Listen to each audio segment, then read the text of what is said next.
thing I want you to, yes, the good ones could have survived as well. Those ones who were neither rebellious nor whatever could have survived as well. Yeah, that is for sure. But you must also understand that even till tomorrow, when the British want to work, they will still go back to those ones that they worked with their fathers because they know them. Because they know them. They know where they are. They know where to find them. They will always go back to them to work with them because they know them. So this man suddenly is a Yoruba man. This man never left the port. He never left the port. And remember by then, it is not possible for you to raid somebody in Osun State, for instance. It is not possible for you to raid somebody from Oyo State, where this man is, they said is, got it from. And then, you are shipping the person from some other different place when already Lagos is a slave, a slave coast where they were shipping slaves from. So it is only natural that they would ship. It is only reasonable that this man was being shipped from Lagos, right? Now, why transport somebody you said you freed from Lagos to Sierra Leone? Why? How does that make sense? You freed this person. He's still in his land. Rather than for him to go back to his home, this is somebody 12 years with the family, not even only him, family, the parents. They said the father probably died sometime later, but he wasn't part of those that were taken. We understand why that story is told, but yeah. How it doesn't even make sense. It doesn't make sense. It doesn't make sense for me. The story doesn't add up from Wikipedia. So I am looking for somebody that will please come and give me proper information on this. And then they said he brought, and the crazy thing is that perhaps he was speaking Yoruba because he's a linguist. He's a linguist. He studied languages. He studied languages. He said here, it says here, he adopted Christianity and also identified with Sierra Leone's then ancient Creole ethnic group. He studied languages. So somebody who studied Igbo, like some of these people who are being used today to work against us, can come out and say, hey, we are Igbo. When you ask them, which primary school did you go to? They are not telling you because there is none. Nobody can identify them in our land. When you say, okay, let us leave primary because primary is the core where you cannot even say, okay, which secondary did you attend? Nothing. You cannot identify them. And they go around with, oh, I am from this state, I am from Ebonyi state, I am from that state and that state. And they are made to represent you because they understand the language. Now, let me take you to Icons News. I needed to make you understand how our education system has been. I talked about religion, how our religion, this what I brought out now is a combination of the education and religion, because religion is a fundamental part of their education system. Do not forget that your education system evolved out of religion. This is one thing we are not talking about. Your education system that you have in Nigeria evolved. It came out from religion. Do not forget that the first slave ship, first of all, took permission from the Pope. Even the Queen of England invested heavily in slave trade. And the Queen is the leader of the other religious sect called those who are today called Anglicans. From the Anglo. That means they are Anglo. So you have an education system that came out of religion, and you have religion that came out of slavery, which means as it goes, it keeps being refined in order to be subtle, in order to subtly subdue you, and you feel like, oh no, this is there is no harm in it. We are learning about Samuel Ajayi Crowther. But the information there, it is subtly telling you something different. You don't even understand the depth of what it does to you.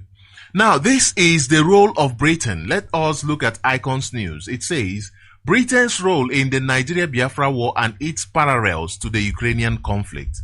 We will be opening up the lines very soon for us to have a conversation. There is a lot happening in the news I would have loved to touch, but perhaps I will just read the headlines. But yeah. So it says, as the world watches the unfolding crisis in Ukraine, it's essential to reflect on historical precedents where external powers have influenced conflicts, often to the detriment of ordinary citizens seeking peace and stability. The Nigerian Biafran War, 1967 to 1970, serves as a poignant example of how geopolitical interests can overshadow the pursuit of peace, with Britain's role casting a long shadow over the region's history. The Aburi Accord, signed in January 1967, was a crucial attempt to reconcile the grievances between the Nigerian government and Biafra. Crafted in Ghana, the agreement aimed to decentralize power, granting more autonomy to the regions within Nigeria.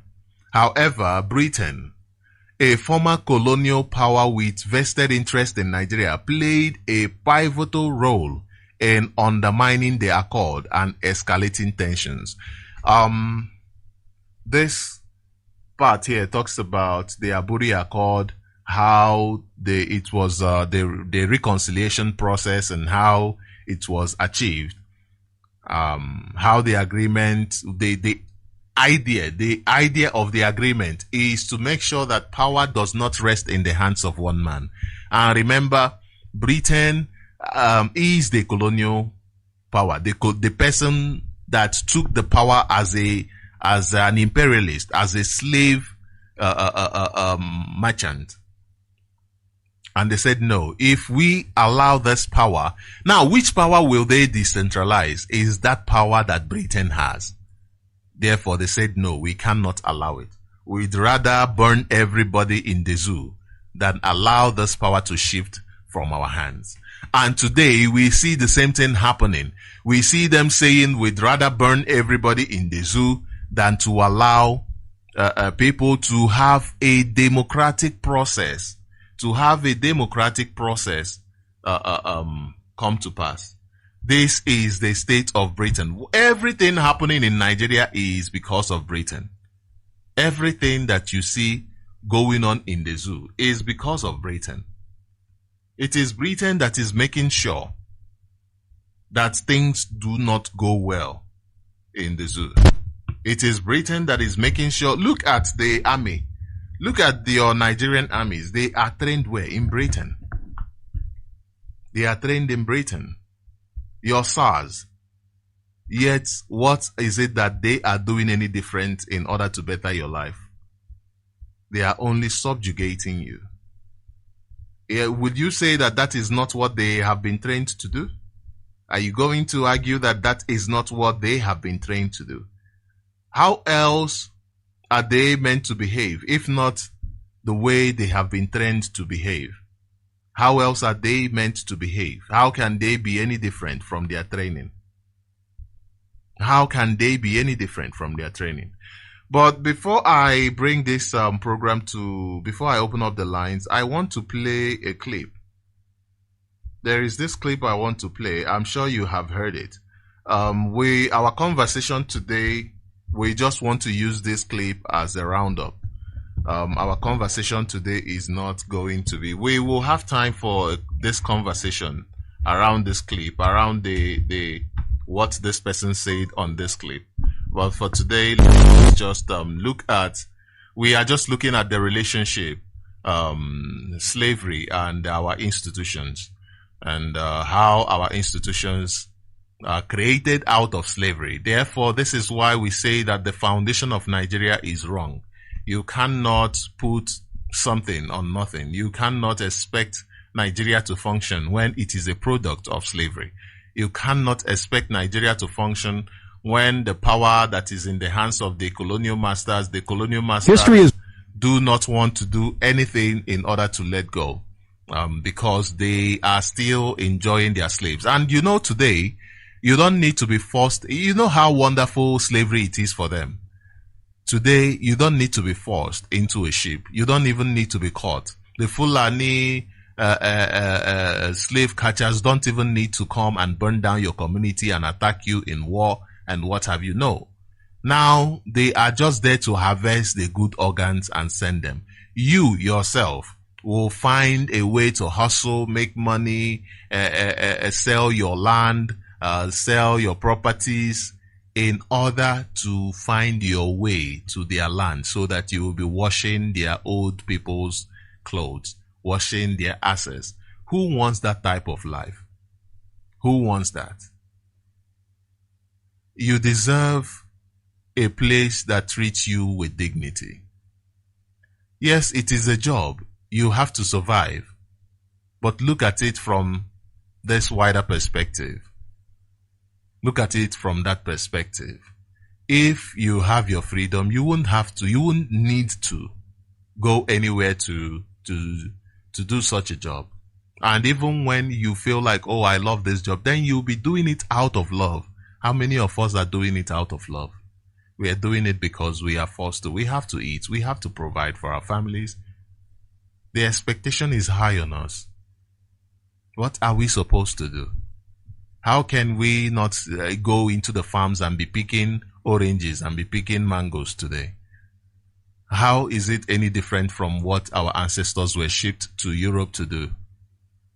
Is it because today your mouth is not covered that you are not allowed to eat fruit? But you know you are not allowed to eat fruit. It's the same law. It's just that they have removed the veil they used to cover your mouth to force you not to eat fruits. But today you know also the consequences of eating it. Today our people are in the farms doing the same job that those who were taken as slaves did.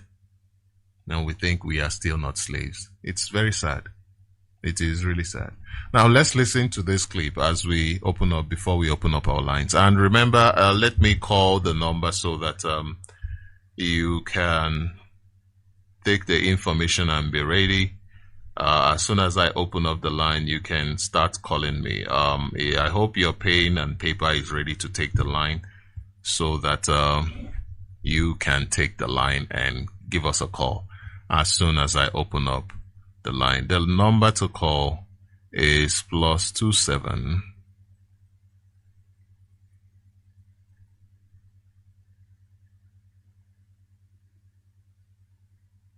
The number to call is +27 78 064 5457. I repeat, +27 78 064 5457.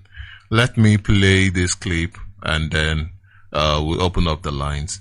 Also, I have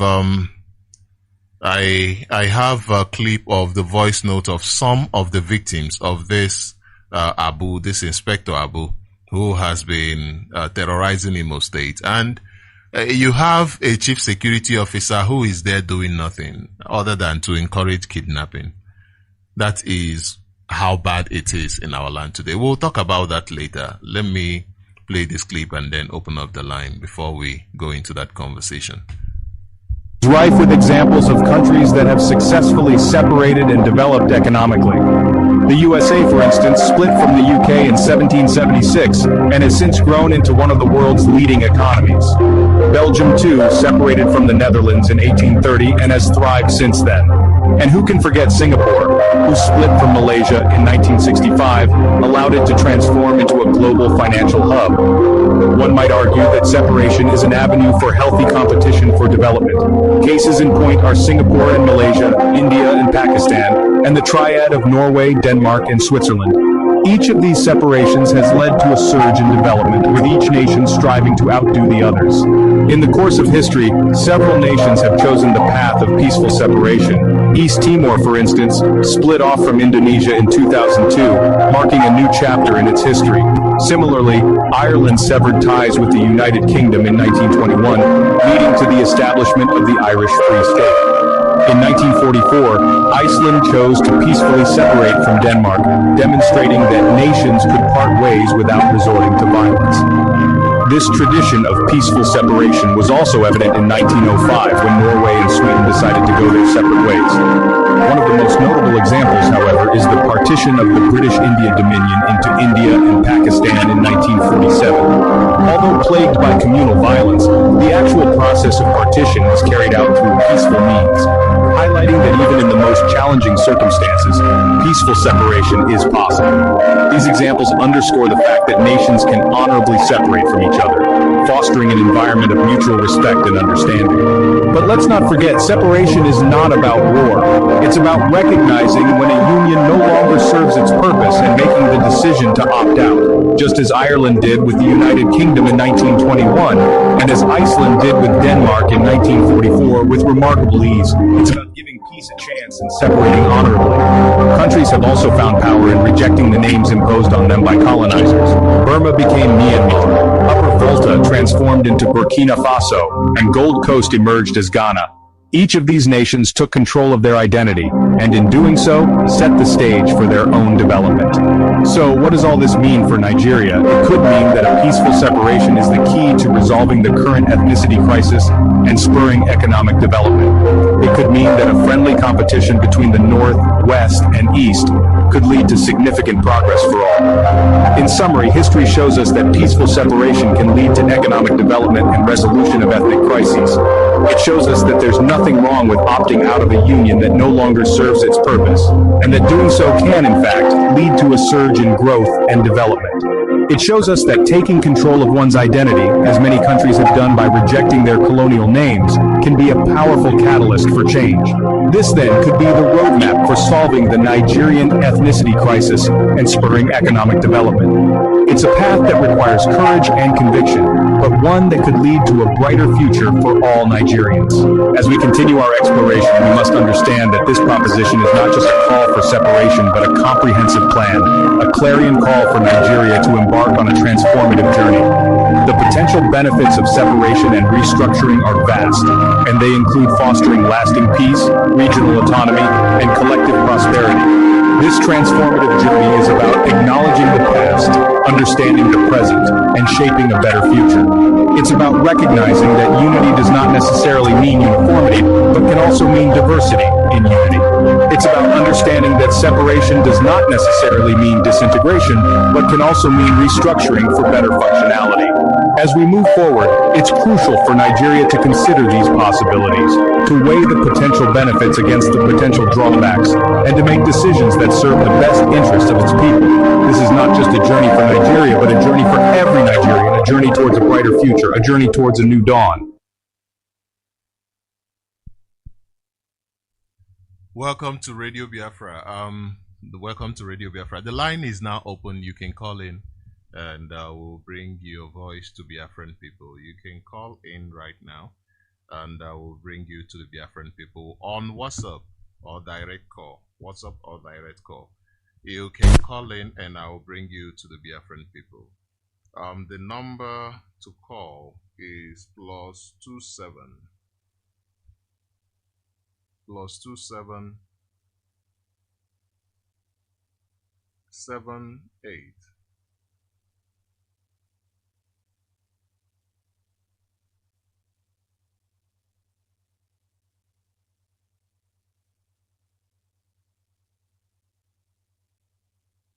just hold on a bit. I'm trying to sort out something so that we can open up the lines. Yeah, the number to call is +27 78 064 5457.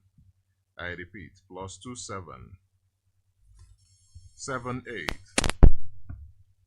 064 5457. And remember, today we are talking about how slavery is being maintained today and how it has been inculcated in almost every area of our lives, because we are coming out from a system, a Nigerian system that is not created for the interest of Nigerians. And today, because that system has successfully taken over the lives of the people, you find people who are now oppressing themselves. For instance, this Inspector Abu, who has been terrorizing people from Nekedi, terrorizing people from Imo State. Why? Why is that the case? Because he has been taught, he has been programmed by the slave masters, by Britain, that the best thing for him is for him to kidnap, for him to kill, for him to abduct his people. And this must be brought to an end. This must be brought to an end. Now, let me play you clips that I received voice messages of his victims. Let me play so that we get to listen to them and understand their story. But before that, let me introduce this caller on the line. Okay, the caller, unfortunately, the call dropped. So, unfortunately, the call dropped. Let me see, this is my system, if it is working. Shalom to you all.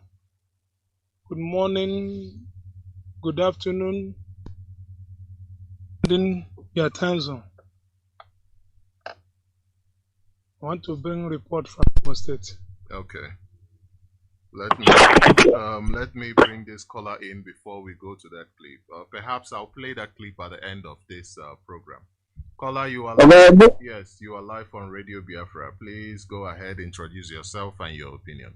Ndewo. Good morning, sir. Mazi, I'm calling from Lagos, sir. I'm always listening to your program. My name is Valentine. So I'm going to appreciate anyone in the world. But I feel the mayor, I feel the mayor very cheap. So I'm going to tell you, I am going to try now. You my first time calling. Let me introduce myself of more well. I know I won't have for. So it's in the state. In the state is a way. Even to Haji, Ekewara, ye na Biafra. I didn't know my local government, local government, British go. Some people are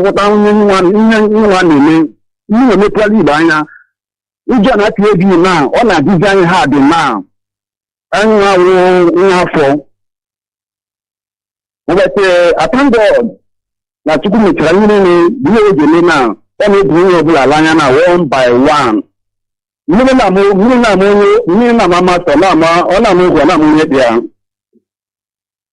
So you see, Kenyan one in Radio Biafra because I know as a citizen, as a Biafra people, but I know happy to member. And even make this Apple in the organ, this is Apple community radio. I want the thousand, I want the million. Or man want the thousand, I want the listener, I want the million. So Kanu, what I want anyone in the number. And we have a definition now. All the pop and play. All that's not to all that's not to because you now. That Gabana or the Ojon Hanako, you are Mayana Hojako. So, you take anyone in me, now, yeah, this one, my brother, you didn't exist for here. You didn't exist at all. I'm not going to go from Lagos from Mickey. This is struggling one in my family affair. But thank God, no much time that wala full because thank God you my first time to bring the radio Biafra and na kala to you Biafra Biafra diri. You ma bagam bo wele. People dia we you amele. So bring the brand bad number posta onye shine Nnamdi Kanu so that we go here where by grace of God and this is our generation. British can never subdue us with Jesus name. It can never happen. So people chop Ramona. No not a front line and I see my brother. People was there, people was there. Thank you for calling in, brother. No, my first time, This number, not for next time, you go for this number. I mean, let me take yeah, Mbobble non here number in with the keyboard so that he get reach. Hello? Hello. I think we have lost the caller, but I am sure he is listening from the radio. Yeah, this is our number. You can reach us anytime we are on air on this number. You can reach us. So I will once more play the clip while we are waiting for more callers to join us. I will quickly play this clip about the information from the victims of this Abu guy that has been abducting people in Imo State. Right now, there is a man in a police station. His name is Inspector Abu. Abu is the man replacing Abakare here now in Imo State. Abu is the one kidnapping our people, terrorizing our people, tagging them terrorists, tagging them IPOB, tagging them all sorts of things, tagging them ESN, tagging them kidnappers, tagging them anything he feel like. At the end of the day, he will keep them in their cell. In a cell where there is about 90 people. I want the whole world to investigate a police station at Naked Ihiagwa, popularly known as police post. One Mr. Abu, the Janjaweed jihadi is there, collide with some of our so-called brothers doing all sorts of atrocities. You will be going your normal businesses and normal work. They will kidnap you without trace. They will collect your phone, seize all of your belongings. Then at the end of the day, they will tell you that they are looking for you, that there is a criminal, that you are the criminal. They will seize your phone. Some of them, they will shoot them at their leg. Blood everywhere. Without taking them to the hospital, they would drag them inside cell. Then any day they feel like, they will now start talking about that person. Or sometimes in the night,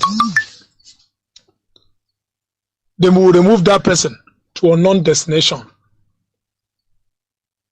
Maybe they will continue hack their organs as before, the way Abakari did. So please, I want urgent intervention now at that station. Most of our people that we are looking for, maybe all the Imola should go there with immediate effect to look whether the people that they are looking for, maybe their loved ones that they are looking for, they might find him there. Because this man Abu is the man now terrorizing that area. He always carry what he call juju, something that in the snake form. Always. Maybe claiming that he will save him, but when it will happen, he will not be saved. This is our land and we are not going to run away from our land. Chukwu Okike Abiyama have given us this land. Like our leader said, this is a holy place and we must defend it by all costs.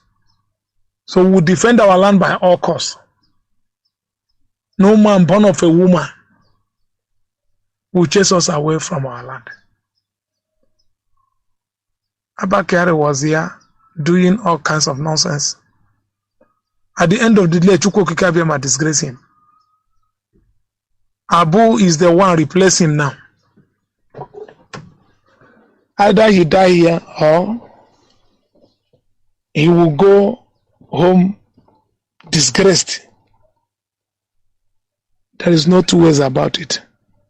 So please, I'm calling the whole Imolite, the whole Biafrans, all the lovers of freedom. His phone number, I'm going to put his phone number. Everybody should call him. Everybody should call him and warn him. Everybody should call the whole parastatals, the whole international community to know exactly what is happening here in Imo State. His number, Mr. Abu, 080 353 17307. I repeat, 080 353 17307. Had it been that I did not meet the victim, I wouldn't know what is happening here in Imo State. The victim was lamenting and crying. And I said, okay, let me go there and see by myself. What I saw was pathetic. It was terrible. Both the ones carrying, there was a guy that I saw that have this chair on his leg. Very big. Blood everywhere. It was smelling. Maybe it's a bullet they put on his leg. Maybe the bullet is still there in his leg. Nobody will know where he is. No trace. Immediately they bring anybody. Well, the first thing they do, they remove the contact so that your loved ones will not look for you. Your loved one, nobody will know where you are. This is exactly the way Abba Kyari did. So we are calling the whole world, all the international communities,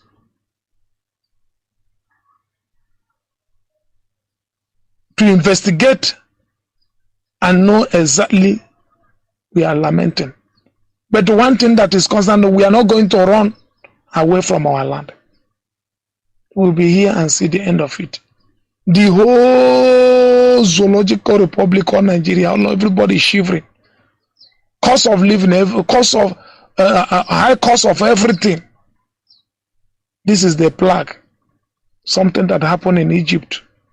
Chukwu Okike Abiyama is doing it here in Biafra land. They will not have rest until they release our leader Mazi and Kanu. They will not have rest until they give us Biafra. Like our leader always said, he said they will beg us to go. They must beg us to go, whether they like it or not. Yorubas are protesting, they never see anything. Hausas are protesting, they never see anything. Fulanis are protesting, they never see anything. The worst will happen. This is the beginning. The suffering will continue until they let the children of light go. The plague will continue until they say, children of light, go. The epidemic and pandemic, everything, sickness, everything will continue as far as this land is concerned. It's a cursed land. When you see Nigeria, the name Nigeria, it's a cursed name.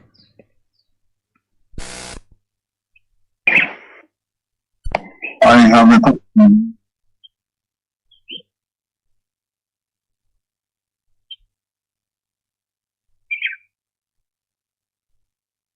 Good morning, Mazi. Good morning, Mazi Shoshima. Good morning to you. Thank you so much. Greetings to you, my beloved brothers and sisters. People with Kabia is our strength and we must continue. Mazi, you see, this clip you just played now, by the name being mentioned there, this is the agent of organ harvesters in our land. But we are saying that Chukwu Kabia will disgrace all of them, just as he disgraced the so-called Abakari. Yes, our leader caused that idiot, and he was disgraced out of Igbo land. Another person has replaced him, the evil workers of iniquity, agent of darkness who is working with the Supreme Court window governor, the man that was not voted, but is parading himself as a governor. That Abu in question, majority of all these people, you see them working, moving on our land. They don't even know that they have a mission. Listen to what our brother is saying something in that clip. He said, when they hold you, they will tag you one thing so as to continue to persecute you. And first of all, they will deny you opportunity of contact. All these evil people who is working for the children of darkness in our land, we say that Chukwu Kikabiama will continue to disgrace you and that is the reason why your family is not progressing and you can never progress. Your family started from the zoo called Nigeria. All the things that the zoo did to indigenous people of Biafra years when they call it the Biafran Nigerian war, which is not. That is the reason why today the zoo is facing a doom. Because so many people are confused. They are surprised how the zoo is moving. And when the zoo can never facilitate. The zoo going against innocent citizens of Biafra, they can never bless, they can never see peace. Stay in our land, doing the work of devil, killing innocent people, and you think that your own innocent brothers and sisters, your family, which you think that is innocent, will go scot-free. No, they can never, because whatever a man sow, that he shall reap. There are some our brothers and sisters who are in this army, in the police. Once they notice that you love what we are doing and you are supporting us, they will gang up and kill you. They killed a particular year, which I made a report here. That our brother is from Abo. Just because he's a member of what we are doing, he support what we are doing. They went Yoruba police and the army, HAUSA army. They went to the particular bank which he normally work in the night and killed him because they don't want him to continue to support what we're doing. But we are telling after all these things, what is the next? Did we give up? We are promising all of you that we will never give up. And as you are doing this, you are bringing destruction to yourself. As you are killing innocent people daily, the curse will continue to follow you because this is the innocent citizens and the land is watching all of you. Continue to do business with people's organ. This idiot now that his number is being mentioned on air, he calls himself a security officer. If you see him parading, you think that he's a good person, not knowing that he's an agent. They are the ones selling this organ that you are hearing. They are the agent who is making all these things available to the people that need it. But we are saying, let them continue. The time will tell. Mazi, thank you so much. Thank you very much, Mazi. I appreciate your contribution. Thank you very much. And do have a wonderful day. This Abu must meet his end in our land. I was just thinking, as this our brother was this caller was speaking, I was just thinking, the reason why this Abu has the guts to come to our land is because Abba Kyari went home alive. Abba Kyari went home alive. That's the reason why this Abu had the temerity to come to our land. All of them that are in our land doing very bad businesses, killing, abducting our people, they must die the same way. I mean, what else are they alive for when they are there killing and harvesting organs? They are not supposed to live. Such people are not supposed to exist. Such people shouldn't exist. It is very, very wrong for you to abduct innocent people, kill their organs, harvest their organs, and you expect to live. It is very, very bad. It is because the other one left alive. That is why when this thing happens to even 3, 4, 5, 6, none of them will want to come again. I have a caller on the line. Caller, you are live on Radio Biafra. Please introduce yourself and go ahead with your opinion. Ndeo. Good morning to you from here. My name is Desmond and I'm calling you from Italy. Maz, am I coming out? You are. Please go ahead. And good morning to you too. Ndeo. What I want to say, Machineke, is that, you see, I want to say this to Biafrans all over the world. Imana, when we do things, we call on Chukwa Abiyama and we pray. For example, if somebody wants to travel from Nigeria to South Africa, you pray for safe journey and favor in South Africa. But you have to do some process. You have to get visa. You have to do some other things there. You understand now? You have to follow up with some process. Your own, you have to walk to the offices of the immigration to get your passport, offices of where you do your visa, South Africa embassy. You have to go. You pay in your house, but you have to move. I believe in this our stage of our struggle. We have prayed, we've done a lot, and this is time for us to move. What is my point? My point is that all these things we are hearing, all these people killing our people in our land, both the ones in Okuzusas and the ones in Imo and the ones they call the name of, like now they say Abu. He has been identified. His number has been gotten.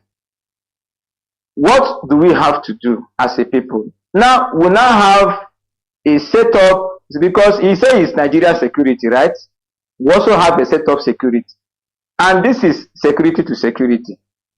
He has to be sent a message. And we simply tell him that we've gotten your atrocities against our people and we want you to stop or leave our land. If you want to be a good policeman in the land of Biafra, we are not having problem with you. If you want to continue to intimidate our people, then we will not allow it. If we get further reports with evidence from there, we will have to take measures to stop your atrocities against our people. It's very simple. But now, there is a problem there. One, we have to get the support of our people, number one. We have to get the resources to do these things. Because, you know, these are state government agents. You know, they are not even only state, both federal. These are Nigeria government agents in our land. Sometimes they even go beyond Nigeria. They have other, because since they harvest the organ of our people and sell, they have international backings to an extent, because these organs are being bought by some big politicians who give them international connections where they take some of our organs to. So if we don't have the necessary resources, we might have the people to do the job. But if the necessary resources are not there, then we cannot do it. And it's just like a man who wants to build a house. You might have the determination to build a house, but if you don't have the money, you cannot do it. And even if you have the money, you still need workers, engineers, those who is going to help you to do. So there are a lot of things that are involved. What am I trying to say? When we tell our people over the world, they hear this complaint from our people, from our land, what is going on, and they pay deaf ears. When we say they should support ESN, because let me say something. The biggest part of this struggle lays on the shoulder of ESN. And if we don't equip them, give them the resources, how can they function? Can you run a car without a fuel? So our people have to have the mind to support ESN. You don't have to mind to do what they can do. Why can't you have the mind to support them, even if it's a little finance? Because sometimes the people don't know what goes behind the skin. You know, it's not all. It's not even a country needs support. Nigeria now, they go to IMF, they go here, they say they want to borrow money. And when we call our people to give us more resources for us to protect our land and our people, and they refuse. Why? Because they are in America, they are in Italy, they are in Europe, they are here, and some of them will even go to antagonize and criticize us. Some of them will even want to give out important information to Nigeria, knowingly or unknowingly, against us. Why is that? Because we say, let us save our people. What am I trying to say? Because all these communities, like this police station they mention now, they mention a community, they say somewhere along, I don't know, naked, right? That is a community. Okay, it has the president. It has the president general of the youth. It has a youth leader. It has the Igwe. It has many things. Why are they there and these things are happening to their people? Because they are all the same agents of the government. Because it will not get to them or their family. Because the enemy will not want to touch them. Are you with me? So where does this responsibility lies? It now lies to the people to liberate and fight for themselves. And that's why we call on our people consciously to come out and support what IPOB and ESN is doing in our land. Support IPOB, support our leaders, support ESN. This is not time for us to be, because the problem we have is that all these people trying to destroy what we are doing, knowingly or unknowingly, and then our people, because you know when two elephants are fighting, the ground suffers, bears the suffering. The ground are suffering. When they attack IPOB, attack DOS, attack our leader, who is suffering it? Our people, because we will now leave our people that we want to save and try to remove danger from you, remove your own danger first. What am I telling our people? Every Biafran anywhere in the world must rise up. You must be supporting ESN in one way or the other. Because everything we are saying, if you don't put a little bit of force, like our internal leader Ojukwu said, that the only way to subdue a force is to apply another force. If you don't put a little bit of force, then you cannot stop them. And there is no force in the land except only ESN. And that is why we want them to be supported, because this is a very simple issue. This one now, his number is there. Somebody that has seen him, they will get his picture. It's very simple. It's just one message. And you know, at least, you know, when you are doing something, even if a message comes, you've not seen anybody, but there is a message, you will know, you cannot hide forever. Because the land, look at the name, Abu, a Fulani man from Putajalon in Imo State, clean our people. Once one go, they will replace another one. We cannot continue to allow this thing. Our people must rise up to support ESN. We need that support so that our land will be protected and defended. Because all this complaint, I think this is time for us to apply some little action. It's very, very important. People will just be and they will listen and it's as if we don't know what we want to do or we don't know what to do. Everything has been in place. What are we looking for again? Let people support ESN financially. You are an IPOB, you have a zone, you have a unit, support through your zone or your unit. Or through whenever they do fundraising, go there and support. That is approved by HODDOS. Not the, because our people now, they will go to the infiltrators camp and give money. You don't know your money, they are using it even to kill your own people self, if time is not taken. So please, we support through the right channel. And we also have our paper, www.ipob.org. You go there and you support. If you have difficulties, you raise alarm and we'll find a way to sort it out. And things will be going well and our land will be our people there. The another thing I want to say is that this influx of Fulani in Enugu that you talked about yesterday, Mazi, these artisans, all these places, they are communities. What is the youth of this community doing? Are they keeping quiet? Let them rise up. Because when the people rise up, then a little support will come. They must rise up against this thing. Then lastly, all these transport companies that are taking our people into hands of kidnappers, like I have said, we keep on telling them, let them have private security, not Nigeria Army or Nigeria Police, because they are the main problem. They are the kidnappers. They work with the kidnappers.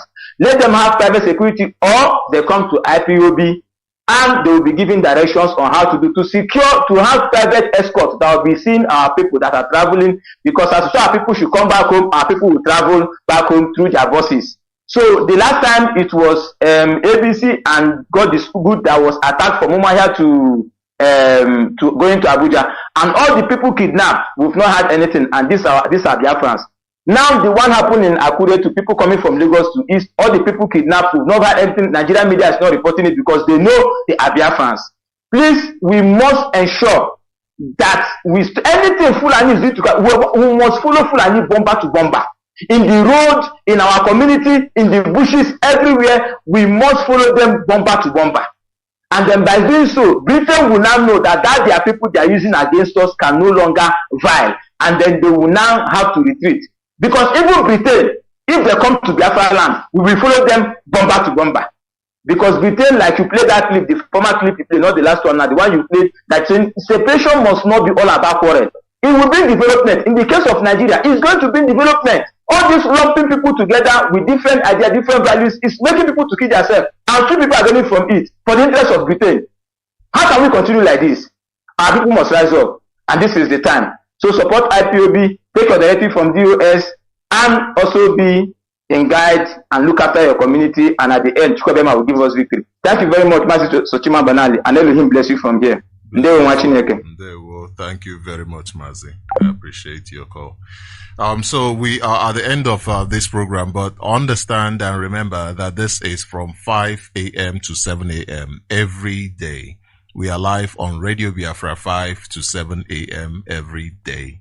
So please ensure that you join us every morning from 5 to 7 a.m. and be part of this conversation. Be part of this conversation. Some people are asking me the number of the person. Okay. I think the question is the number of the Abu of a guy. Let me play this clip again as we bring this program to an end. Perhaps this, the number the guy said he will call out here. He will just do that. Let me play this clip once more. State. The victim was lamenting and crying. And I said, okay, let me go there and see by myself. What I saw was pathetic. It was terrible. Both the ones carrying, there was a guy that I saw that had this chair on his leg, very big, blood everywhere. It was smelling. Maybe it's a bullet they put on his leg. Maybe the bullet is still there in his leg. Nobody will know where he is. No trace. Immediately they bring anybody. Well, the first thing they do, they remove the contact, so that your loved ones will not look for you. Your loved one, nobody will know where you are. This is exactly the way Abakari did. So we are calling the whole world, all the international communities,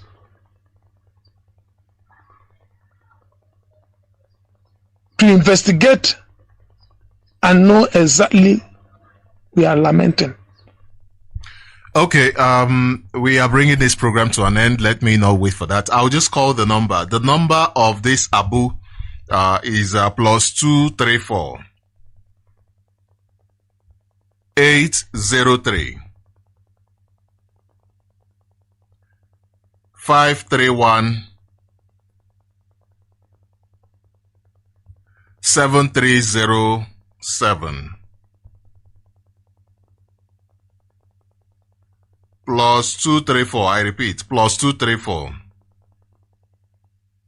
803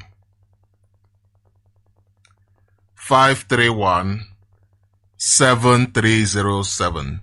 That is his number. And you know, we have brought this program to an end, and I will be here tomorrow. We'll be here tomorrow. Hopefully, I will be able to bring this our brother Desmond here tomorrow for a conversation, for us to have a conversation.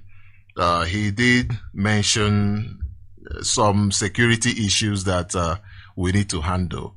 And for me, that is very interesting. And I don't know who would like to actually hear his ideas concerning this transport, abduction of our people in the transport section. So after this, I will try to make contact with him. Hopefully we'll be here having this conversation tomorrow from 5 to 7. So do not forget to join us tomorrow from 5 to 7. And when I'm on air, the number to call, I see someone asking the number to call into the studio. Mazi, okay. The number to call is +27 78 064 5457. I repeat, the number to call into the studio is +27 78 064 5457. and that is only from 5 to 7 a.m. Right now, we are at the end of this program.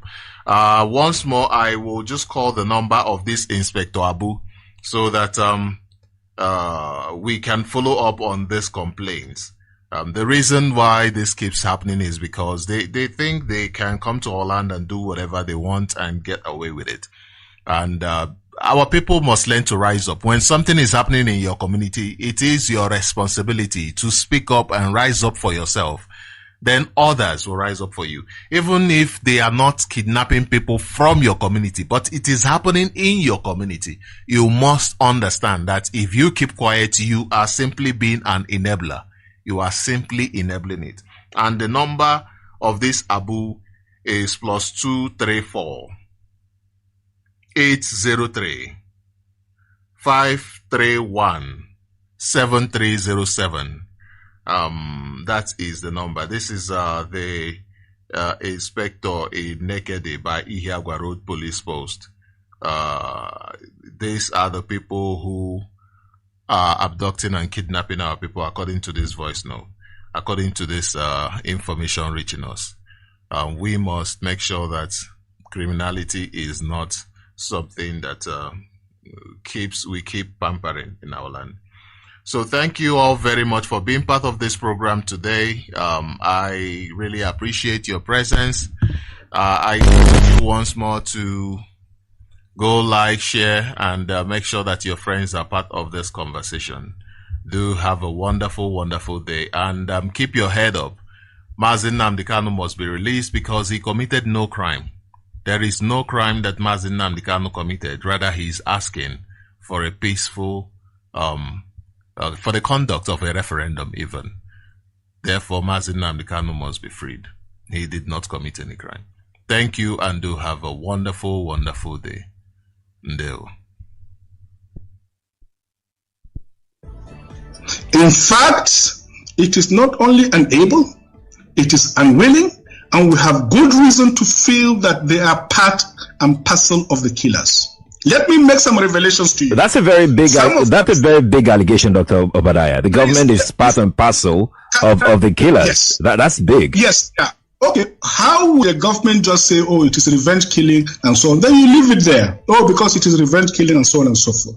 So the body language of the state government shows clearly that they have a hand in the killings. No doubt about it. Because, you see, General Abacha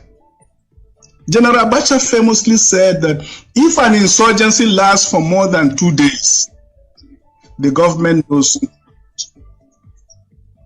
That is the real and the truth. And let me make some revelations, because some of us also have our own intelligence networks. Okay.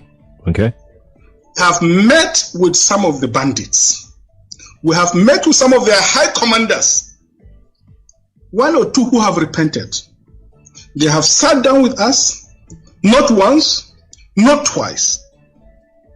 They told us that one of the northern governors is the commander of Boko Haram in Nigeria. Boko Haram and the bandits are one and the same thing. They have a sophisticated network. During this lockdown, their planes were moving up and down as though there was no lockdown. Moving ammunitions, moving logistics, moving money, and distributing them in different parts of the country. They're already in the south, in the rainforest of the south. They're everywhere.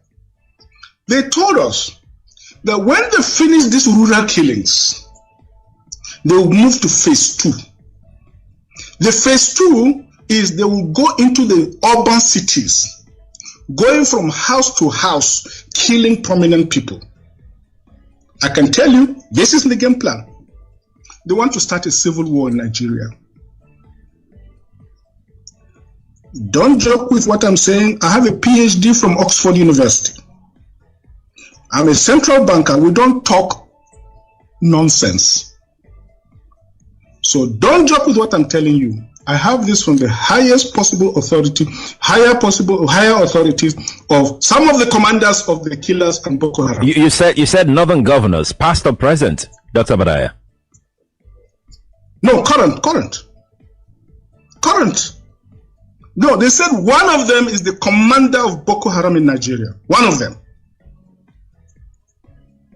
and they are not looking for money. They have more than enough money. In fact, he told me they just came back from one of the Middle East countries in private jet, full of ammunition and dollars. From Olu province of Biafra land, and today is the 3rd day of September 2023. I welcome each and every one of you to welcome your friends and well wishers onto this hallowed platform. This is a revolutionary radio instituted by Mazi Nnamdi Kanu, who is the leader, the supreme leader of the indigenous people of Biafra, but he is in the Nigeria secret police dungeon, illegally detained, because he was illegally renditioned from Kenya with the tacit support of Britain, whose passport Mazi Nnamdi Kanu was holding, or is still holding, even at the point of rendition in Kenya, and sent illegally back to Nigeria, breaking international laws. Britain, Kenya, and Nigeria, they broke international laws. They didn't have any regard for the rule of law. For human rights, Britain is always trying to, shamefully champion Britain. They always tell us or give lectures on human rights and the maintenance of the rule of law. But Britain directly involved in renditioning one of our citizens, Mazi Nnamdi Kanu, right from a third country, Kenya, to Nigeria. Something they prevented in the 1982 or 83, when the then head of Nigerian state, late Buhari, also tried to kidnap Omar Diko, although albeit Omar Diko was a criminal, and he is never, or he has never been a citizen of the United Kingdom. Omar Diko stole billions of dollars, naira, and all of them from Nigeria and ran down to Britain, where Britain secured him. When the then military head of state, Buhari, tried to kidnap him from Britain, they were caught. The agents sent to do the job, they were caught by the same Britain. And people went to jail. Some 8 years, 3 years, some people were deported, and Britain had a heavy diplomatic role for over a criminal, Omar Diko, who was not even a British national. He never held the British passport. But Britain had to, in order to protect a criminal, because he brought money from, stole money from Nigeria to Britain. Britain has to jail people involved, both Nigeria agents and the Mossad agents that were hired, and other collaborators, and deported some people, and also made sure that they had diplomatic rules with Nigeria for many years. But here, Britain hypocritically is a hypocritical country. See, they planned and renditioned a British citizen named Mazi Nnamdi Kanu from Kenya to Nigeria. The reason why, because he was logically, legally, legitimately advocating for self-determination of Biafran people through a referendum, but because it was not for the interest of Britain. Britain is the number one, thief in the whole world. Britain is number one. They steal from very impoverished countries, and they will come around and tell you that, oh, they are fantastically corrupt, oh, they are this and that. They are not. They renditioned Mazi Nnamdi Kanu to Nigeria and kept him there. It is a direct command of Britain. This is how they show people their true color. Every day they stand without being ashamed. They stand and start telling people about the rule of law. You have to maintain the rule of law. You have to, maintain democracy. Their own democracy, maintenance of democracy is complete. For their interest, complete. It doesn't matter who died or who was slaughtered, who gets slaughtered. That is not their problem. This is the world we are in. But we have discovered their system. Mazi Nnamdi Kanu, even upon being rendition, he was sent to the court, and Mazi Nnamdi Kanu defeated the Nigeria government in their own court.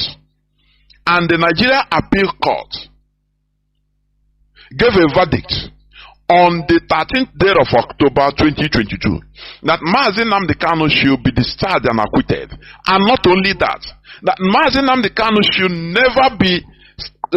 never stand trial in any Nigerian court any longer. But since 13th of October 2022 till today, the Nigerian government refused to obey their own court. They refused to obey the rule of law, the court order, their own court order, because Mazi Nnamdi Kanu committed no crime known to Nigerian law. You understand? That is the world we are sitting. That is the evil world we are in. When Britain tells you about democracy, they are telling you about installing a puppet, their own puppet that will be helping them to steal gas and oil and all the minerals in Nigeria and in other African countries. That is what they mean by their democracy. Very shameless. That is who they are. But Mazi Nnamdi Kanu say we are going to defeat Britain with superior arguments. That is what we are doing. Because what is good for the geese is good for the gander also. Remember that Britain, Margaret Thatcher called Nelson Mandela when she was MP, member of parliament, during the ANC struggle. British government called ANC a terrorist organization. They labeled Mandela a terrorist, an international terrorist. If you understand me. But they didn't stop apartheid to be kicked out of South Africa. Do you see it? I could remember when Theresa May came, when she was the prime minister, he came to visit South Africa, and on the way to Robben Island, a British journalist. That's why I love them anyway. When they are talking about their politics, internal politics, these Western journalists, you see them bring their, their profession, exhibit their profession without fear or favor. Once they are dealing with their internal affairs, they don't miss words. But once, if they are dealing on international politics, like African politics and, news about Africa, it is there they try to deceive, polish news in order to deceive. The man was asking Theresa May. He said, now, you are going to visit a person that you labeled a terrorist during your time. I think as a member of parliament in the UK government. What are you going to say about it? I watched it. Even the woman, the British Prime Minister as of then, Theresa May, some years back, was not comfortable. She was a kind of stuttering. The man was asking if you want to get out from the question. The man will bring him back. He said, now you label this man a terrorist, but now you are going to visit his solitary confinement in Robben Island. He brought him back. He brought her back, and the woman was stuttering, talking gibberish. That is the way they are going to talk. Because the restoration of Biafra will even herald a new beginning. So that we will treat with each other, with Britain, with America, with all countries, with mutual respect, mutual benefit. Not what they are doing in Africa today. Not the exploitation that they are holding in Africa, they continue doing in Africa, exhibiting in African countries today, in the name of using democracy. Because this democracy is just a term coined by the Europeans in order to continue their neo-colonialist agenda in Africa. What I'm telling you is reality. How many democratic countries in Africa are progressing? Is Cameroon not a democracy? Where their president, that one, I don't know, the great grandfather, since 50-something years, he's in power. Is it not democracy installed by the Europeans that made the Bongo family to continue ruling? What of Togo? Yatema. A family.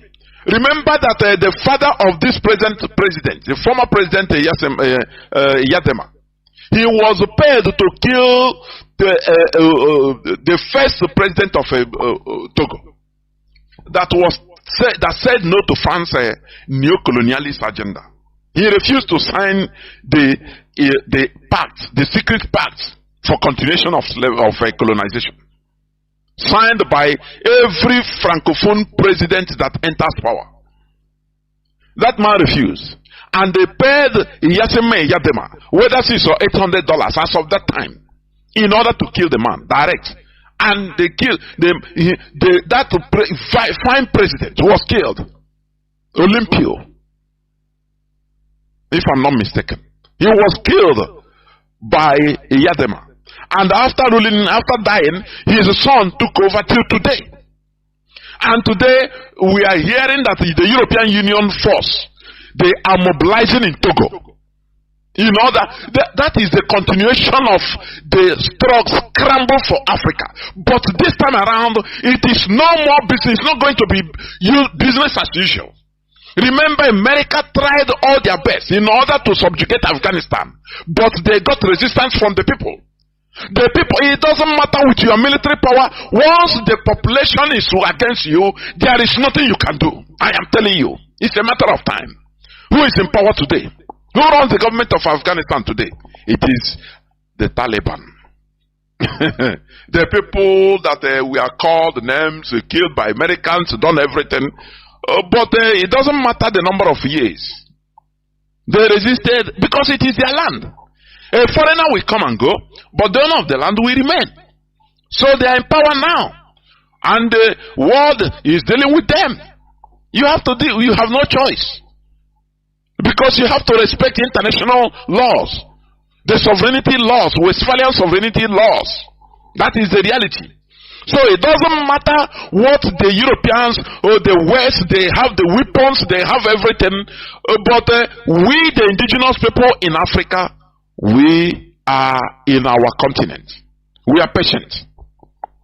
The Europeans, they are because for them, ECOWAS is wasting time in order to go to war against Niger. Now they come direct, stationing in Togo, their military forces. But you can win the war, but you can, to win the peace will be the problem. America won the war in Afghanistan. I could remember when George W. Bush was happy on television that they bombed Tora Bora with a Tomahawk missile. After all those things, the end justifies the means. Who is there today? America tried everything in order to find a saving face to run away from Afghanistan. Because you can bomb, you can occupy people with military force, but you come and rule now. That is the problem. One day you will run away. Once the people are against you, there is nothing you can do. It doesn't matter, it takes 1 year, it can take 10 years, it can take 20, 50 years, you must surely run away. That is the reality. Because the population, African populace, is now opening eyes on our suffering in that continent. That, they smartly installed people that are representing only their benefit in the name of democracy. Today, Africans are waking up. You understand? That is why today I'm going to talk on a topic that says genuine Pan-Africanism. That is the topic of our discussion today. Therefore, I want each and every one of you listening to me to invite your friends and well-wishers onto this hallowed platform. This is where we preach the gospel of liberation.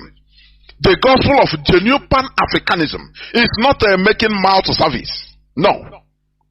We say it the way it should be, so that we shall progress, so that Africa will restore its space in this beautiful earth we are in. Because we have been a people cajoled, subjugated, enslaved, in any way, continuous exploitation till today. But it is time to say no. And we are doing it systematically. That is why we are agitating for the restoration of Biafra. IPOB is championing it. And our supreme leader is Mazi Nnamdi Kanu, who is still in the enemy dungeon. Albeit being released, ordered to be released, discharged and acquitted by the Nigerian court. But the Nigerian government, they don't obey their own law, their own court order. And it's a democracy, isn't it? Very ironic. But they are the people that are trying to go to restore democracy in Niger. Britain is using them. France is using them. The West is using them just for their interests. Do you see? I continue saying this. History is repeating itself. Africans were used to conquer Africans. During the transatlantic slavery. What started this transatlantic slavery? When the Portuguese merchants, they were coming to West Africa, buying and selling, bringing their goods and taking African goods also in exchange. Buying and selling, normal. Until they came one time, I think in 16th century, 15 something. Now the 15th century is 14 something, 1400s. The seller of that ship say, no, let us try to enter inwards in order to look for another type of merchandise. And he ventured inside in the in the interior of present-day Mauritania. And they captured some people there. Some people, Africans, about whether 10 or 100 of them. They captured them and secretly took them to their ship and off they went. What happened when they arrived in Portugal with these people? These people started pleading that, look, spare us. Do not take us. Do not enslave us. We will rather help you become your agents in Africa, so that we will capture our brothers. We have people that we have been waging wars. They now remember their enemies, the other African, tribes that are their enemies. We will help you conquer them. Now we become your enemy, your agents. You empower us. And that talk, they found favor in the king of Portugal that time. And after signing some treaty with those people, either 10 or 100 of them, I couldn't remember, but it is either 10 or 100. Either 10 of them. Now, do you know what happened? The European, the Portuguese, they brought back these slaves. Instead of arriving in the shores of Africa and turning against them, these people fulfilled their promise and carried them to other tribes with their arms. Their then guns as of that time. And used them, guided them, used the Portuguese now, guided them and went at either clan or other tribe and captured a whole people. Now the Portuguese were happy. But inside them, they were surprised. What type of people are these? People that can sell their brothers. And they remarked that thing, that mentality. And that is what they have been dealing with. When you talk about black race, African, they label them in the black book, the Europeans, the West, people that can sell their own for their own private interest. It never changed it today. And they empower these people. And they become their agents. And all other things were history. You know, that was the start of transatlantic slavery. They are still doing the same thing today. And let me tell you also, do you know why? When they established the first church, the Roman Catholic Church arrived first in Onitsha. In 19th century, 1857 to be precise, if I'm not mistaken. Why they accepted them? It is not because of any other thing to worship or no. Onitsha accepted them because in order for them to use them as foreigners with a power, to be dealing with Obosi people, Obosi. All this I'm telling you is, they are historical facts. Because they have been having skirmishes with their neighbors, their own brothers. Obosi, you know, these clannish problems, that is common, which is normal. But the mistake Africans are making, or made and are still making, is collaboration with the white people, with strangers, in order to deal against their own. This thing made the European other races to label Africa as traitors. Till today, it is in all their books, all their secret books, that Africans are traitors, self-traitors. You understand? Something that other races don't do. When the Chinese were in their civil war, they were fighting each other. Normal, because every race in this world, there are problems everywhere. In Europe fought tribal wars more than in Africa. I used to say this. I want you to research whatever we say here on Radio Biafra. It's not we don't say things because we just say it. No, these are historical facts. The Visigoths, the Gothics, they wanted to kill themselves into extinction. You understand? How do you call these pirates? Today you are using it as a secret society mantra. The pirates, they are these Scandinavians. They go for them. The Western Europeans fear them like anything, because they say they go like lightning. They don't know how they come. They don't know how they go. The pirates. They kill themselves until they want to, kill themselves into extinction. In Europe, Europeans, they were cannibals. But after they started thinking, they said, no, let us stop these wars. As I was saying, when Chinese were having wars between themselves, Japan tried to benefit from brothers fighting in order to invade them, to colonize them. And when these warring factions, Chinese warring factions, saw that another stranger, foreigner, is coming to invade them, one didn't make an agreement with Japan to side in order to kill the other. No.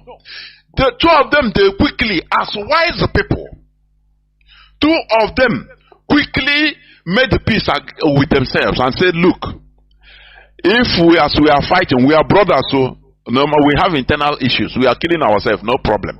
It's better we kill ourselves than foreigners come to kill us. You understand? So they quickly made peace and started resisting Japan as a common people. So that after everything, if they finish fighting, wedding off strangers, now if they want, let them continue their own war. It's their own thing, brotherly fight. It doesn't matter. That is how wise people reason. But Africans don't reason like that. That is why I say Africans, they have not reached a mental, that advanced mental state of enlightenment. I used to say it here, and think about what I'm saying. How can you, two brothers, for example, in a family, if two brothers, they can be fighting. But if a foreigner come, if they are wise, they will make peace, even temporary truce, and now face the foreigner. That is how wise people do. That is how wise people behave. because they are wise. It is wisdom. But if a foreigner came now and meet them fighting and join one, now one will say, yes, I have a partner now. Help me kill my brother. After killing your brother, the foreigner will turn against you and will enslave you. Do you understand? That is the mistake of Africans. They allow the West in order to continue using them. So that impoverishing Africans, they don't care. They don't care. Any person that rises up, Thomas Sankara rose up in 1983 as a young, vibrant fellow that wants this neo-colonialism out of Burkina Faso. They still use his brother to kill him. And all the things he worked, all of them, they turned them round. That man is still in Blaise Compaoré. He's still in Côte d'Ivoire. He's in exile. What these people fail to understand is that it doesn't matter you are a billionaire, you are a president, or you are whatever, you will die one day. When Silva Berlusconi died, I was marveled. Because this man was a man that I read one time. His doctor was boasting that, you know, Silva Berlusconi, he will continue making Silva Berlusconi 50 years younger than his age. He get number one kidney every time. Any organ that is not has any slightest problem, they will change it. So he boasted that Silva Berlusconi will live very long life. But it is not like that. You understand? It is not like that. Everybody must end. Everybody must be extinguished. This oxygen you are breathing, one day it will no more function, you will no more breathe it. The heart will stop. What matters is the legacy. Because whether you are from Africa, from America, everybody, the ultimate end of every human being is death. The problem is, what legacy did you lay in this planet Earth? That is the thing. But all these African politicians, they don't care about it. They don't care. They don't care. They don't care. Look at Paul Biya of Cameroon. Shamelessly, Macron used to stand up, welcome him. That man is no more living in Cameroon self. He lives in Switzerland. He comes to Cameroon, they carry him to come to Cameroon only during election time, election period. That is only time. By his great grandchildren. He don't know what is happening in Cameroon. But the Europeans are having field day over there. They made the beer less costly than water. Water is more costly than beer, alcohol in Cameroon. Drink yourself into stupor. Dance makosa. Do any other thing, but don't talk about politics. That is Cameroon for you. That is the truth. That is the truth. And France is happy. The Europeans, the West, they are happy. Oh, it's democracy. It's democracy. They're promoting democracy.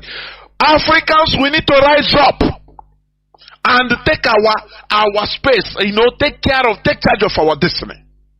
It's not going to be palatable. We have forces to contend with. It is going to be a strategic war or fight. Strategic fight. Fight of wise fight. You understand me? That is why every time I say it, it's for those that are saying why some countries are going from one colonization to another, talking of China, Russia, others. I disagree completely. You cannot wrestle yourself out of a powerful hand oppressor by yourself. You have to do it siding an opposing force, equal and opposing force to that your oppressor. America is today a separate country that detached themselves from Britain. Who helped them? It was France. Without France, America wouldn't be a country today. They would have been part of British colony till today. they wouldn't have had the government they have today. There would have been another type of government, maybe like Australia, bowing down to the Queen. Do you understand me? They wouldn't have been a powerful country they are today. If not for France. France was a powerful country as of that time, in the 18th century, or 19th century, early 19th century. France was powerful also. So, in order to remove themselves to fight a powerful country like Britain, the colonies, the 13 American colonies, they have to beg France to help them. And France will come to their rescue, because France, no matter their European neighbors with Britain, they are having competitions. They are friendly enemies, or they were friendly enemies. You understand? So, the America that time, the Unionists, they use that benefit. They made use of that benefit between two fighting giants, and they brought one giant to side them. Did France after colonize America?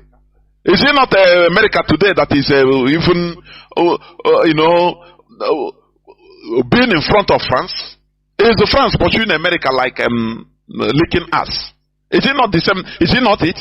You, in this world, you have to profit. Anywhere you should, you have your interest, you grab it.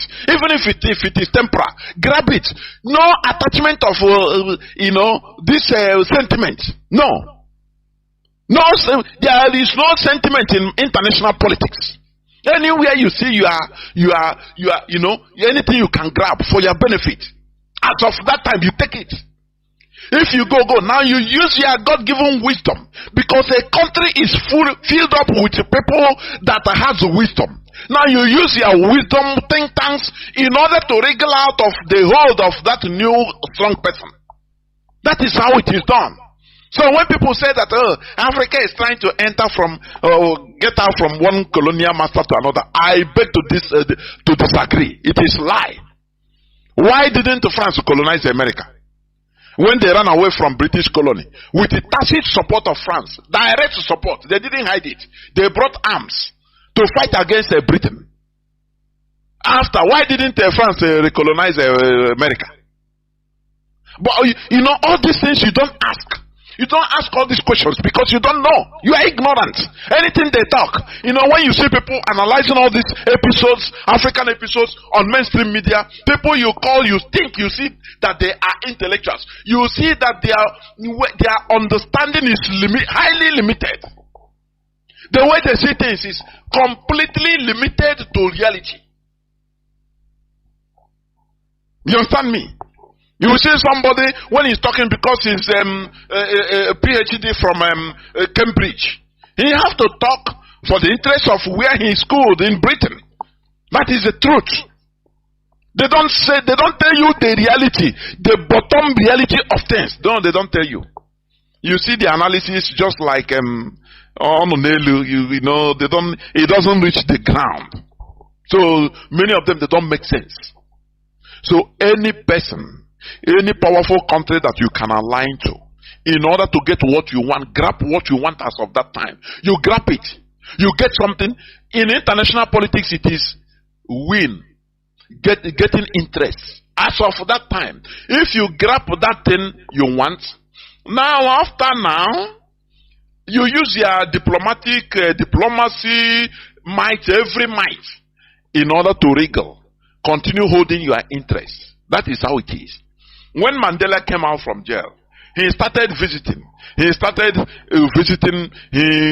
invited even people from both Palestine, friendly to them.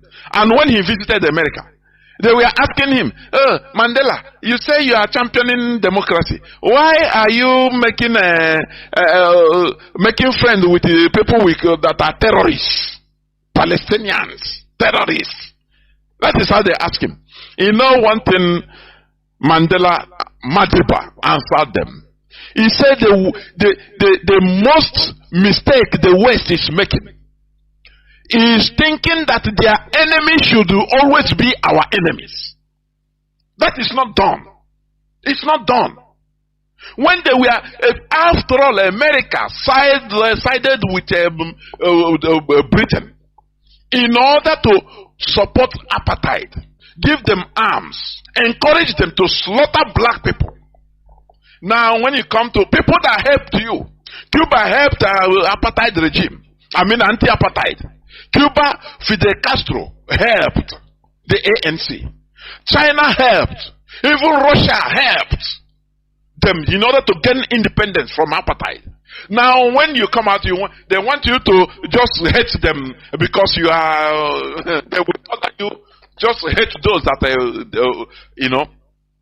that helped you. Does it make sense? And you will just blindly accept. This is a war, a world whereby we are all equal. In this world, equally created, all of us came out nude. No human being came out from the mother's womb with a clothes or with any other thing. No. The same way everybody came out. The same way I come out from my mother's womb is the same way Joe Biden, the American president, came out from his mother's womb. Everybody in this planet Earth. And all of us is going to die. So why do we feel inferior? It doesn't make sense. Before I go to the subject matter today, I will just read I think one or two headlines. News headlines, please. Okay. Days when Naira will be stronger than US dollar is coming back. Redeemed Church Overseer Pastor Adebayo predicts. That is, let me see, September 3, 2023 news headline. Are you seeing it? I say na India, they are selling stupidity to people. This that the GOs, this so-called God of men or men of dogs, I don't know. They are selling stupidity to the people, to the population. Days when Naira will be stronger than US dollar is coming back. All these things is once they made an agreement at the backyard, secrecy. Tinubu will call them and tell them, look, you have to brainwash people to support my government. And they will come and start prophesying. Oh, we are predicting, we are prophesying. It will be so. The Komoyi have been saying that Nigeria will be paradise since 1986, praying for Nigeria till today. The same thing. But the problem is the people that are going on all these things, the people that are believing all these things, they continue acting like animals, believing. You don't ask this man, say, Oga sir, how is Naira going to be stronger? When you manufacture nothing, when your source of foreign income is only natural resources like petroleum. Even though you don't refine petroleum, you drill it but you don't refine it. How is it going on? How? When you import everything into Nigeria, you import everything. So you are working for other countries. The whole citizens are working for other countries. But because when you are using foreign products, you are slave to all these people. You are making them to expand their factories, their industries by importation. Every time you are in China, imported. There are people in China. No need of traveling to and fro. Our people now, they know. In order to cut costs, one person will go to China and stay. Others will be in Nigeria. Just they will transmit money and he will buy goods and import. So, we are just, you see that we are just doing boy for Chinese, mostly. And they're only taking commission. Because everything you import, you don't manufacture nothing. So how are you going to earn your reserve? Foreign reserve. How? Foreign currency. How? I read one time, last time, I think they said the foreign reserve, Nigerian foreign reserve is either $3 billion only. A country of 230 something million people. Reserve is, foreign reserve, whether $3 billion. Whereas Gaddafi, during his time, he had a external reserve of more than $150 billion. Highest in Africa, with no external debt. That is why they killed that man, a Pan-Africanist. But here they are predicting you. And in that church, once you say, people will say amen, say, okay, rise, let us pray. You see Neanderthals praying, you ask them, is this the way that Dubai became who they are today? By just predicting and everybody clapping and shouting hallelujah. Now, before you know it, magic wand, things change and the country, Naira started having value over dollar. Can you, even all this type of headlines, other nationals are reading it. It is highly shameful for this to make a headline in Nigeria. It is highly shameful. That is why Nigeria shame every one of us. A pastor predicting, Naira will be more than dollar. And everybody is reading it. You are shouting amen. Ordinary electricity you don't have. If you want to set up a factory in Nigeria today, you will budget for an electric generator that will be either even more costly than the whole factory you are trying to set up. It will be engulfing a different money every day, fueling it to run your factory, because there is no electricity. These people will not tell you that, look, at least we need electricity 24/7. Don't Nigeria have the capacity of building a nuclear reactor? Let me ask. Don't Nigeria have the capacity of building a nuclear reactor so that Nigerians will have light, electricity? You see that this is a grand conspiracy in Nigeria by Britain. I say Britain, so that to deny Nigeria, the type of suffering they put in Nigeria is too unearthly suffering. All this so that the people will not rise up, because they know that when there is electricity, people will start doing something. You understand? There will be manufacturing, mostly by Biafrans. Igbo people will start making use of it. Instead of, in order to deal with Igbo people, they are suffering everybody. And no electricity. Everybody, you have the highest importers of electric generator is Nigeria in the world.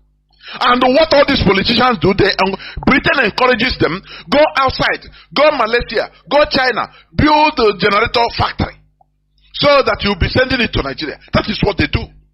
They are suffering people unnecessarily. And the worst of it is this, that the people in Nigeria don't know that they are suffering artificially. It's artificial suffering. Some people are putting this suffering artificially. It is not natural. Though now they use clergymen in order to sedate Nigerians, give them tranquilizers so that they continue sleeping. Oh, Naira will rise up in Jesus' name. Everybody will say amen. And you start invoking the spirit of Naira to come and prayers. That is how America become a great country, isn't it? That is how Australia became what it is. Is that the way China became what it is today?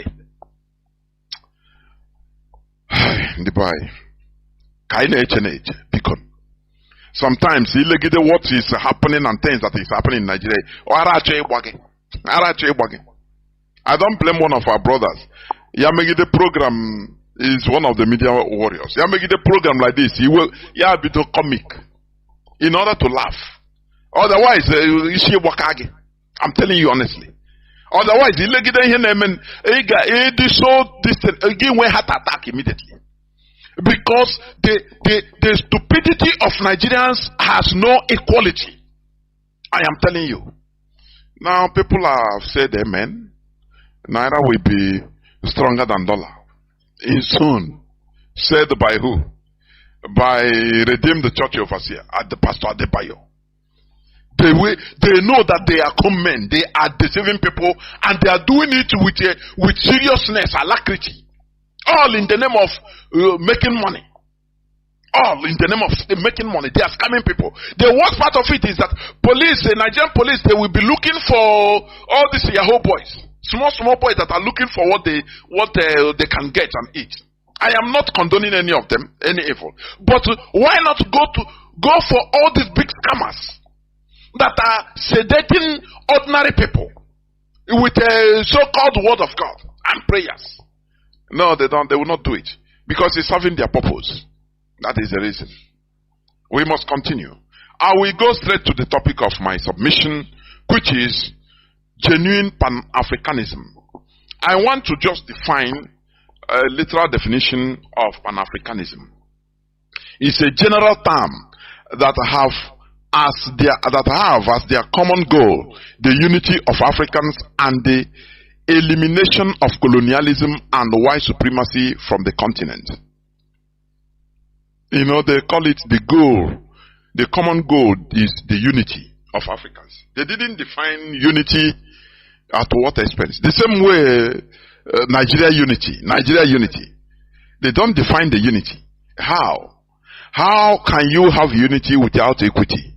How can you have unity at some people's expense? How? They don't, that only that unity. At what cost? At whose cost? Without equity, without justice, there will be no unity. That is what Africans should understand. And that is the reality. Because what brings problems is lack of equity, injustice. That is it. And that is why we are agitating for Biafra. Because we have no justice in Nigeria. We are being marginalized in Nigeria. Look at a whole race. They are not good enough to be to be even a president. They are not good enough. In every corner, they are Igbo people, they are not good in Nigeria. But anywhere, in every other place in the world, we are making waves. We become the best. But in Nigeria, no, we are not good enough. We don't have no seaport in our land, no international airport, no. But we want peace to reign. Oh, peace, peace! Shouting one Nigeria, peace, unity. Is it not a scam? It is. So the Pan-Africanism, as they say, is a general term that have as their common goal the unity of Africans and the elimination of colonialism, white supremacy from the continent. Colonialism and white supremacy from the continent. And you ask how? The first people that brought this idea, let me tell you. Do you know that Azikiwe's name was never there? Oh, Chineke. Azikiwe that answered Zik of Africa, he was never there. Do you understand? You have people like Toussaint Louverture. That is one of the Haitian general and the most prominent leader of the Haitian revolution. You understand? As one of the pioneers of this Pan-Africanism ideology. Jean-Jacques Dessalines, also a Haitian revolutionist.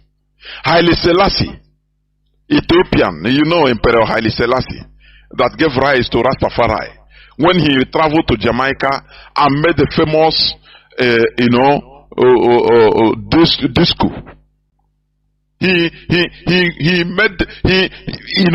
He came out and said that a time will come that Africans will come back home, and the whole Jamaica caught fire. And he started this movement of Rastafari. You understand? Also, one person they called Edward Wilmot Blyden. Edward Wilmot Blyden. He was an American Liberian educator. Listen, Patrice Lumumba, Julius Nyerere. Are you seeing it? Of Tanzania. Robert Sobukwe. You understand? He's a South African anti-apartheid revolutionary. Ahmed Sekou Touré of Guinea. These are the pioneers of this ideology of Pan-Africanism. Kwame Nkrumah, King Shuza II of Swaziland. You understand? Robert Mugabe, that was demonized by BBC and their masters. Thomas Sankara, Kwame Ture. This Kwame Ture was a prominent organizer in civil rights movement in the United States and the global Pan-African movement, born in Trinidad. You understand? Dr. John Pombe Magufuli. Are you hearing? President of the 50th president of Tanzania. Muammar Gaddafi. We all know the great man that was killed in the most brutal way by the West. Sarkozy, Obama, all of them. Yoweri Museveni, who is still in power. These are the pioneers of this ideology of Pan-Africanism. Are you understand? Do you see anywhere they say Azikiwe? No mention of Azikiwe in the international African level. Azikiwe's name is never mentioned. That is why I'm saying now. Sometimes I'm not as primitive people, and that is it. Onye pota ya honwe onye Igbo ya riju afu gote one cow, nwete one small crumb of political power. Ge hu ya na eko like this, or diko o wani lo na ho that place, that in his area. Ane utege chine eto ichema o ya hu wanile. E maro that from that sphere, from that look at a whole list of Pan-African ideologies. Nnamdi Azikiwe's name is never there. But in Igbo land in Nigeria, he promoted himself to Zik of Africa. Don't worry, even the other time, Mazi, who will be joining me as usual in no distant time, he said it. That who knows Azikiwe in the international level as a Pan-Africanist? He's right.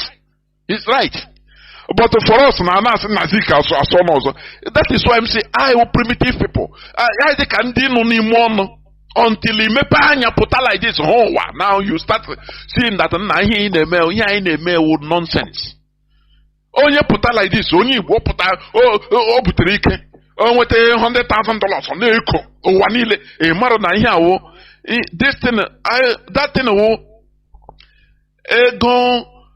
one rich Kuwaiti, Jenyanketani. Just say go Jenyanketani under few days. This is a very primitive character. I continue attacking this here so that we lower down ourselves, so that we will be able to inherit the world. Blessed is the humble, for they shall inherit the world. Remark that word and that statement. I tell you that the Bible contains Freemasonry puzzles.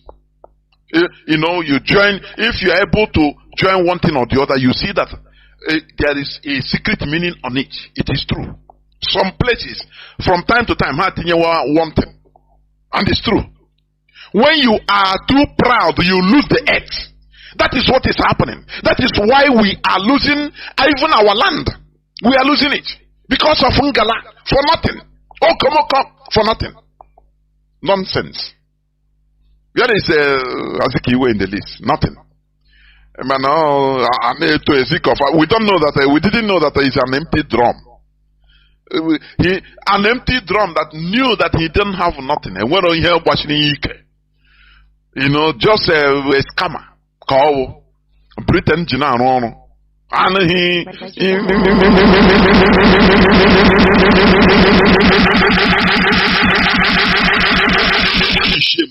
I will need limousines to be moving around so that my people will be seeing me as a big person.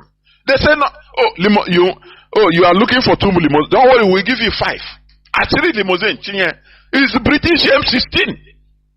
If they are manipulating you, you will not even understand. But you cannot control the situation. You understand me? That is why today, what we are seeing in this struggle, I have come to understand that many of our people are being manipulated without knowing. Some of them they know, some of them they don't know. Because the West is nourishing that your selfishness. They nourish it. That is the work of the Secret Service. Look at how they are putting criminality. They want to use criminality in order to douse IPOB, the struggle, legitimate struggle we are doing. They criminality, and the author of that criminality is joyously staying in his house, being used because of his personal interest, his selfish interest, without thinking what. From time to time, you have to think as a human being, saying, "Nah, this road I'm going, how will history remember me? How can I be torturing our people that we are trying to save?" It is the work of Western intelligence. They will be using you. Sometimes you might know, sometimes you will not know. You think that because they can use their agents, on the line, the third or fourth agent, in order to recruit you, and you feel that you are doing something. Living fine, you'll be living fine. Protection, they will tell you, don't worry, the government will not do you anything. Don't worry, you are invincible. Don't worry, you are doing everything. Hey, the government you are will protect you. Obina Zage, you continue doing what you are doing. You don't know that you are being used for their interests. Remember, I'm talking about Pan-Africanism. But let me define Pan-Asianism. Pan-Asianism, their own definition, is an ideology aimed at creating a political and economic unity among Asia people. Do you see? They defined it precisely. Political and economic unity, not general unity. Because when you talk about general unity, that is why many people are calling for a United States of Africa, whereby Africa will be a giant country with one president, and it's laughable. Now, Pan-Americanism is the principle or advocacy of political or commercial and cultural cooperation among all the countries of North and South America. Do you see how they precise it? They bring about that, yes, Pan-Americanism, we have different countries. We have to come together politically. Advocacy of political and commercial and cultural cooperation. When you talk about cooperation, you talk about respect, mutual respect. It's not about slave and servant relationship, or slave master relationship, as Fulani used to say. They say their relationship with Fulani and Yoruba relationship is slave master and slave relationship. So the Yoruba should not forget. That is how they have been, their relationship. But do you see how Pan-Americanism, they define their own? The same way Pan-Asianism define their own. But when you come to Pan-Africanism, they say just the goal is unity of Africans. You don't know, unity is very, very broad. At whose cost? Here they say, in other places they say political and economic unity, advocacy of political or commercial and cultural cooperation among all the countries of North and South America. Then Pan-Europeanism is the concept relating to all European countries, or the advocacy of political or economic unity among European countries. Do you see it? They mentioned that they should have countries, they have their differences, but all these things should be respected, so that they will focus towards a general European goal. But Africa, Pan-Africanism, the definition is very, very broad, very crude and broad. Unity. What kind of unity? At whose cost? That is why there is problems in Africa. Because many people don't understand the definition of this. Because it's too crude and unexplained, undetailed. Let me tell you, there will never be genuine Pan-Africanism without respect to our ethnic diversities, by granting independences or independence to various ethnic nationalities to avoid unnecessary frictions. Peace and unity comes with mutual respect, justice and equity. That is what we should understand. Peace and unity should come with mutual respect. Are you hearing what I'm saying? It is not a force of peace. You cannot force peace. Peace is a byproduct of equity, justice. It's just a byproduct. Do you understand me? It's a byproduct. It's not the starting point. It is a byproduct. Don't talk about peace. Pursue justice and equity. Once you get justice and equity, at least, now the resultant effect is peace. You have solved it. But when you start going unity, you fail it. You fail it. That is what Nigeria is. Unity, unity. Oh, peace and unity. Even in their national anthem. Oh, peace and unity. Forcing every unity at the expense of some people. Fulani are on the rampage. They are sponsoring them. And you want others to keep quiet. Oh, for law-abiding citizens. Oh, be law-abiding citizens. Let there be unity. It can never happen. It's just a pipe dream. You understand? Nigeria, for example, is the amalgamation of different nations under gunpoint, only serving the interests of the colonial creators. Do you understand me? You know, I had some people, when they talk about, oh, what is going on in Africa? Let it, Nigeria, let there be revolution, let there be coup, military coup. I laugh. I say, how many military coups have Nigeria gotten? How many military coups? Does it change anything? Does it change anything? It has been there. No, there shall never be any general revolution in Nigeria. It is impossible. Because of the way Nigeria is being structured by the Creator. When this side say yes, the other side will say no. When the other side say yes, the other side will say no. Look at the end-SARS protests that should have gotten revolution in Nigeria.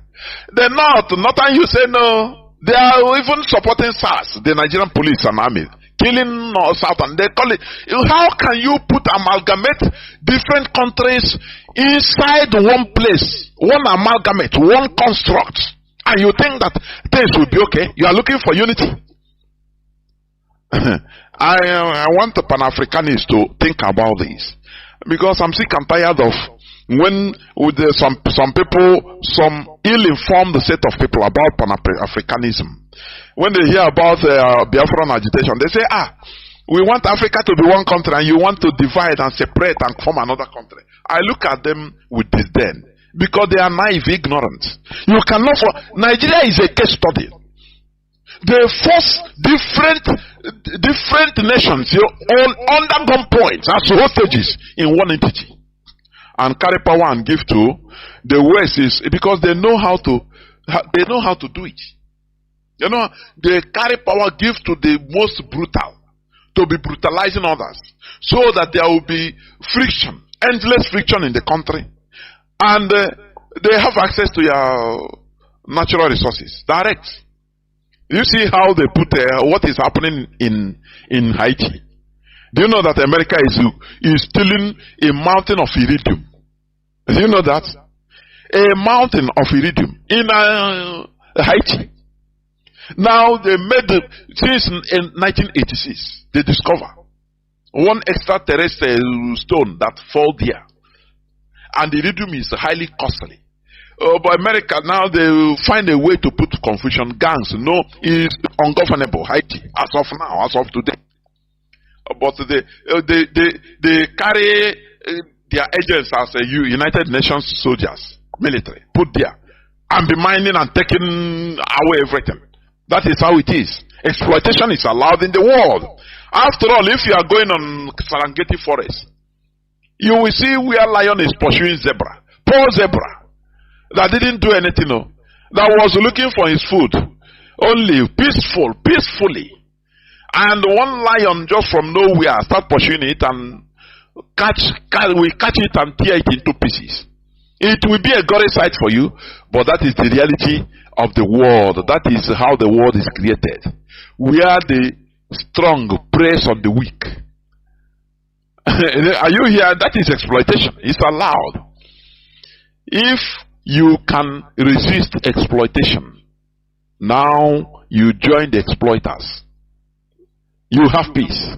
But when you are peaceful, yesterday I talked about, I said I will make it a discussion one day, an interaction. That this Igbo, we as Igbo people, we always praise ourselves. We didn't conquer. We know the importance of life. Yes, all these are good. But owing to the wickedness of the world we are in, you shouldn't be all peaceful. If you are peaceful as a people, you suffer. And that is why we are suffering today.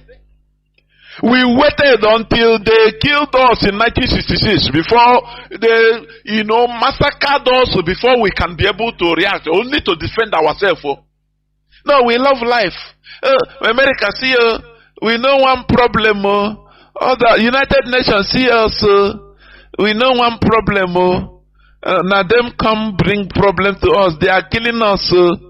Why not to come and protect us? We love life. That is it. I'm telling you. You know one problem in this world, and you come out in the world. A world of problem. A world that is double spinning. Spinning on itself. About 121,000 kilometers per hour. And now spinning around the sun, whether 20 something or 70 something thousand kilometers per hour. You know what it means? You're in a world of problem. Before coming out in this world, others died. You suppressed, you exploited and suppressed other cells. Other lives we are lost. Do you understand? And you now come to be peaceful. Oh, we don't conquer people. And today, are we not suffering it? Aren't we suffering it? Others that fought and conquered and put everybody under umbrella until it became their tradition. They speak one language. Before we know, this one speaker said, no, problems everywhere.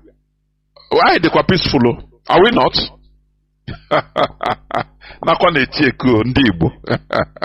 I'm telling you, we must continue.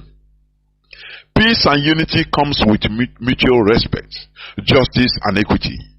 Nigeria, for example, is the amalgamation of different nations under gunpoint, only serving the interests of the colonial creators. I'm talking about Pan-Africanism.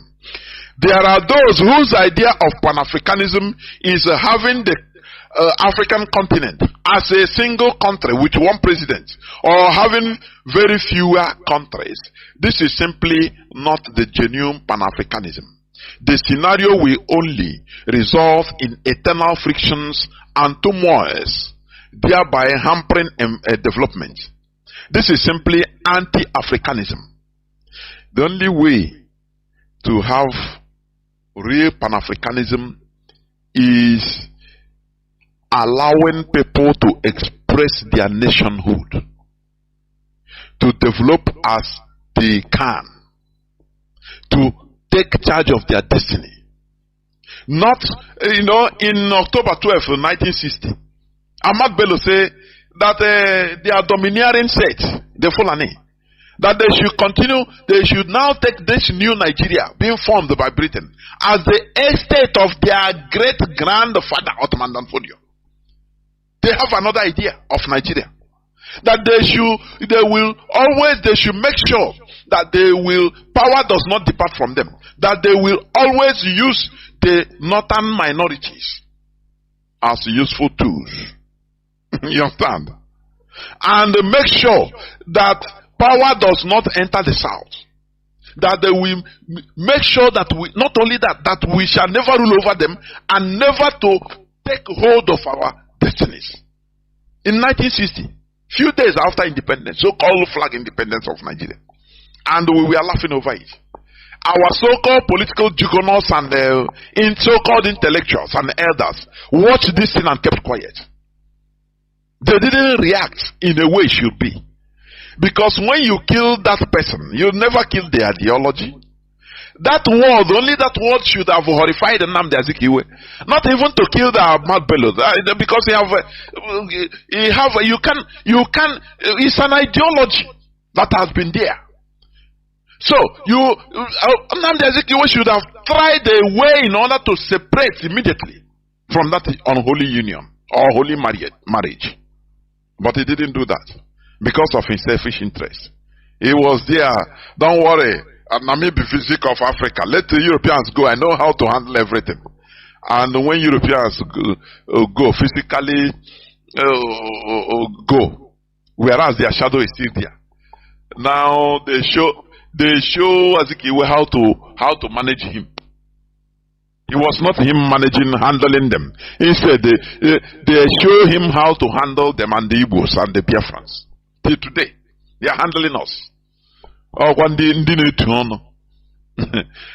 is why when some people, what they want is for the leadership now to come and start now we will do the many people very primitive set of people. We will do this. We will do this. Water. Just making sure. Mazi would have said this. That the leadership of this struggle is not content creators. They are not brand stars or content creators. To tell you, to make you happy. Whereas the reality is different. They will tell you as it is. Now, the thing difficult but we are fighting it. It's a strategic war. It is not something we come out on the open to vomit anything we want to do. No. But the result is what you'll be seeing. That is it. Chicken. And the people that want to watch a show, in the show, that is why I need and they make show. They go, they say, nah, nothing that happen on DSS, on DOS side. Now this IPO, now let me look for where things are happening. Ha ga onye na-eme show, gosi ha some antiquity. Brew champagne na agba egwu. Ha sị na onye action man now. Very backward thinking set of primitive individuals we have in our land. I'm telling you honestly. And after they will be deceived. And before you know, they'll forget everything and say, nah, I beg. And their suffering continues. You understand me? How can you turn Africa into a giant country whereby you have one president and you think that everything you have solved, is some African mentality. We solve the situation. You cannot. For your information, you cannot. Let me give you an example. Singapore and Malaysia was a single country at one time. The state of Singapore was one of the 14 states of Malaysia from 1963 to 1965. They were one country. They merged themselves. Malaysia was formed on the 16th day of September 1963 by the merger of the Federation of Malaya with the former British colonies of North Borneo, Sarawak, and Singapore. This marked the end of the 144 years British rule in Singapore, which began with the founding of modern Singapore by Sir Stamford Raffles in 1819. At the time of merger, it was the smallest state in the country by land area, but the largest by population, just like Biafra land. You see that? Singapore was like that, the 14th state of Malaysia from 1963. We have examples everywhere abound.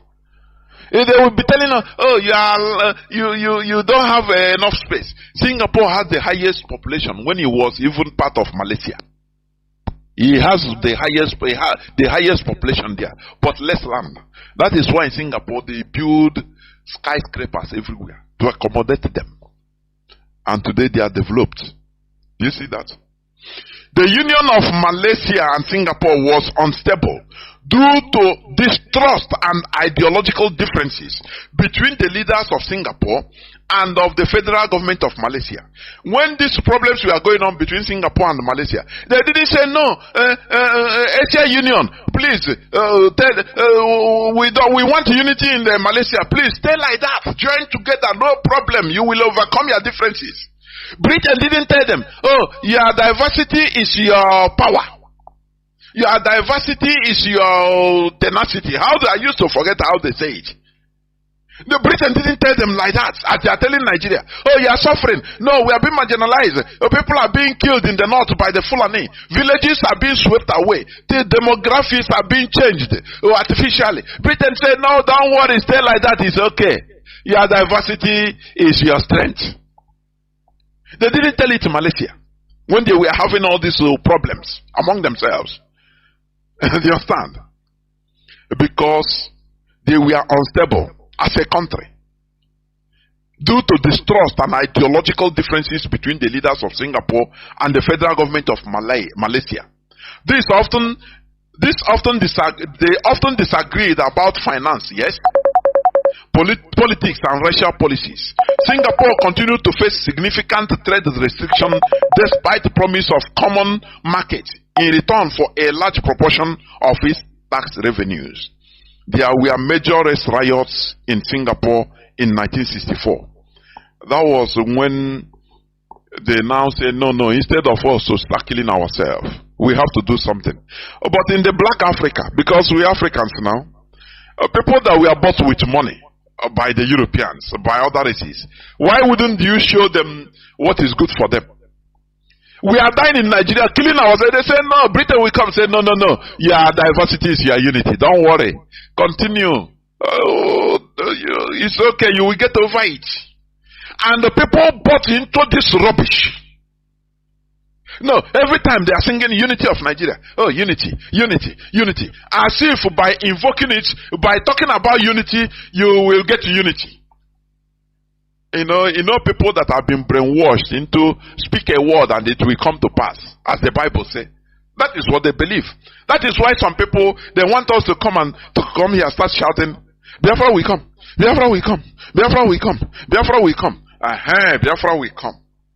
Very primitive way of thinking. Because they have been brainwashed. Speak a word. Dollar will be less than naira in all this time. Amen. Their word is powerful. Now they believe that when you come on Radio Biafra, you start singing, Biafra will come. Release Mazi Nnamdi Kanu. Release Mazi Nnamdi Kanu. Mazi Nnamdi Kanu must be released. And he will be released. You don't know that what is being taught in Radio Biafra, all these grassroots affairs, is an eye-opener, a brain opener that will lead us into a vibrant society called Biafra. You don't know. These are the things that we need to do. But because you are brainwashed into believing another thing. You want us to come here every time. As I stand here now, I start singing like an onion chaplet. Maria Diasa, Biafra will come. Maria Diasa, Biafra will come. Maria Diasa. You know, all this call. All this now. All this. When Malaysians and Singaporeans were having problems as in one country, they were killing themselves. Now they say no. We cannot continue like this. Because as we are killing ourselves, we will not have any space for even thinking about development. Everybody will be thinking about his own. Oh, my tribe. Oh, no. Why do you give us like one Ariwa group? They say Tinubu didn't give them juicy position. They alluded the finance to them. They didn't give them finance. And there is one other one. Very juicy position. All that the people are asking, give me cake, juicy position, so that you will milk. No person talks about development because we are in a very big contraption, forced together under one point. And you're talking about Pan-Africanism, being a country ruled by one president, that there will be progress or peace. You are in a cloud cooker land. I am telling you honestly. This political problem, I'm talking about Singapore and Malaysia. These political problems culminated in the decision by Malaysia's Prime Minister, Tunku Abdul Rahman, to expel Singapore from the Federation, and on 9th August 1965, Singapore became independent. Do you understand? They did something like human beings. It is this, the Prime Minister of Malaysia, when you look at it, he said, no, if we continue like this, we will not even think about progress. We will be killing ourselves all the time, looking for juicy positions, making the country, and the foreigners will be taking advantage of us because we are fighting always. So it's better we separate so that we develop. Go and take care of yourself. I take care of myself. He unilaterally expelled Singapore from the Federation, Malaysian Federation. You understand? And today they are thanking their goodness that they did it. You understand? Today both of the countries are doing very well, and they are exhibiting genuine friendship and pan-Asianism.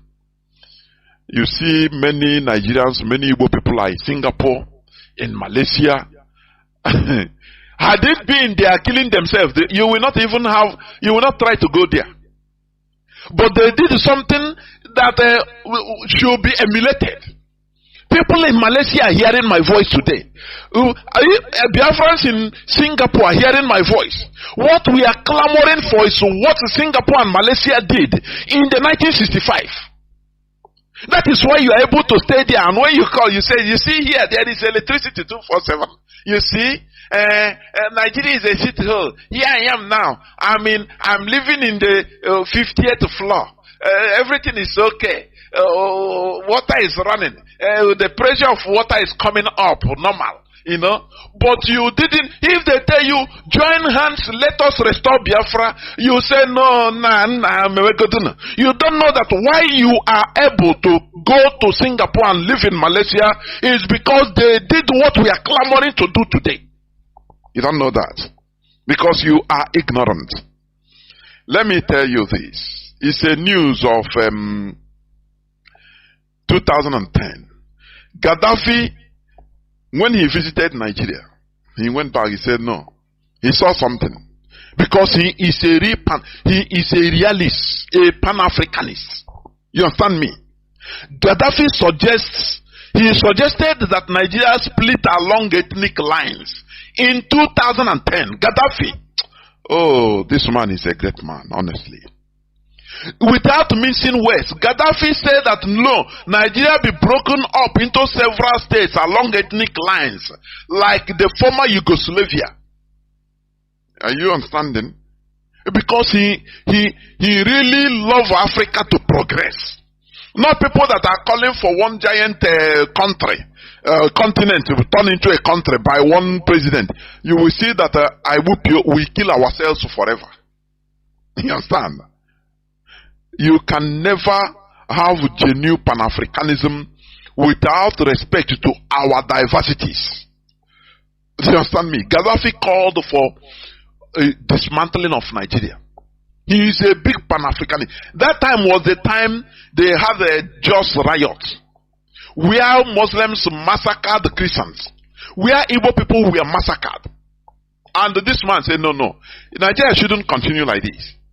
But, Britain came and said, no, your diversity is your strength. Continue. This in 2010. But it continues today. The same thing.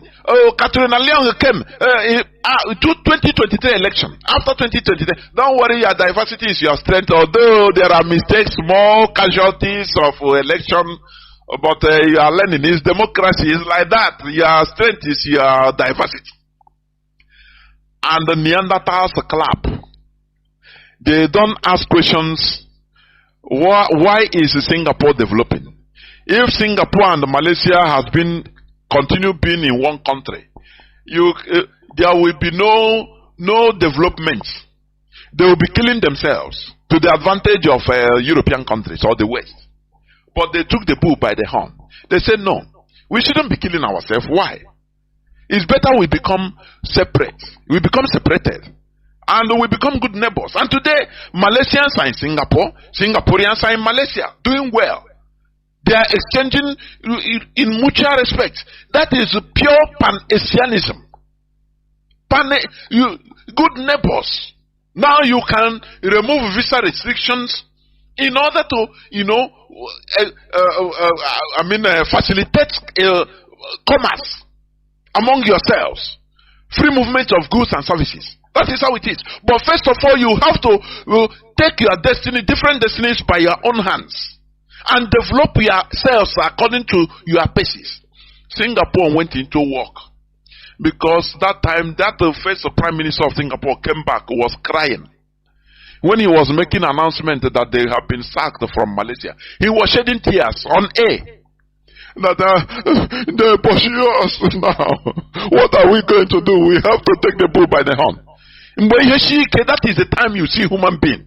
You understand? When you are pushed to the wall, now they have a country. Their country is looking at them. They need to now work. That is why we are clamoring for the restoration of Biafra. So that we, as a people, we go into work. In order, those people that they say they are not good to be to rule Nigeria. Oh, they are not qualified to be engineers in Ajokuta steel industry. Because Igbos will dominate there. No, they are not good. They pursue all of them. They replace them with mediocres. No, they are not good in this. They are not good in that. Now, when we have our country, it will become a challenge. And we will go to work. That time we will bring our brains. You will see patriotism. You will see that we love our nation. Oh, that time you will see that, look, we have been yearning for this. We will start building our nation, with all our might. You understand? Because that time it will be a challenge. Gaddafi, the leader of Jumhuriyya, he said it. He suggested that Nigeria be balkanized in the 2010. But Nigeria, they recalled the ambassador from Libya, saying, "Now this man, is it not what is happening?" Gaddafi is a big Pan-Africanist. He saw the reality. He didn't miss words. He said Muslims should be one side, Christians should be another side, and form different countries, so that you become good neighbors. But they go with sentiment. No. Why is this man talking like this? Hey, our ambassador, come back. Britain put a voice, put pressure on them. Do not allow this man to come and spoil your dear Nigeria. Your diversity is your strength. So please, do not allow him. Make problem with him. Gaddafi, a great Pan-Africanist, in 2010 called for the dismantling of Nigeria in a former Yugoslavia style. Genuine Pan-Africanism starts when Africans recognize and respect their ethnic and social-cultural differences, making rooms for different nations which are illegally gummed together by the Europeans to govern themselves in their own ways. The same way the Europeans allow their different ethnicities, notwithstanding how little they are, to remain independent or voluntarily come together in a highly federated unions, highly federated unions, like Switzerland. Any part that wants to say, I don't want to be part of Switzerland today, they will get and do feast for them, just like what Mazi Nnamdi Kanu said, that Biafra will be, a highly federated nation or nation state. If tomorrow Islam say no, we don't want to be part of Biafra, the only thing we do, we say, okay, it's not one man. We say no, the referendum will be organized for them. Once they say no, we don't want to be part of Biafra again, no, we hire brass band, cook rice and beans and oba, cook feast, do them send off with all our hearts, and we pray together, go offer together, that you progress and we continue being brothers. We do them send off. You understand? That is how it should be. That is how Europeans organize themselves. Let me tell you, many European countries are not up to 1 million in population. You know that? For people that are talking about Pan-Africanism as if we have to become one country. No. You must respect people so that peace will reign. Mutual respect. A case study of this thing is Nigeria, where people are lumped together. What is happening in Nigeria? No security, no development, nothing is going on. No electricity. People don't. If you want to put electricity, they will sabotage it because some people are gaining. If you want to rise up to protest, so they will say they will label it Igbo. The Igbos you want to protest with Igbos? No. Leave them. And then they suffer them. And we turn ethnic problem. Like end SARS. No, you people in Yoruba in Lagos. Now your properties Igbo, they destroy you. They are tricking you into destroying Lagos, your properties. Look at you. On a no sabi. On a be mumu. Now, comrades that we are fighting together started distancing themselves. Oh boy, let's move. This one say, oh boy, nah, I beg, Igbo. On I don't deceive us, I beg. Which kind of answers? More than go on, it shall go do them like that. Here in Lagos, in our land, they put a crack. Because they know that Nigeria, there is nothing like a revolution. It can never work. It can never, it's impossible. Because of the way they structure issue. The politicians are 100% in control. The few 0.5% of the population that are politicians, they are in control. If you want to rise up, they will put ethnicity on it. They will put a tribe or say na Igbo tribe. You know they had them now. Any person, any other tribe in Nigeria that hear about Igbo, hey, they look back. No, I want Igbo to dominate on her. They say no. Instead, make a politicians, make a Britain, make a Fulani kill everybody instead of Igbo to dominate. They use the hatred they have developed against Igbos in order to destroy Nigeria, and everybody is suffering it. And that's why I'm happy, because everybody is suffering it. Everybody, you know. If people want to write, just like what the Jews did in the situation of the Jews during the Tsar era of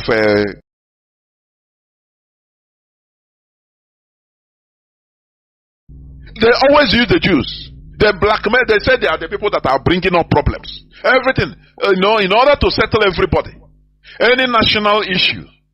In order to put a scapegoat, they call the Jews. Yeah, it is the Jews that did it. Everybody say, okay, we know. Everybody now will turn against the Jews.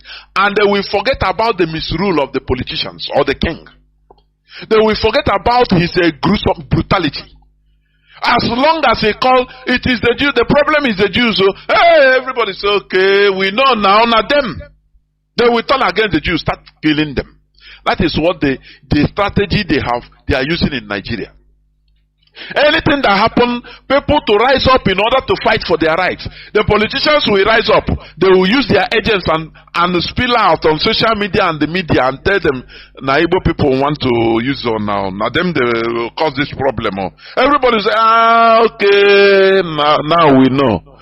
The Igbo people, I beg, we not go follow Igbo people. Instead, make you politicians, make Britain, they squander everything. No problem. Make we they suffer. Instead of giving Igbo leeway, I beg. That is how they structured Nigeria. Do you understand me? Do you know many European countries?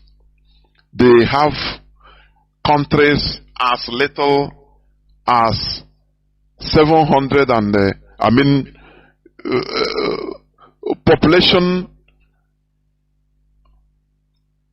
population of Vatican, whether it's up to 200 in Vatican.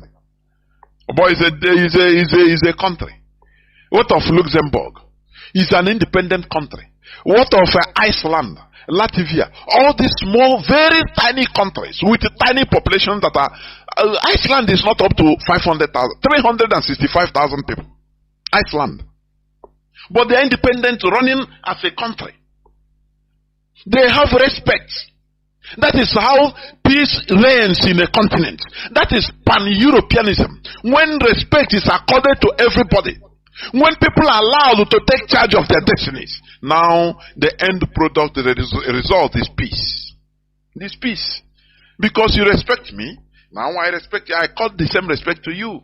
You don't look down on me. Say, Onyamiri, kill Onyamiri, want to. No. If you do, how can you have peace? When you don't want me to even rise up.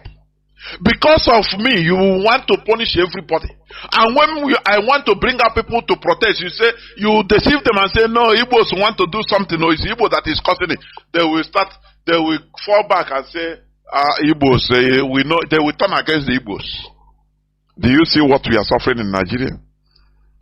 Even in the Americas, let me tell you, there are some population, some countries in America that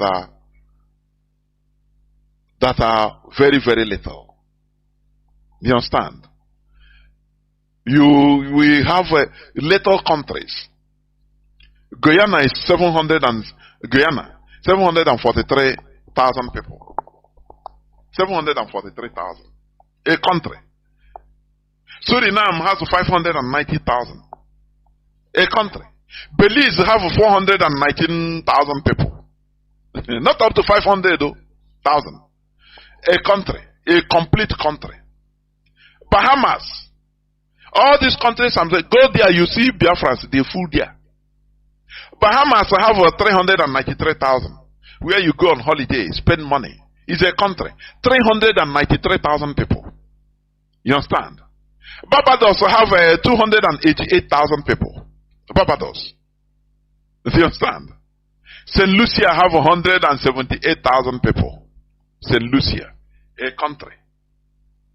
Grenada have 113,000. A country.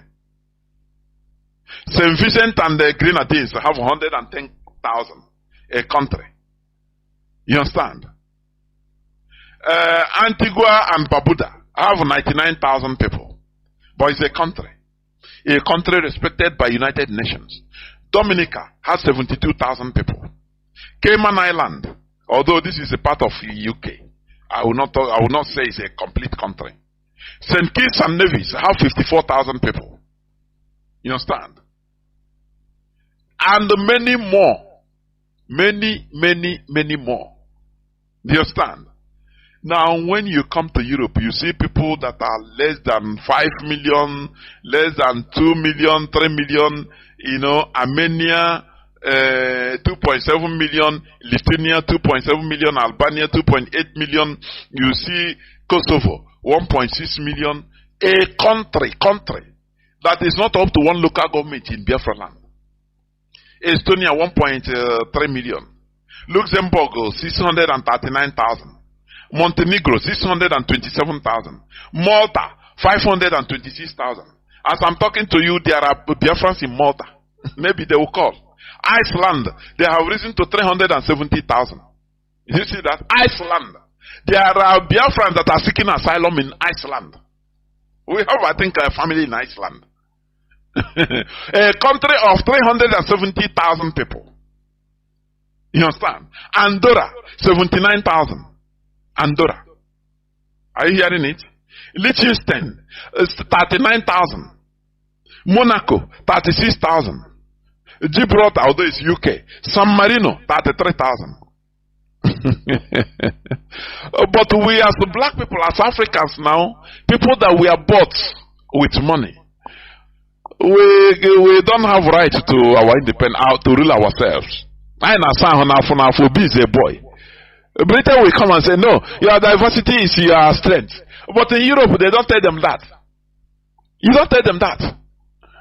They respected everybody, and everybody have free hand, independence. Now they called for, association, mutual economic association, European Union.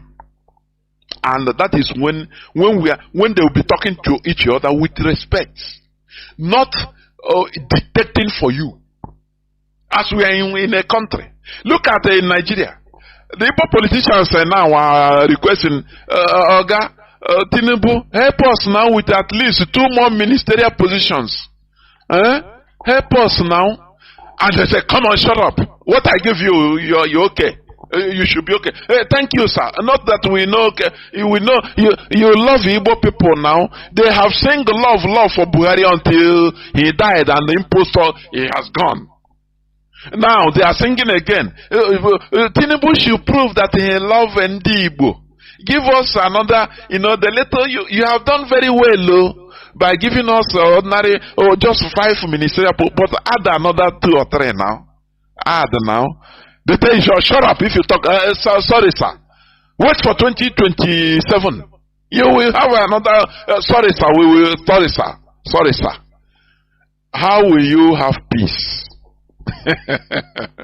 How will you expect peace and unity in a country like this? Whereby, if we have our independence, we will take charge of our destiny and be developing, and we'll be talking to ourselves as equals. Nigeria or Ariwa Oduduwa will come we will be competing, healthy competition on development. If they have car factories manufacturing, made in Ariwa car, we try to imitate them, emulate them and produce aircraft. It will become healthy competition. When they saw that, Biafrans are producing aircraft now, they try to make research for, jet bombers. That is healthy competition. Things will be moving on. But in a country where all of us are together, we are good for nothing now. We are together. We are begging for our politicians are begging now for another ministerial, at least add 1 or 2 on top of it, so that to prove that you love Ndibo. That is their mantra. So that you prove that you love Ndibo. Where is Igbo presidency in 2023? Anywhere you see a Nigerian politician of Igbo extraction, ask him this question: where is Igbo presidency of 2023? Something they used to massacre our people. Because of Igbo presidency, we're thinking that it is him that they will be choosing, because they promise each and every one of them. Very primitive Neanderthals. Their Alhajis went there and promised, you are our man now. We will support you for Igbo praise. You are our man. They will go back and tell Dave Omai the same thing. They went and tell Nyesomuike the same thing. They went and tell Chibrikamechi the same thing. You know you're an Igbo man. You just know now. I'm a Igbo now. I'm one Igbo. We support you. Now, Nnamdi went and started singing praises for the killers of our people. Dave Omahi, they sponsor him to form a Bubago. Remember, you remember 2023, you are our man. So, form a Bubago and kill all these Biafran agitators. This is your youth, kill them. He jumped in to say, don't worry, I will do it. I will prove to you. Where is Igbo presidency? For goodness sake. You think we are going to forget it? We will continue asking this question in this platform. Where is Igbo presidency 2023? Where is it? Today, you have done as if nothing happened. You have forgotten, but we don't forget. We don't forget. If you don't give it to us, we know that you have pushed out of Nigeria. If you don't give it to us, we are going to join IPOB in order to look at these very inconsequential idiots. That is why they have been relegated. Igbo politicians are now relegated to nothingness, irrelevancy in Nigerian politics because of their behavior. They don't understand politics. Politics is about local, your people. Being at your back, not killing your people, making enemies against your people. Where is Igbo presidency? That is a question that you need to answer. All these countries I mentioned, European countries, American countries, some are less than 100,000, but they are countries. They are different countries that are managing their lives, living fine. If you go to your country, if you go there, you will even see Biafrans, see Africans hustling there. Seeking asylum there, begging for asylum there. But let us go the way of these people. You say no. Nigeria, my Nigeria. And what is your Nigeria doing for you? Why are you running away from your Nigeria? Gaddafi saw this and he suggested for the dismantling of Nigeria. They came against him. Britain pushed their idiots, Nigerian politicians, in order to come against Gaddafi. Today, Nigeria is still where Nigeria of 1970 is even better than today. Are you seeing it? And people are walking happily as if nothing is happening. They don't care. No electricity in 21st century, they don't care. They don't care. The clergymen are in one place, another side, giving them sedatives. That all will be okay. That your problem is a demon, is the devil. Is a demon, pursue him, cast him in 100 days fasting, cast him away. And the people are following this primitive way of reasoning, outdated, something that Europeans run away from. You are following it. We will never tolerate this type of idiocy in Biafra land. That is why we are sanitizing our brains, whether you like it or not. We must make sure that we sanitize our brains in order to enter into our country. Because with this dirty and compromised brain and of primitivity, superstition, it cannot work. Who is going to build it? They will tell you, no, my pastor said no, demons are there. So let us first of all go fasting for 30 days before I come back. Is that how you are going to build a country? Hey, I will continue. I will open my lines in no distant time.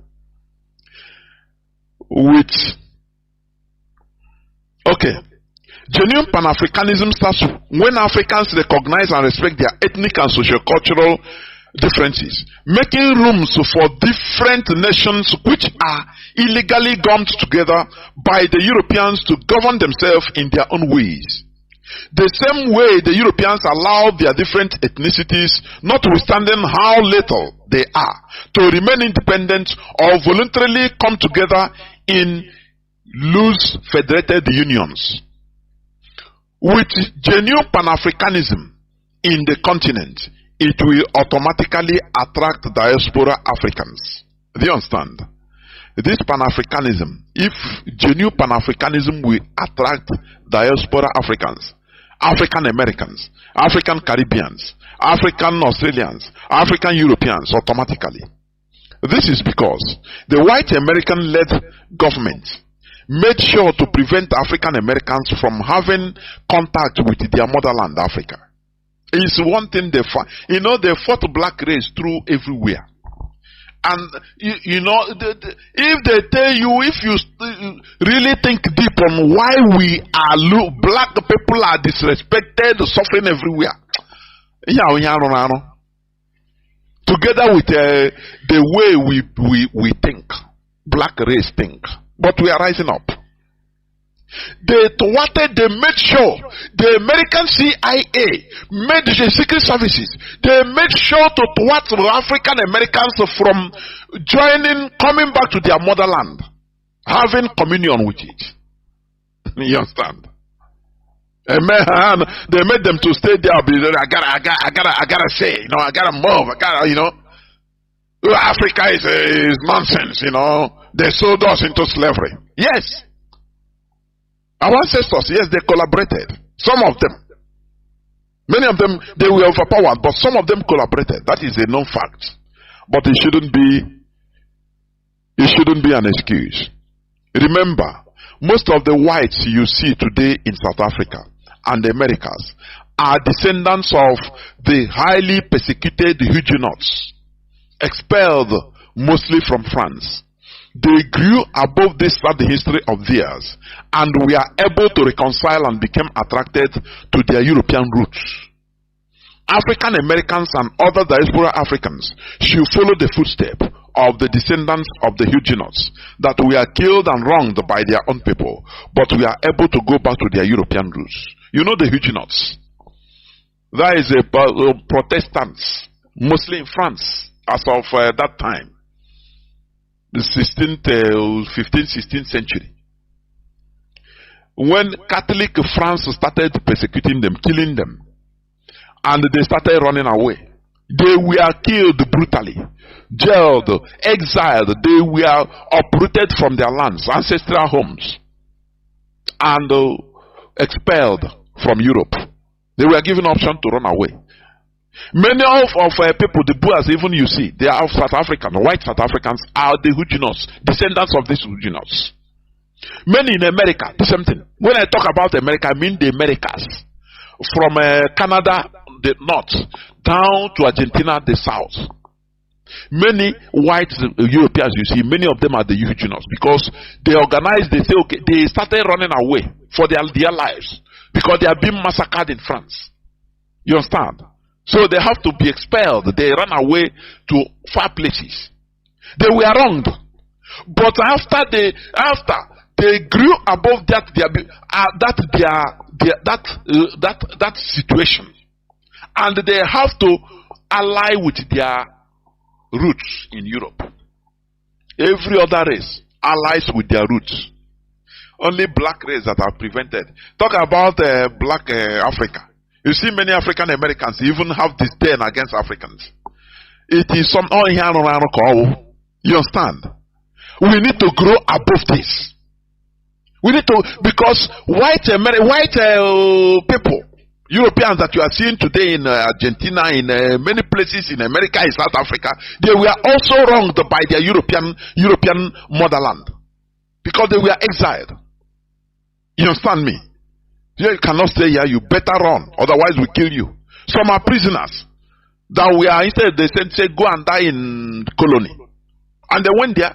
They born children. They were wronged also, but they grew above this and they traced back their roots.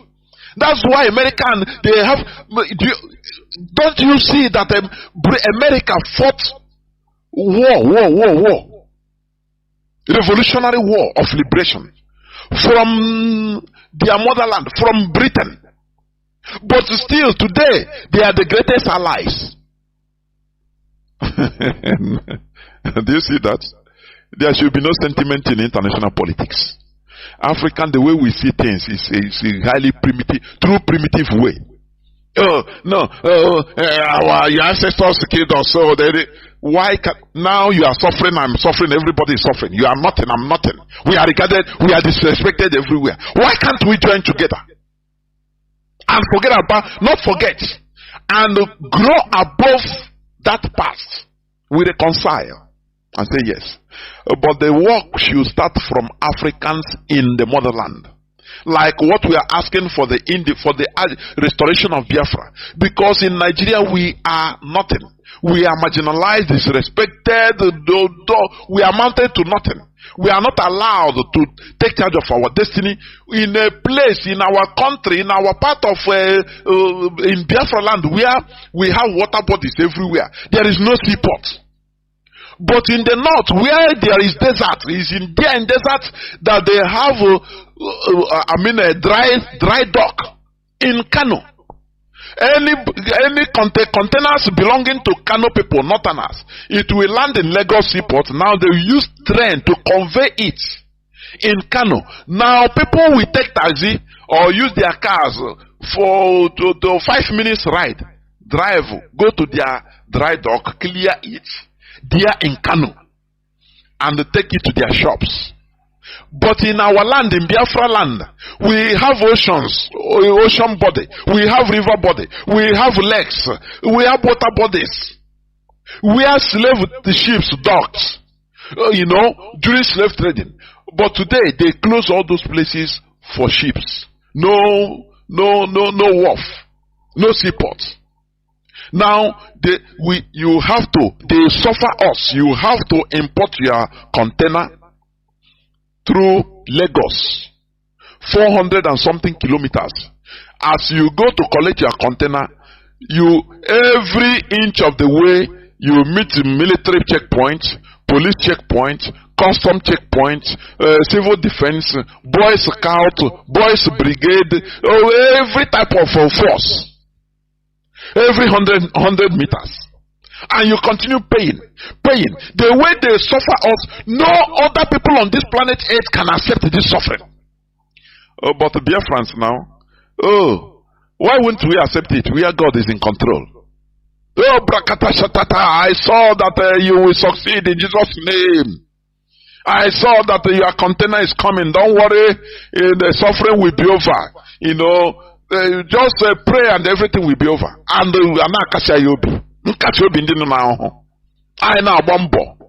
we take our container flying on the road. They continue ripping us up. According to report, last 2 months, only the military the police and military checkpoints in Biafra land, they report 600 in year never end. 600 billion naira. 600 billion. Do you know what it means? That we are giving to police and military, settling. What type of agony do you put us? I want people to you have to raise your chagrin, righteous indignation. They put us in a suffering, dying slowly. And we continue eating the flesh of our own brothers, thinking that the problem is a witch, the problem is your father, a tie your destiny. This one is life on the pit of hell. They are attacking us from land, sea, and road, bush, everywhere. From the churches, they are attacking us. If the government of the day, they're causing havoc against us, now in the church, they tell us it's your brother that is your problem. Do you see what we are suffering? And you never see road. You never understand. Because you are ignorant, naive, and blind. You are sentimental. You are a religious bigot. We don't need this in this struggle. If you are a religious bigot, you better move away from here. We don't need it. When we get Biafra, you can come. Because one thing must give road to another. That is the reality. So, we must continue what we are doing. Our brain must be sanitized in order to restore a sanitized country. The suffering, the agony, the pain we are going through, it is too much. No other race on this planet Earth can be able to endure it. No other race. Open, they don't hide it. You come out they stop you on the road. Everybody come down from the car and march 100, 200 meters with your hands up in a place in our own land, and you think that is normal. You think that is normal. After all, after you go to church, they console you with fake promises, fake everything fake. Oh, naira will be more than dollars, and you say amen. Nah, ngwana. Very miserable situation. That means there is a time we come in somebody's life, you say no, you take this drastic decision. That's why I love white people. They have red lines. There is a red line you cannot cross. Instead they kill you and kill themselves. They don't care. Life is not, it's like that. Everybody will die. But you that is miserable, you like to live and so under suffering, you love it. Instead, and even the life you are not living, you are just surviving. We cannot take it. We shouldn't continue taking it. You understand? So people that are talking about Pan-Africanism as a one big giant country in Africa, take note of Nigeria. You understand? Take note of Nigeria. It's a bad example. Don't go that way. Allow people, to express themselves. Allow different nations abound together in one giant country in order to liberate themselves. Now we can go be like Singapore and Malaysia. Moving very well. Have you seen since 1965? Have Singapore and Malaysia fought?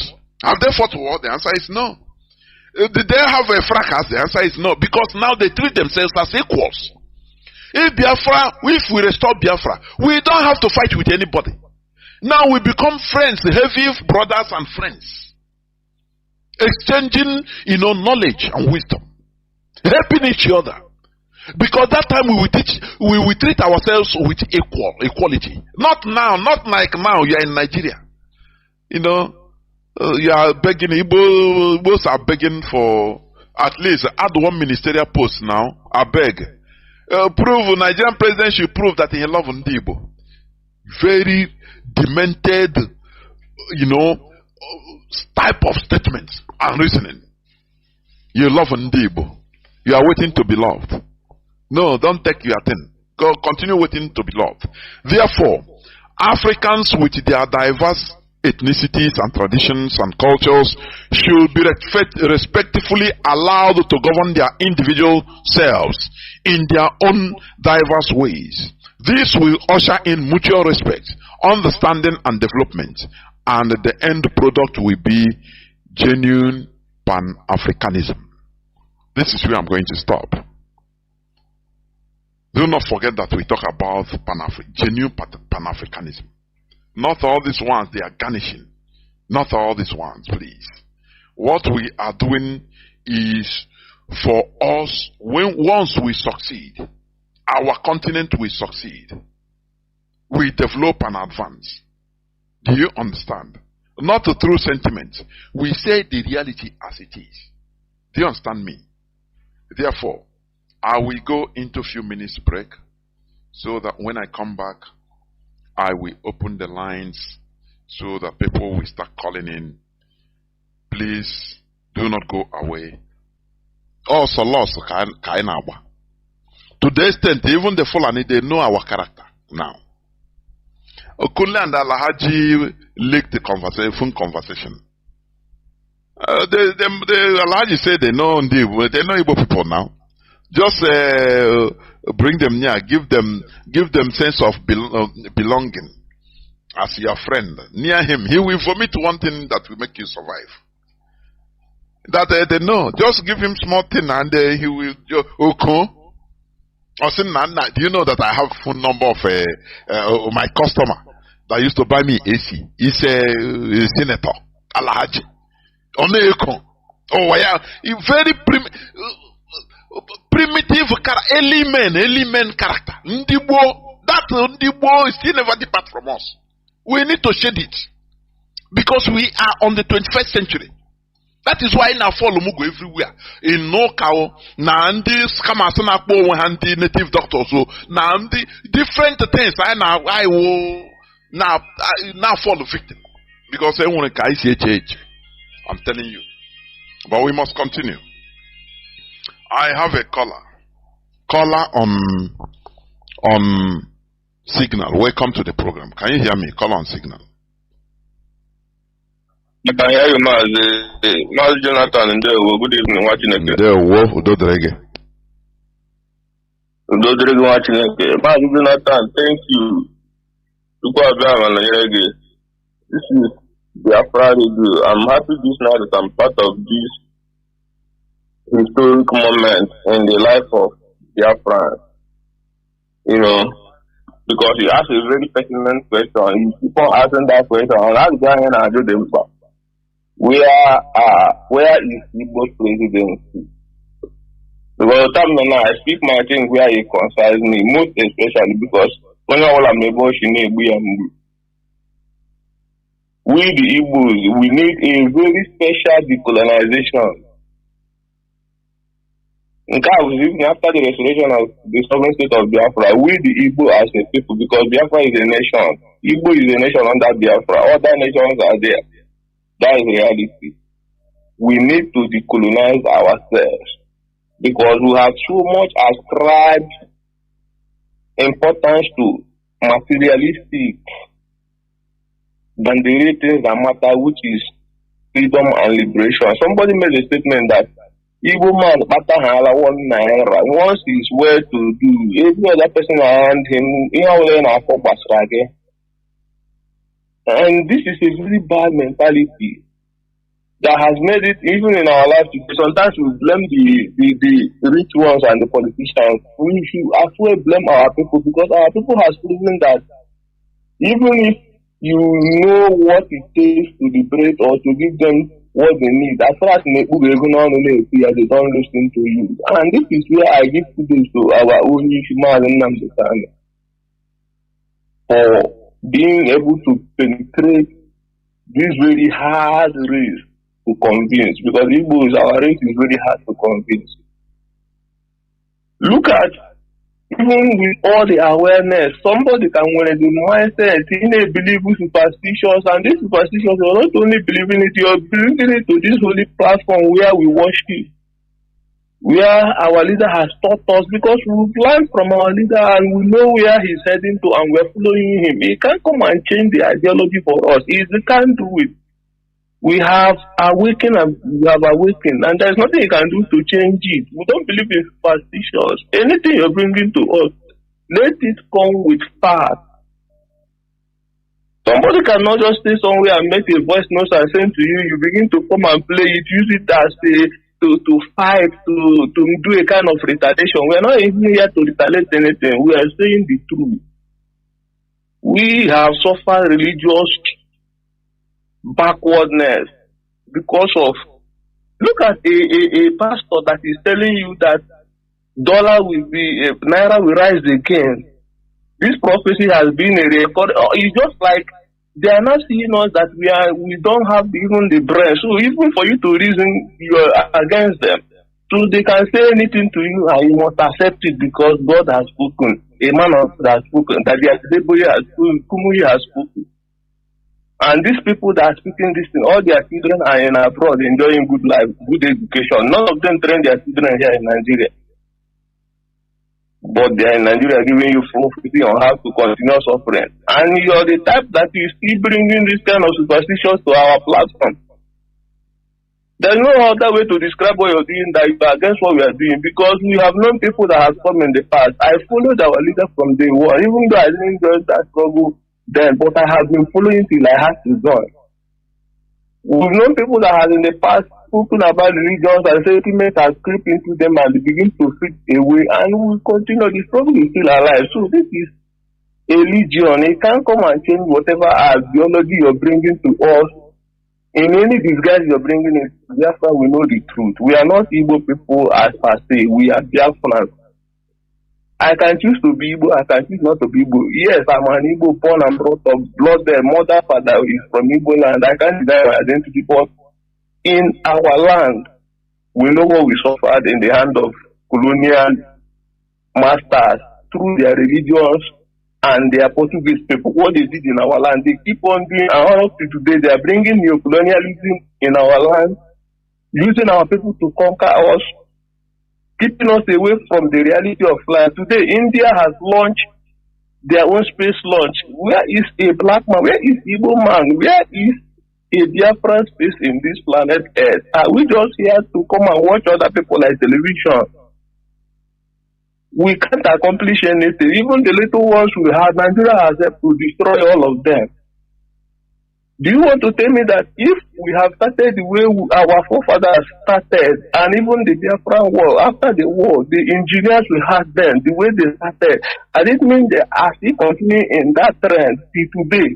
We will not even have industries all over Igbo land to develop our land. We don't even have a reason to travel to Lagos, to outside country for anything, because that thing you're looking for Sokoto is inside there in your house. You are living in a national country. I don't think you have seen any auditorium of pastor crusade that has ever bring development to a society. You're using church auditorium where prayer camps to say this is what we develop Ali. If that be the truth, the way we are a religious people, don't you think that our land will be the most developed in the world, because we have the highest prayer camp and churches in this world in Igbo land? But today, we are the bottomless at the bottom, and we are still fighting to bring ourselves from that mess. And you're using the opportunity because you have a platform. You have seen Jesus before Biafra. You believe in Jesus more than Biafra. We are not being sentimental. Biafra is our religions, and religion Biafra is what we worship, and that is the sanctity our leader has kept. Our leader never violated that rules, and you have no right, as somebody who is given opportunity to continue the legacy, to come and change it for us. We can't take it.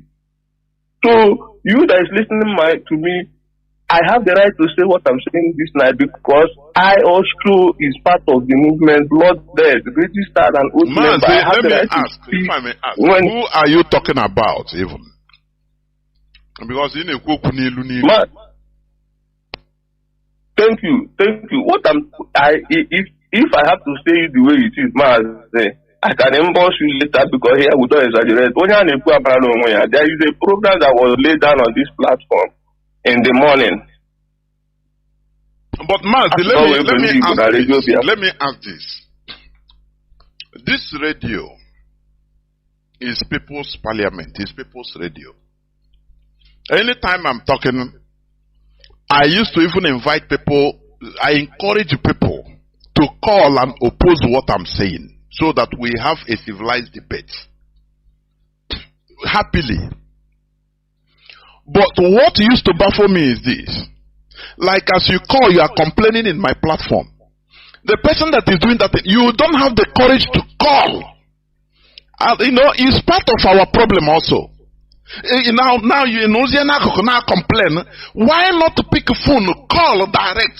If I am talking, even if I'm doing any program, I used to announce it, say, please, I am not Mr. Know Ye All. If you have opposing arguments, Because Mazi Nnamdi Kanu put a standard that we the superior argument rules. Call here, call the number. I call the number. But when you leave, for example, you leave my platform, what I say now, you go another platform, start complaining what Mazi Jonathan say, for example. Does it make any sense at all? Whereas you have the right, the audacity, you know, you call and say, Mazi, I don't agree. Look at my reason. It's not quarrel, it's not personal. Why should we be coward like this? And after all, the same character only complain. Upon now, cannot complain. Take on your name, if it is me, take a phone, call. That is the thing. That is what I solicit. That is what I'm saying. Yes, you're right, You're right, Mazi. Let me round up. See, on the aspect of calling, I can only call in. Why I'm calling in on your program? Because after your analysis and everything you said, you gave chance, may pay line for people to call in. But when you're on a program and you know what you want to say, after saying it, you say there is no time to receive call, you end the program. I don't think I will be calling you private, or because what you said, you didn't say it private. No, it's not private. Any other time, if the person come, call him. Talk it. People will hear. We are not afraid of anybody. Until you went there on air. That is how it should be. And I want people to do the same to me. You understand? I want people to. If you say you don't agree, what we are doing is we are not. Do I know you? You don't know me personally. We don't have any personal business. It's this struggle. So anything we are doing is not personal. It's the standard being set. The focus of where we are going. So if you disagree on what I'm saying, you call. Now we discuss. You can make points that strike, that I can learn from. Now, we debate it, we argue, and people will be listening. We will also be learning. That is symbiosis. It's mutual benefit. That is what I'm saying. Ndewo Mazi. Thank you, Mazi. Thank you, Mazi. In order not to debate, let me just round up. Our leader, Mazi Nnamdi Kanu, has been freed by the court of competent jurisdiction, appeal court, and United Nations has also given their opinion. So anybody who is going to talk about signing shorty or anything, you are just being a useless fool that you have always been since we know you. Our leader is free, and the Nigerian system should obey their own court and release an innocent man so that he can go and take care of his family. Because you can't tell me that somebody who the court has set free for over 1 year now is still being kept in solitary confinement. This is injustice, and the world is pretending as if they are not seeing what is happening. We are here, and we will remain here until all of them will come and go, and justice must prevail. Our own case can never be different. Nambuko be true, and it will never end in our leg. We must have our freedom and develop our land the way we want it, and build our own civilization, our own indigenous way as a race. We are not cowards. We can never be cowards. Thank you, Mazi, for what you do for motherland. Thank you very much. We must continue. We should learn how to, I don't know. There is something also I see in us, and this is part of the thing we need to change. We are seeing debate. Sometimes some of us see debate as you are against me, or contrary opinion as you are against me. That is why we are not good in politics. You know, that is why we are not good in politics. And that is one bad aspect I see in, let me say, these people, this is Christianity. They don't like debate. They don't like, exchange of ideas. No, they don't like it. It must be that thing they say is okay.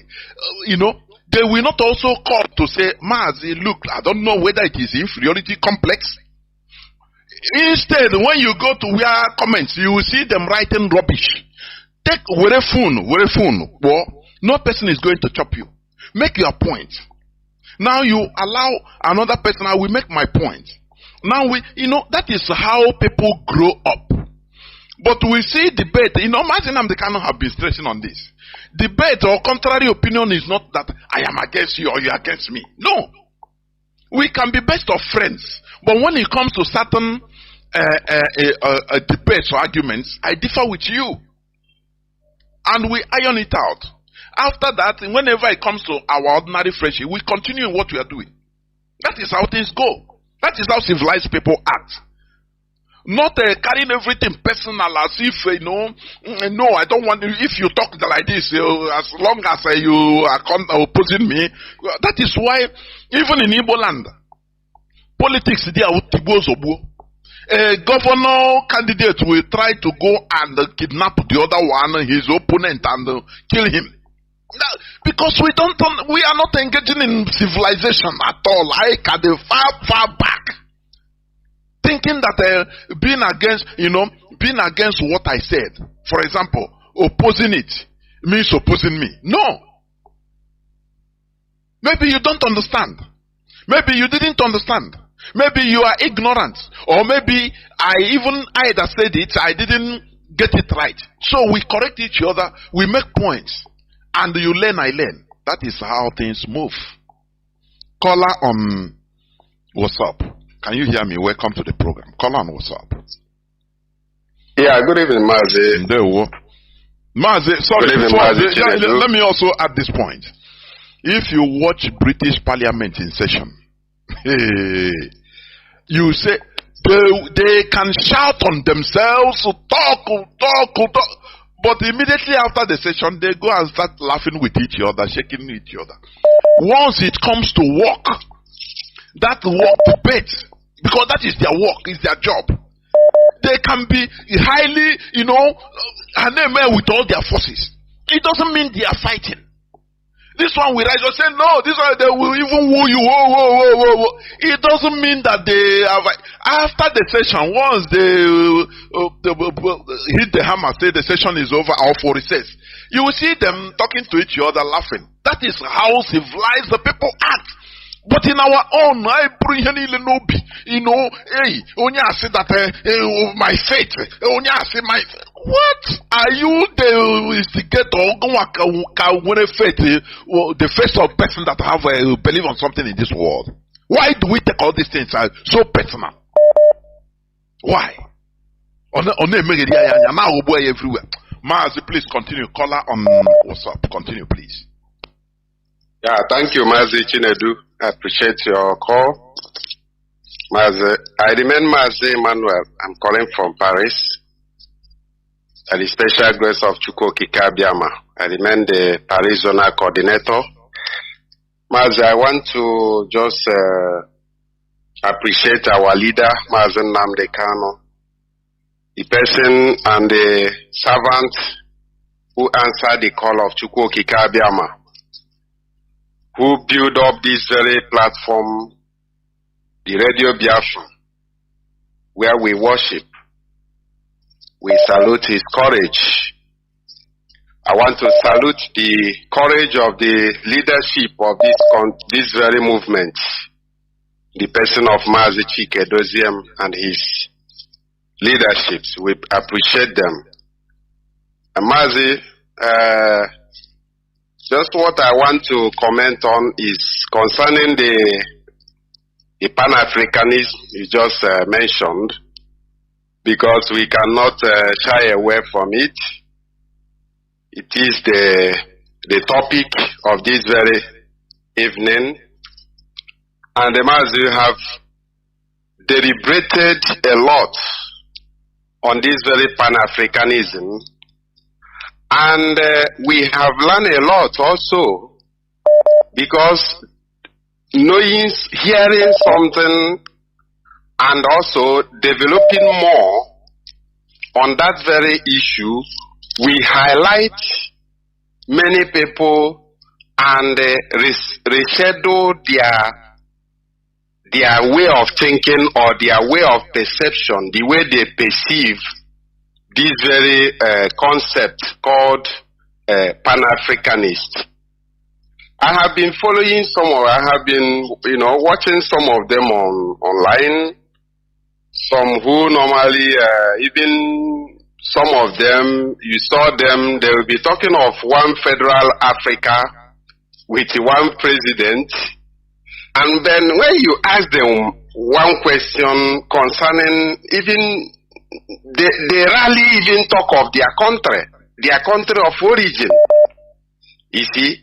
And all these people you see, when you ask them some questions or you want to, draw their attentions on the difficulties that may face Africa and the irrealizable of this very project. I am not saying that building one big Africa is impossible. It is possible. But we have to learn from the people who have passed that through channel.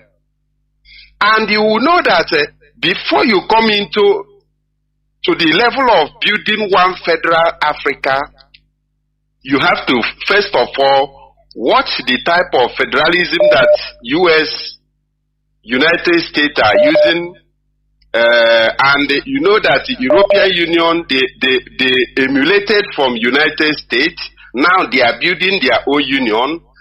Before they came into agreement to build a kind of union, they have been in their own sovereign nations. They have been, governing themselves well. They have solid government. They have solid institutions that function well internally in their own respective countries. But when they are now facing the federal issue, they are talking of federating themselves. Now they are now coming with their terms, their conditions, and they are debating on it. Then you ask Africans who are talking of this Pan-Africanist. Yes, when you tell them that you are talking of Pan-Africanism, but you don't know that even the country you call your own, check well, you find out that your border has been tampered. A lot of things has been,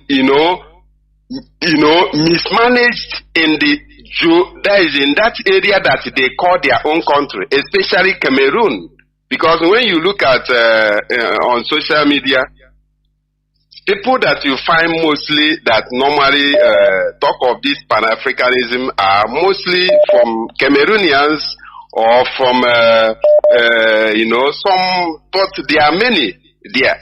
And when you ask them, tell them about Biafra, they will, come again, start giving you argument of just what you just said now. No, we want a very mighty, giant, very big Africa that everybody, we will have one president, but now you are talking of separating yourself from having your own country. But you ask them, do you really even know exactly the history of Nigeria? Do you know the ethnics of Africa? Do you know how the composition of Africa, the way you are talking about it? Do you know our diversities? Do you even think, are we going to coexist together? Can we live together as one federation? So you find out that these people, either they are being sponsored by some, any movement. All these secret services, they normally infiltrate any movement, any gigantesque movement, any mighty movement. They try to portray some people that will be singing the same thing with you, but you may not know that those people don't have the same agenda. They are there as infiltrators or as saboteurs or as people who are, be saying the same thing with you, but they don't mean their action will be contrary of what we are talking about. So, Mazi, I like the way you just highlighted this very Pan-Africanist concept, because our leader is also very admired and he knows exactly about the Pan-Africanism concept. But before we go into that, we have to first of all go and tidy up our lands, our individual countries first, before you can now come up and say, okay, yes, who can we deal with it? Who can we join with it? Which country and which country can we join with it and form a union? You can't just, our land, we don't have anything. You don't even have, nothing is functioning in our land, even in Nigeria. And now, just watch Nigeria. How many countries in Nigeria? Just 3 or 4 countries. Are they living fine? Are they living as an example? The answer is no. So imagine where you count about 50-something countries that made up Africa, then you carry one black man and made him a president of those countries. Yeah. A lot of things will happen. So Mazi, I appreciate you, and I want to end it here, and I say, keep it on, Mazi. It shall be well with you. And there, Mazi. There, well. Simple Nigeria. Let them Nigeria that has different nations in it. Let them think about Nigeria. I'll take example from Nigeria. Pan-Africanism, genuine one, will come when people are given their due respects. Different nations are accorded their rights to self-governance. That is when mutual respect will come, and that time peace will reign. Now people will start talking about coming together, like European Union. You first of all prepare your house now before you go outside. That is how it is. Caller on signal. Mazi Emikris, can you hear me? I can hear you. Good evening. There were Mazi. Welcome to the program. Thank you very much. I thank you for your program. It's always the program is very, very sweet. I love to listen to it. To me, for what you're saying about Pan-Africanism or whatever, to me, it doesn't exist. Only in words, verbally, that's where it exists. Mazi, what the earpiece? What the earpiece? Okay, your voice yes. is sounding somehow. Let me remove it. It used to happen on your phone, on your car. Are you hearing me clearly? So, their voice is doing now. Before now, on the Okay, thank you. Look at that. Pan-Africanism they're talking about, I don't see any atom of movement from them or whoever is talking about it. For me, these are brothers that come from Christ now. Say something very cogent. Perhaps might be the agents, secret agents are pushing the people to go this way. Because those talking Pan-Africanism, when you near them, you find out that when you talk about the individual states or individual countries, they come against it. It seems to them that if we say better, let us be one country. But it's practically impossible to be one country. Because now, this is what Italy did. When the former European Union of Schengen states using the same euro, but Italy does not make a very big calculation. They enter into the union of using the same euro, while Italy is using lira then. Then this lira, 1 lira then is equivalent to $50. Let me say like that, $50. So now they get into the euro. Then the product they are saying here, while in Germany using Deutsche Mark, then they are paying their workers about 1,000 something Deutsche Mark, which is equivalent to dollars then. While here in Italy, they are paying their workers almost the same thing, but is thousands of millilire, 100 something thousand millilire. So when they get into the union, the price of things become double to them. So what they buy 50 cents for us, they become €1 to them.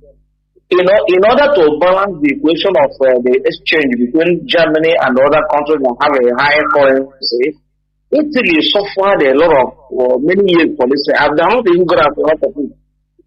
Then some countries also said no, that they will not go, they will retain, like Switzerland retain their own money. They don't want to change their own money. Even England was in the European Union, they refused to change their own money. they maintain their own pounds then.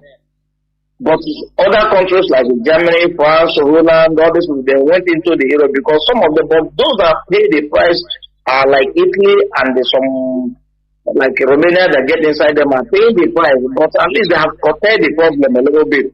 So what am I saying here is that if, for instance, in South Africa now, where they are paying their money now is higher than Nigerian money, it's equivalent to maybe their money now is about 1,000 of their money is about 700, 1,000 something dollars. So now, if we make one African country, and then after, how would you pay the workers? The same thing you are paying those in South Africa is what we are going to pay those in Nigeria. In other words, there will be a cheating, and people will not be happy with it, and the country will not stand as one African country. It cannot stand. First of all, if they want to talk about Pan Africa, they should dismantling the border system they have created. But here, as I'm here in Italy now, I can travel to Greece, which is Southern Europe. I can travel to Norway, Northern Europe, and the Central Europe, like Belgium and others. With ordinary my document, the Italians can go with other national ID cards.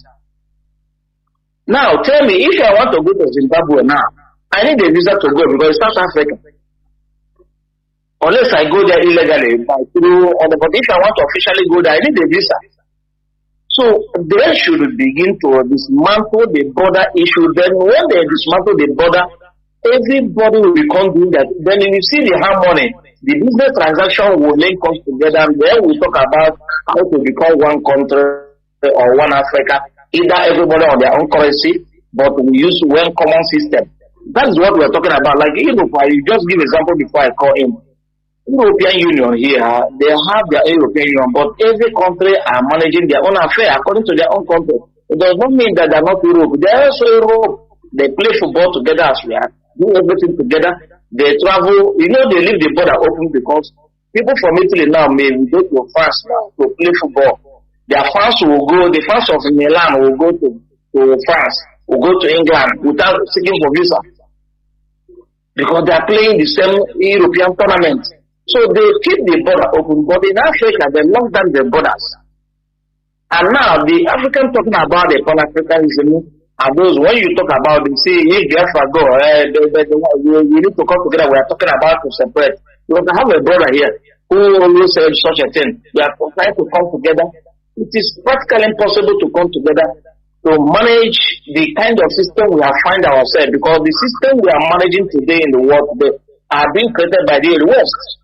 And we have followed them to manage the system. So for you to break the system, you need millions of people that have brain to break the system.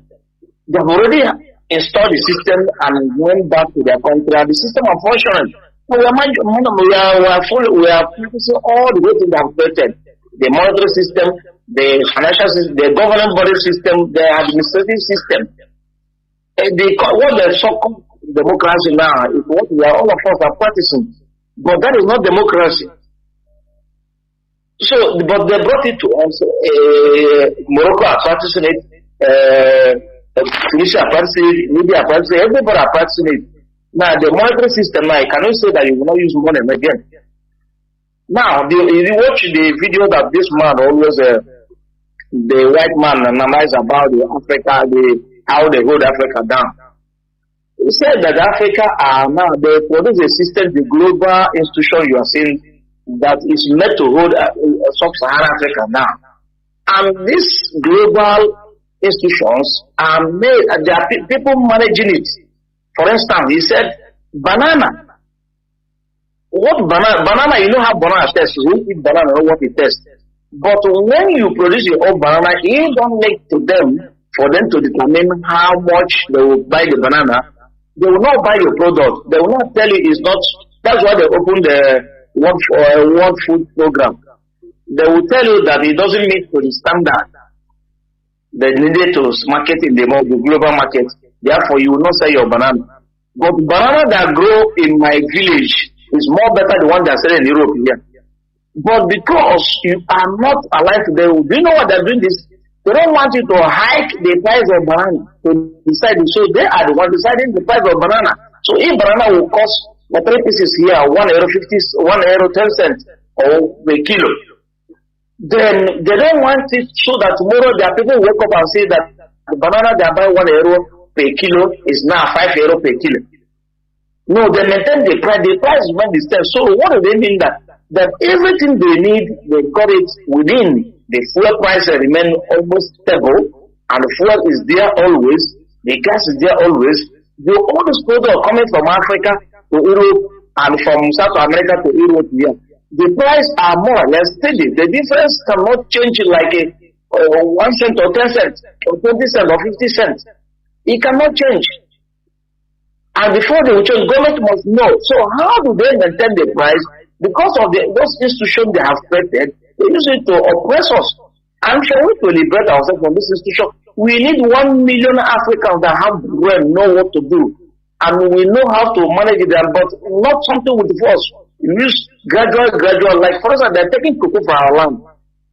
I remember when Ghana president said that the Ghana are looking forward to manage their own cocoa and they process it within themselves. And that was, he said, the Switzerland president there, who was there, I think so, or the minister, she got angry for the man to make that comment, and they will go into working against it. That is what we don't do in our land. We don't do it. Yesterday we were talking about religion. Our people, after the white people came, they introduced their first religious system and call it religion. But they went into continue working, finding out some things they make mistake, try to correct it so that it will suit up to what they want, even the Bible, because there are things they write from the Bible. If you have maybe 30 years Bible ago, go and take it and read today's one. You will see differences. But now I will tell you that it's English explanation or translation, maybe. That's how they put it. But they saw the mistake they made in writing the Bible. They're now gradually correcting them so that it will suit up to what they want. And that is why I'm going to work and continue working. But our people, in a little small thing, everybody go to, just like after Biafra war, everybody went to sleep. And the they continue working to oppress us till today. Our brother, HAUSA-SERVICE, shed tears, the whole man like this cried in the Senate. He think that they pity for him because he cried. They cannot pity for you because you cry. So the problem is that our problem generally in Africa is that we don't work towards to maintain what we have or to revolutionize that things or make it more better. Anytime we have something, we relax there and go and just make it, abandon it there, think that it will continue. Everything we are doing. So for we to move forward, we need to bring millions of people, thousands even, that can even sit down and analyze our problem and work towards it. Then we talk about Pan-Africa. But before Pan-Africa will exist, all these countries like Togo people will become Togo people, Igbo people will become Yoruba people will become. Then we find a way to make laws that guide us. Like for instance, Italy here. For Italy, an Italian person to go to Germany here. You see, we are working at their food is coming from Germany.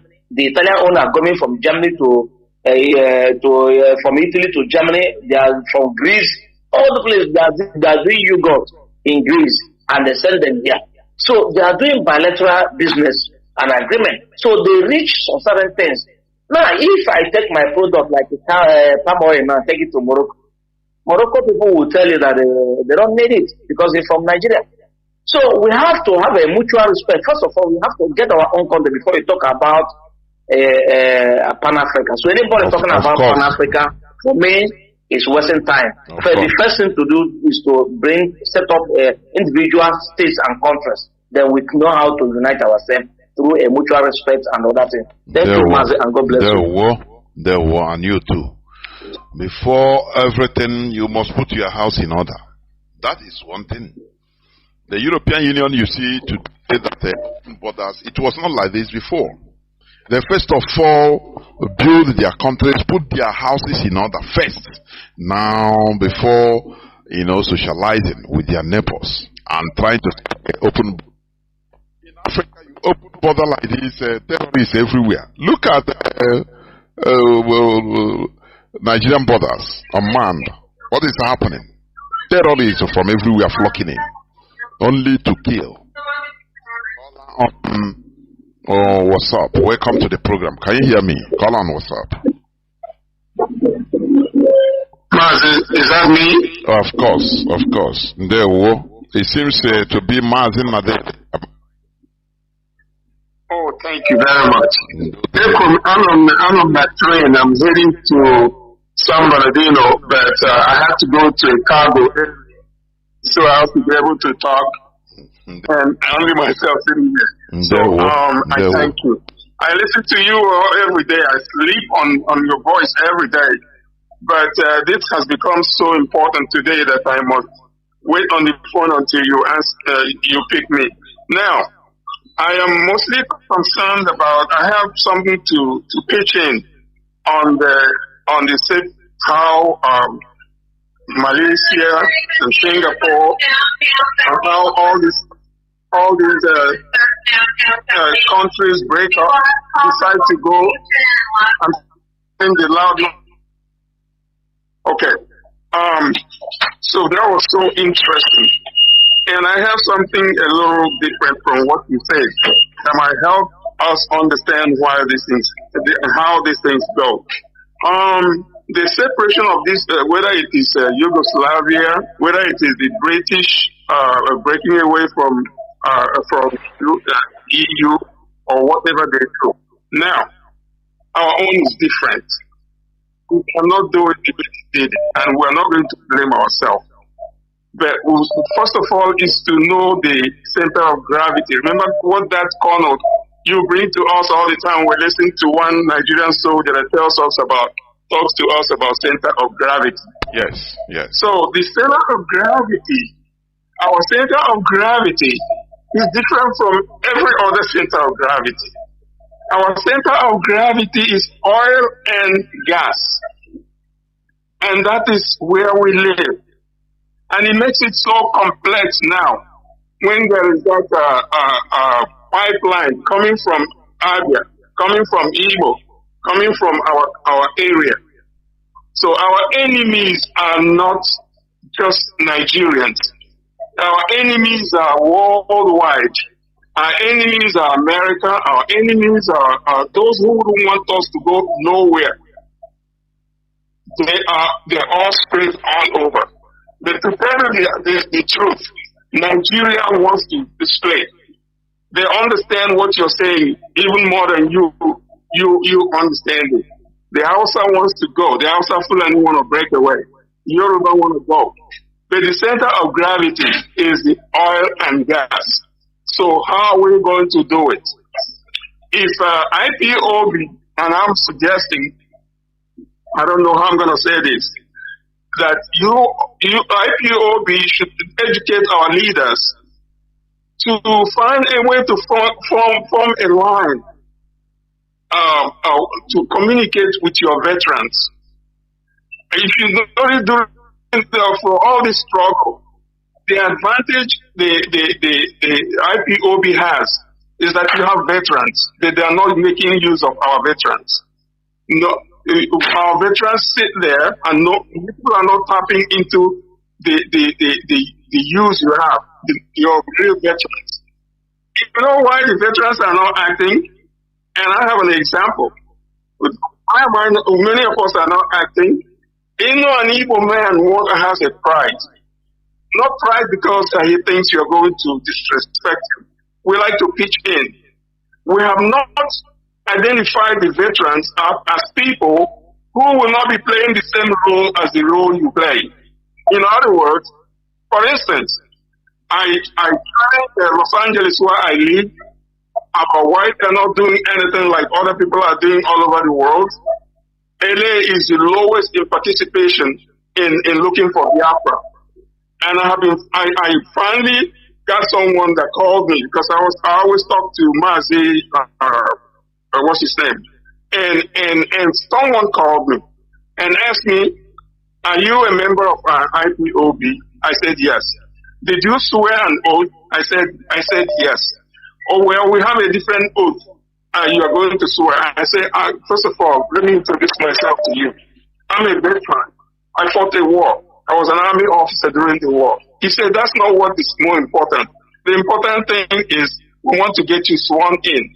Number two is you pay your dues. So here, I want you to hear, there is no nation that is on this earth except what I heard. You tell someone who tells you he is a veteran, how much are you paying? It is true, I pay. I subscribe, I pay every month. They take my money away from me. IPOB, whatever bank. But guess what? I found out that the money they took from me was one of the monies that meant nothing to the organization because they were all stolen. I don't want to go further. So when your veterans know that you are going to tax them or you are expecting a contribution from them, you're not going to get anything from your veterans. They are poor, but they have a wealth of knowledge in their head. But the Biafra is not tapping into the wealth of experience. And all of you, from those who were born a little before the war to those who are fighting now, age matching Nnamdi Kanu to your age and every one of us, they are doing very well, but you're doing it all by yourself. You're not tapping into the wealth of knowledge of your veterans. And the veterans are not to give.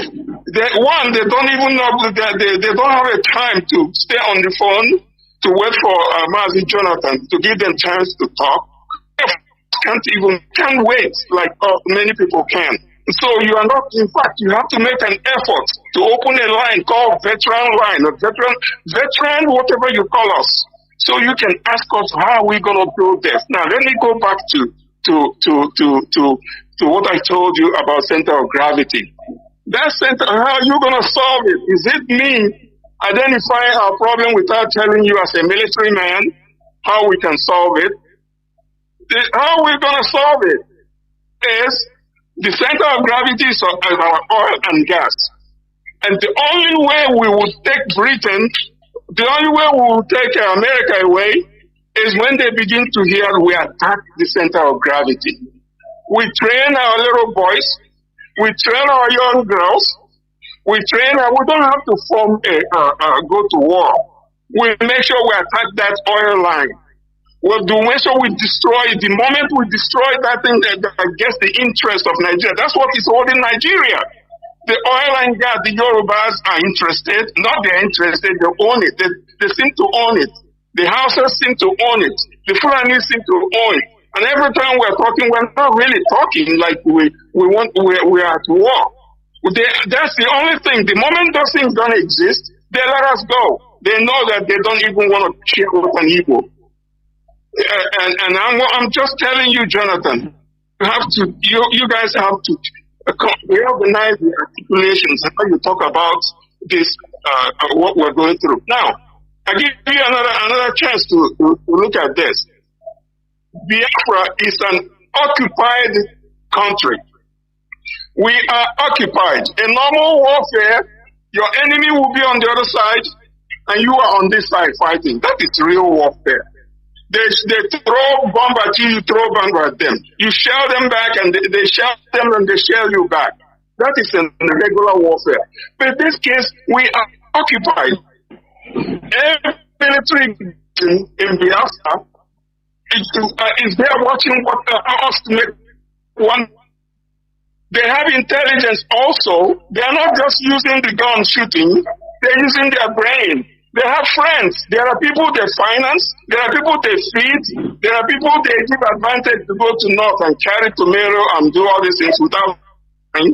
The army barracks in Biafra are already set up. If you ignore that they have an intelligence system, warfare is coming from the Fulani.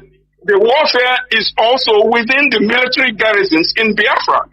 So what are we going to do to fight this? We do what they did to America in Iraq. We do what they did to America in Syria. We do what they do because we are weak. We don't have it. We are occupied people. The only way an occupied people can fight is not by going to the street and yelling or shooting gun.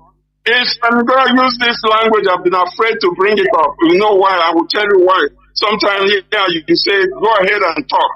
I'm going to say it. From me. The world is going to hear from me. It may cost me something, but I don't give a shit what it does. You have, Jonathan, have you heard what they call IED? Hello? Yes, of course. Improvised explosive device. Do you know what IED does? What IED is when you are occupied. When your country is occupied. It is the weapon of the coward. It is the weapon of the defenseless. You build it by yourself. It doesn't need high tech. You melt iron and do it until you put gunpowder. You put detonators. So you make it uncomfortable because your enemy, even if they know you are doing it, but they don't know how you're gonna come around them. You wait wherever they move, they know they can't go too fast in your land. They cannot move too fast. You don't allow them to go anywhere they want because when they go anywhere they want, their vehicles will be blown apart and they don't know who did it.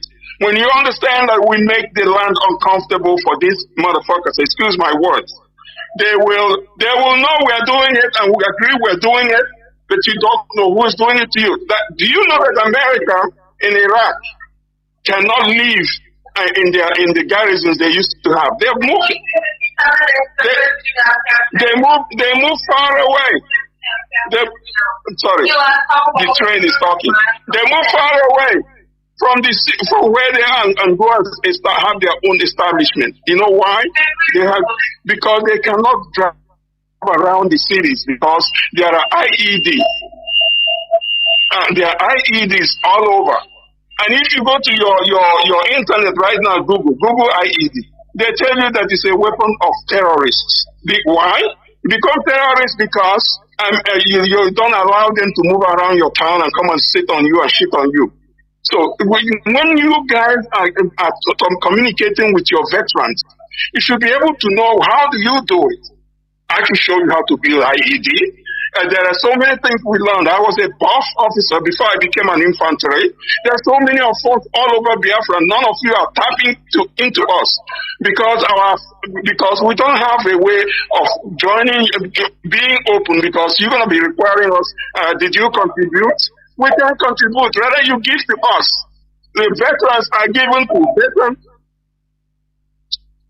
Los Angeles, I have been challenged and told that I should be paying $76 a month into the Biafra cause. And when are you going to send your fee? I laugh at them, even though I am contributing. So every veteran hearing that, we stay away. We're not joining you in what you're doing, not because we couldn't. We know so much we can offer you guys so that you know we can do it. We don't need to go too far to scare Nigerians and get them out of Biafra. But I don't know. I may not have time to talk so much and go there and there. So, Jonathan, if you gain anything from listening to me, I'm sure there are young people listening to me right now. And so IED is something you can do by yourself. Of course, there were not dead. Your points are taken. I understand you are on the trend in a public space. I understand that.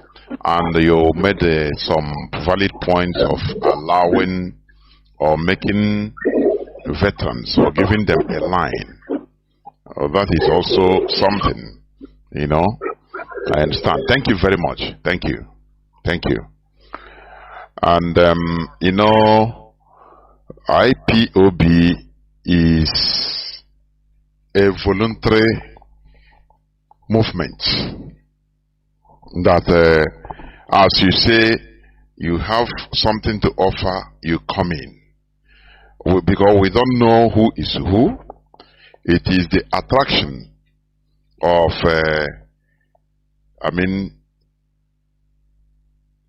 IPOB to like-minded people.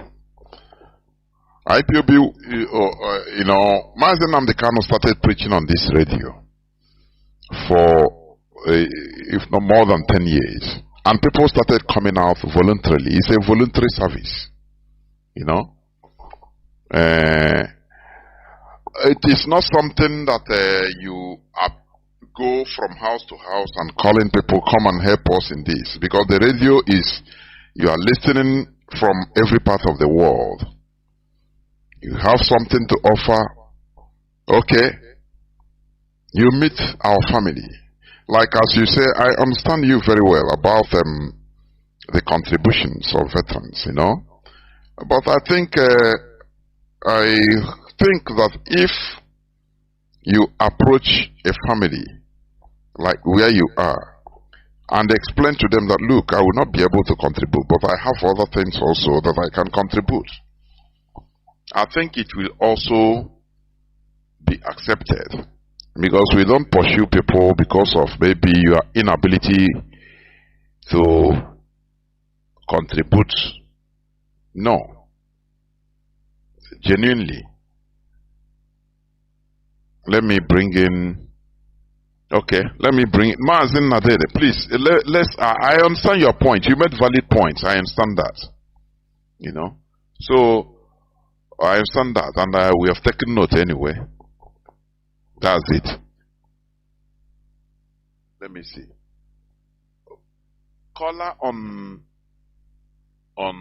signal. Welcome to the program. Can you hear me? Thank you for waiting for 16 minutes. Caller on signal. Hello. Okay. Good evening, Biafrans and lovers of freedom. My name is Ifan Chukwumada Buchi, and I'm coming from the Netherlands. Thank you, my brother. I want to start here that real or genuine Pan-Africanists or Pan-Africans will not support the recolonization of Africa and occupation of Africa by deployment of or invasion of Africa by neo-colonists and imperialists. So Togo, where they say they are constituting their army, and Ghana of all places. I remember the West African Frontier Force who was formed, and now Ghana is again allowing the proposed settlement of foreign army in their land. Benin Republic and Cote d'Ivoire, Ivory Coast, they must rethink and then re-strategize about this proposed military deployment. Because there's something we say in Igbo language.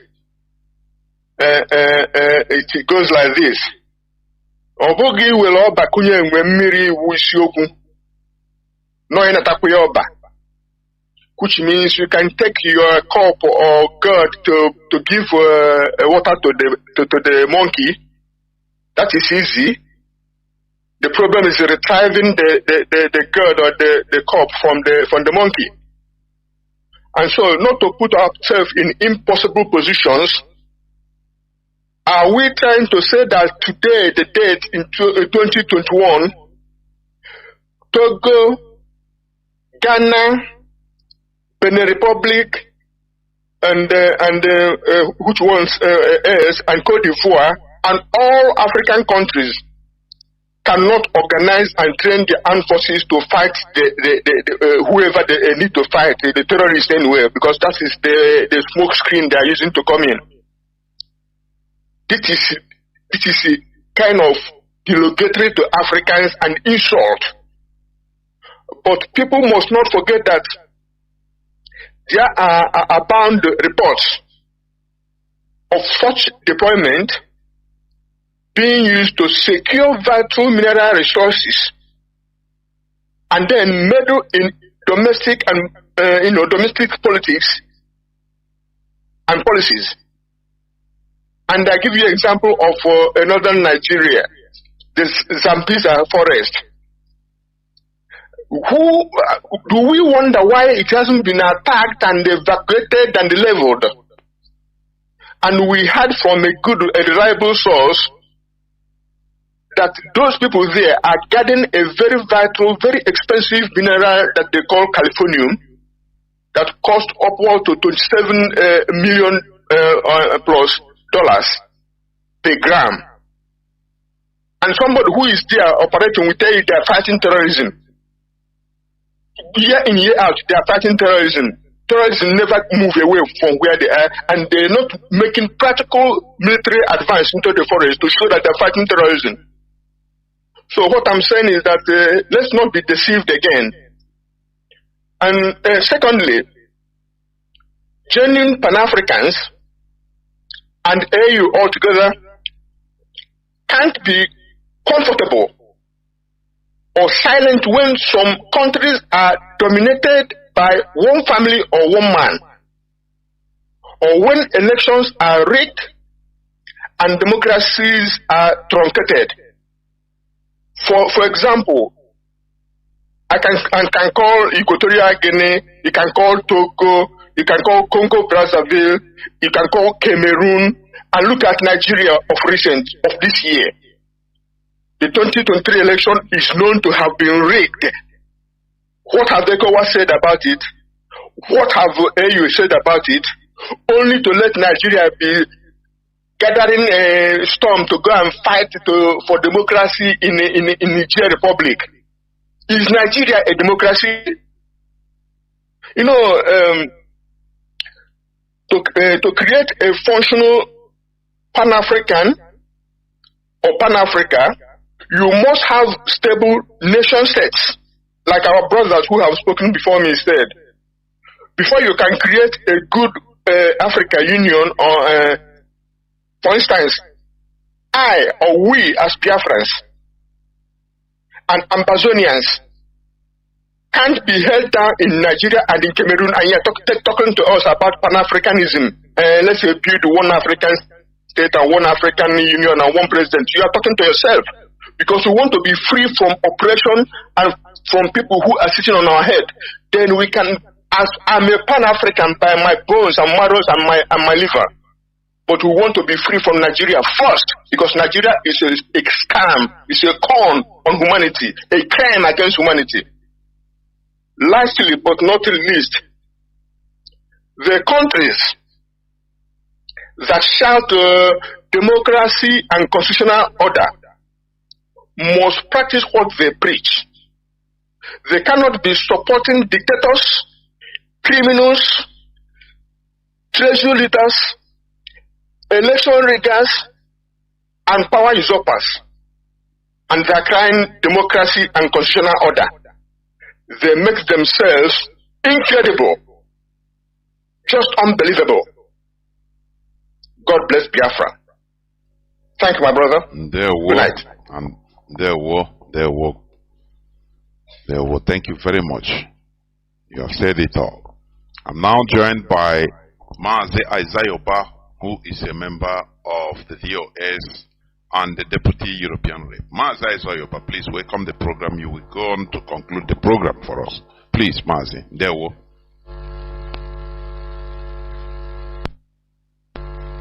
Mazi Jonathan, good evening from here. My comment are very clear, please. You are Mazi. Go on, please. Thank you so much. Good evening from here, and good evening to our listeners and our audience. Good evening to Biafrans all over the world, IPOB family. Of course, my special regards to our leader, Mazi Nnamdi Kanu, who happens to be the leader of this great movement. Mazi Nnamdi Kanu is a prisoner of conscience. He was kidnapped in Kenya by the Nigerian state that broke all the international laws and their own domestic law, went to another sovereign state, another country in Africa, kidnapped the leader of this movement, who established this Radio Biafra that everyone is listening today, both the enemies and the friends and well-wishers of Biafrans all over the world. Mazi Nnamdi Kanu is a prisoner of conscience. The competent court of jurisdiction of Nigeria discharged and acquitted him but Nigeria in their own usual way continue to disobey their own domestic law and also international law. So Nigeria is no longer viable. Nigeria is no longer a country that obey rules of law. Nigeria have violated the international law and their own domestic law, and we are letting the world know, and we are exposing Nigeria today before the world that Nigeria is not independent. Nigeria is not a democratic state or a country, if you like. Nigeria is a quagmire, a British-made cage and a farm where they harvest everything. The British harvest human organs there. The British harvest human resources. The British harvest our natural resources. The British remain parasites that is sucking the blood of Biafrans because of the resources they found in our land.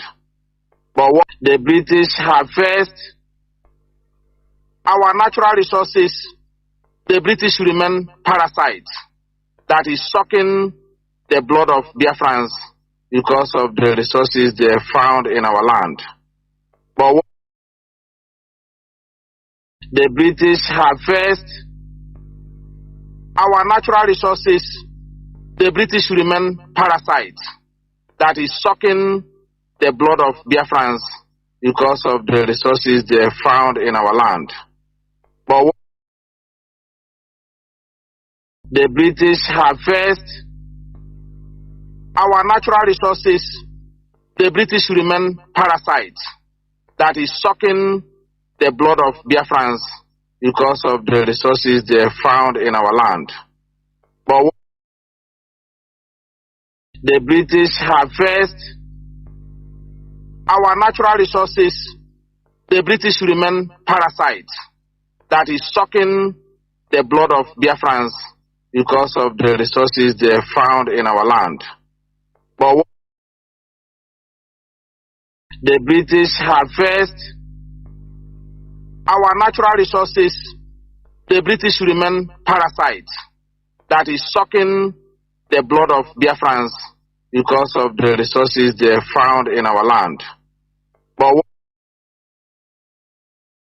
the British harvest our natural resources, the British remain parasites that is sucking the blood of Biafrans because of the resources they found in our land. But what the British harvest our natural resources, the British remain parasites that is sucking the blood of Biafrans because of the resources they found in our land. But what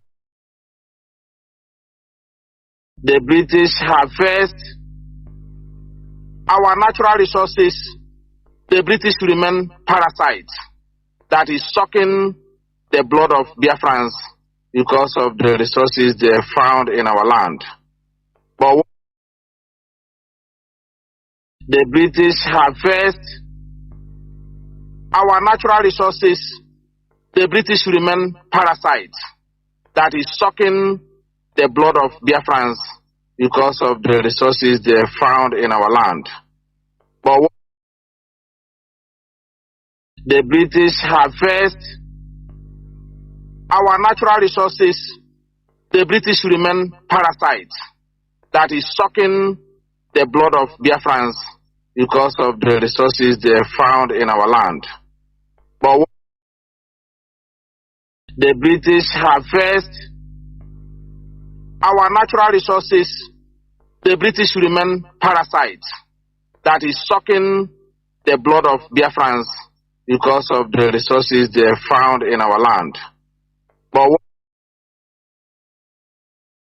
the British harvest our natural resources, the British remain parasites that is sucking the blood of Biafrans because of the resources they found in our land. But what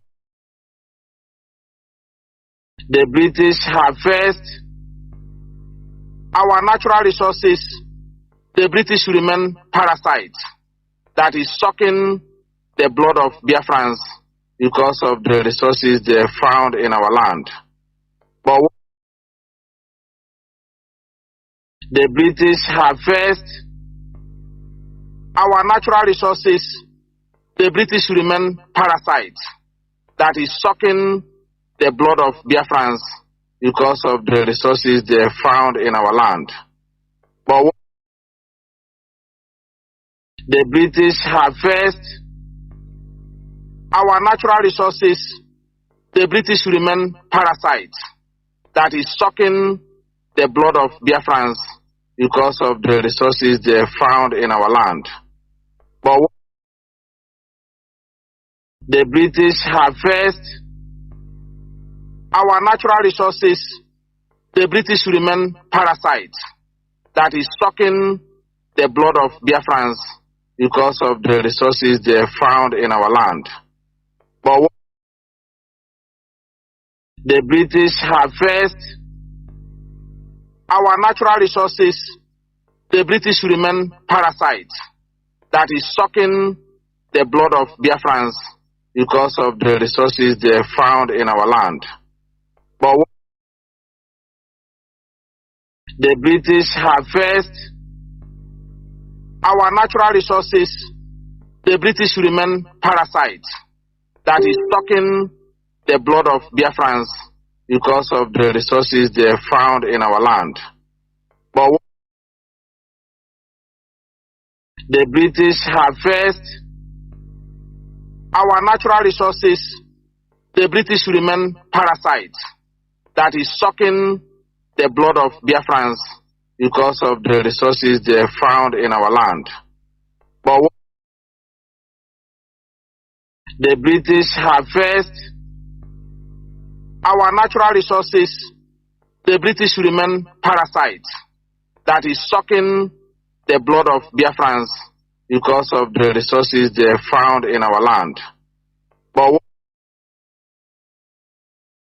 the British harvest our natural resources, the British remain parasites that is sucking the blood of Biafrans because of the resources they found in our land. But the British harvest our natural resources, the British remain parasites that is sucking the blood of Biafrans because of the resources they found in our land. But the British harvest our natural resources, the British remain parasites that is sucking the blood of Biafrans because of the resources they found in our land. But the British harvest our natural resources, the British remain parasites that is sucking the blood of Biafrans because of the resources they found in our land. But the British harvest our natural resources, the British remain parasites that is sucking the blood of Biafrans because of the resources they found in our land. But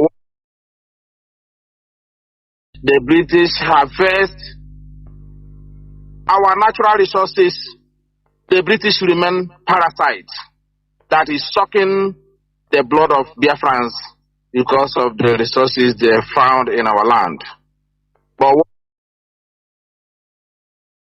the British harvest our natural resources, the British remain parasites that is sucking the blood of Biafrans because of the resources they found in our land. But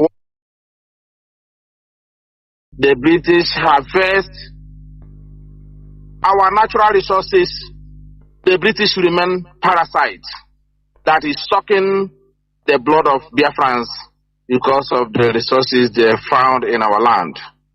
But the British harvest our natural resources, the British remain parasites that is sucking the blood of Biafrans because of the resources they found in our land. But what the British harvest our natural resources, the British remain parasites that is sucking the blood of Biafrans because of the resources they found in our land. But what the British harvest our natural resources, the British remain parasites that is sucking the blood of Biafrans because of the resources they found in our land. But what the British harvest our natural resources, the British remain parasites that is sucking the blood of Biafrans because of the resources they found in our land. But what the British harvest our natural resources, the British remain parasites that is sucking the blood of Biafrans because of the resources they found in our land. But what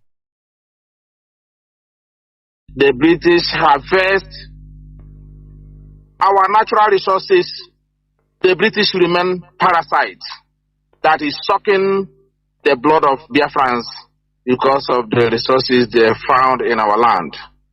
But what the British harvest our natural resources, the British remain parasites that is sucking the blood of Biafrans because of the resources they found in our land. But what the British harvest our natural resources, the British remain parasites that is sucking the blood of Biafrans because of the resources they found in our land. But what the British harvest from Olu province of Biafra land, and today is the 3rd day of September 2023. I welcome each and every one of you to welcome your friends and well wishers onto this hallowed platform. This is a revolutionary radio instituted by Mazi Nnamdi Kanu, who is the leader, the supreme leader of the indigenous people of Biafra, but he is in the Nigeria secret police dungeon, illegally detained, because he was illegally renditioned from Kenya with the tacit support of Britain,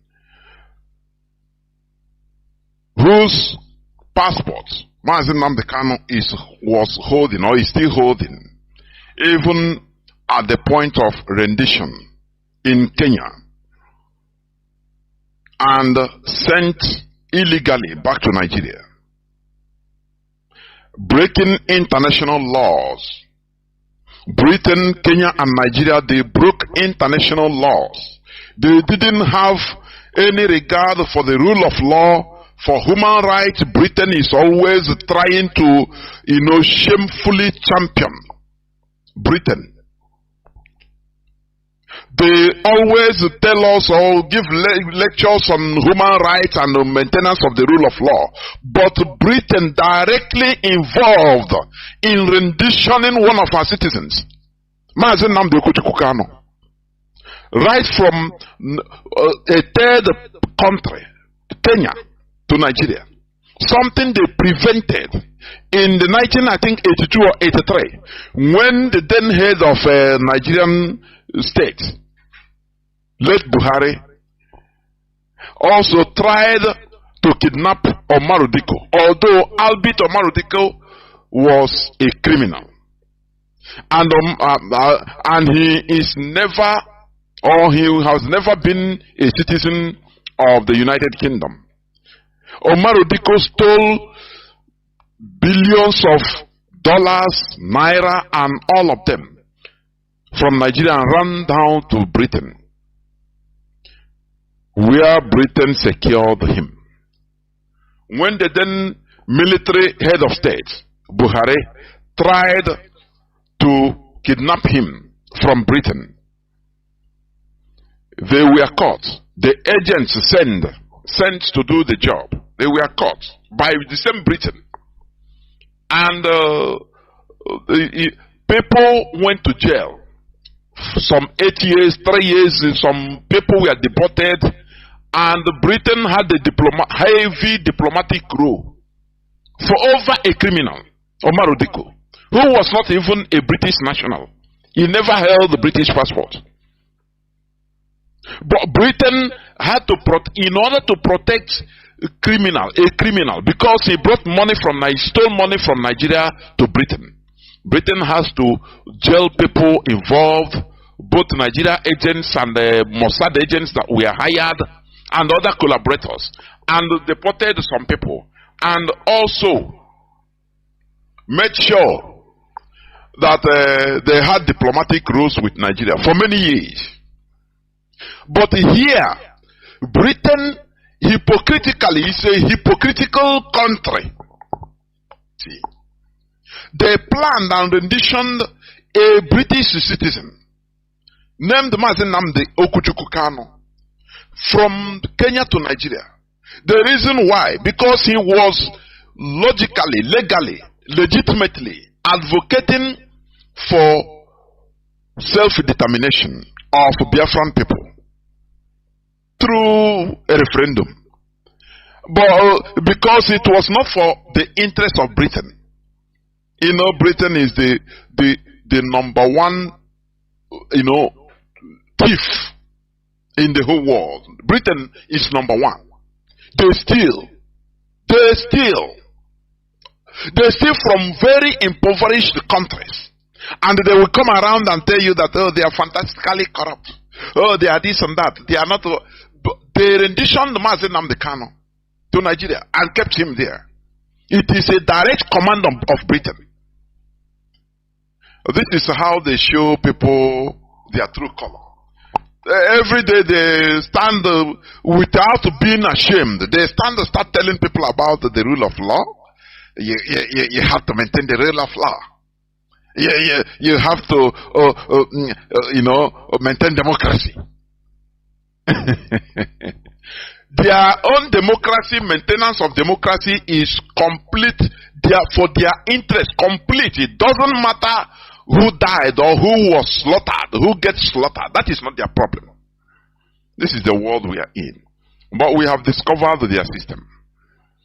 Mazi Nnamdi Kanu, even upon being renditioned, he was sent to the court, and Mazi Nnamdi Kanu defeated the Nigeria government in their own court. And the Nigeria Appeal Court gave a verdict on the 13th day of October 2022 that Mazi Nnamdi Kanu should be discharged and acquitted. And not only that, that Mazi Nnamdi Kanu should never stand trial in any Nigerian court any longer. But since 13th of October 2022 till today, the Nigerian government refused to obey their own court. They refused to obey the rule of law, the court order, their own court order, because Mazi Nnamdi Kanu committed no crime known to Nigerian law. You understand? That is the world we are sitting. That is the evil world we are in. When Britain tells you about democracy, they are telling you about installing a puppet, their own puppet that will be helping them to steal gas and oil and all the minerals in Nigeria and in other African countries. That is what they mean by their democracy. Very shameless. That is who they are. But Mazi Nnamdi Kanu say we are going to defeat Britain with superior arguments. That is what we are doing. Because what is good for the geese is good for the gander also. Remember that Britain, Margaret Thatcher called Nelson Mandela when she was MP, member of parliament, during the ANC struggle. British government called ANC a terrorist organization. They labeled Mandela a terrorist, an international terrorist. If you understand me. But they didn't stop apartheid to be kicked out of South Africa. Do you see it? I could remember when Theresa May came, when she was the Prime Minister, he came to visit South Africa, and on the way to Robben Island, a British journalist. That's why I love them anyway. When they are talking about their politics, internal politics, these Western journalists, you see them bring their, their profession, exhibit their profession without fear or favor. Once they are dealing with their internal affairs, they don't miss words. But once, if they are dealing on international politics like African politics and news about Africa, it is there they try to deceive, polish news in order to deceive. The man was asking Theresa May. He said, "Now you are going to visit a person that you labeled a terrorist during your time. I think as a member of parliament in the UK government. What are you going to say about it?" I watched it. Even the woman, the British Prime Minister as of then, Theresa May, some years back, was not comfortable. She was a kind of stuttering. The man was asking if he want to get out from the question. The man will bring him back. He said, "Now you label this man a terrorist, but now you are going to visit his solitary confinement in Robben Island." He brought him back. He brought her back, and the woman was stuttering, talking gibberish. That is the way they are going to talk, because the restoration of Biafra will even herald a new beginning, so that we will treat with each other, with Britain, with America, with all countries, with mutual respect, mutual benefit. Not what they are doing in Africa today. Not the exploitation that they are holding in Africa, they continue doing in Africa, exhibiting in African countries today, in the name of using democracy. Because this democracy is just a term coined by the Europeans in order to continue their neo-colonialist agenda in Africa. What I'm telling you is reality. How many democratic countries in Africa are progressing? Is Cameroon not a democracy? Where their president, that one, I don't know, the great-grandfather, since 50-something years, he's in power. Is it not democracy installed by the Europeans that made the Bongo family to continue ruling? What of Togo? Yatema. A family. Remember that the father of this present president, the former president Yatema, he was paid to kill the first president of Togo. That said no to France's neo-colonialist agenda. He refused to sign the pact, the secret pact for continuation of colonization, signed by every francophone president that enters power.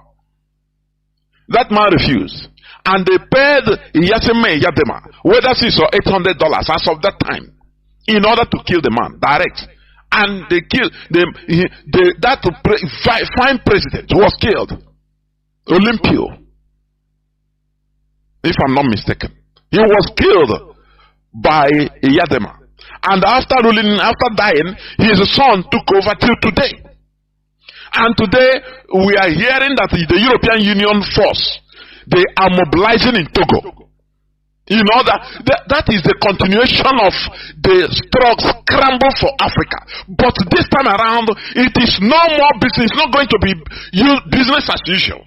Remember, America tried all their best in order to subjugate Afghanistan, but they got resistance from the people.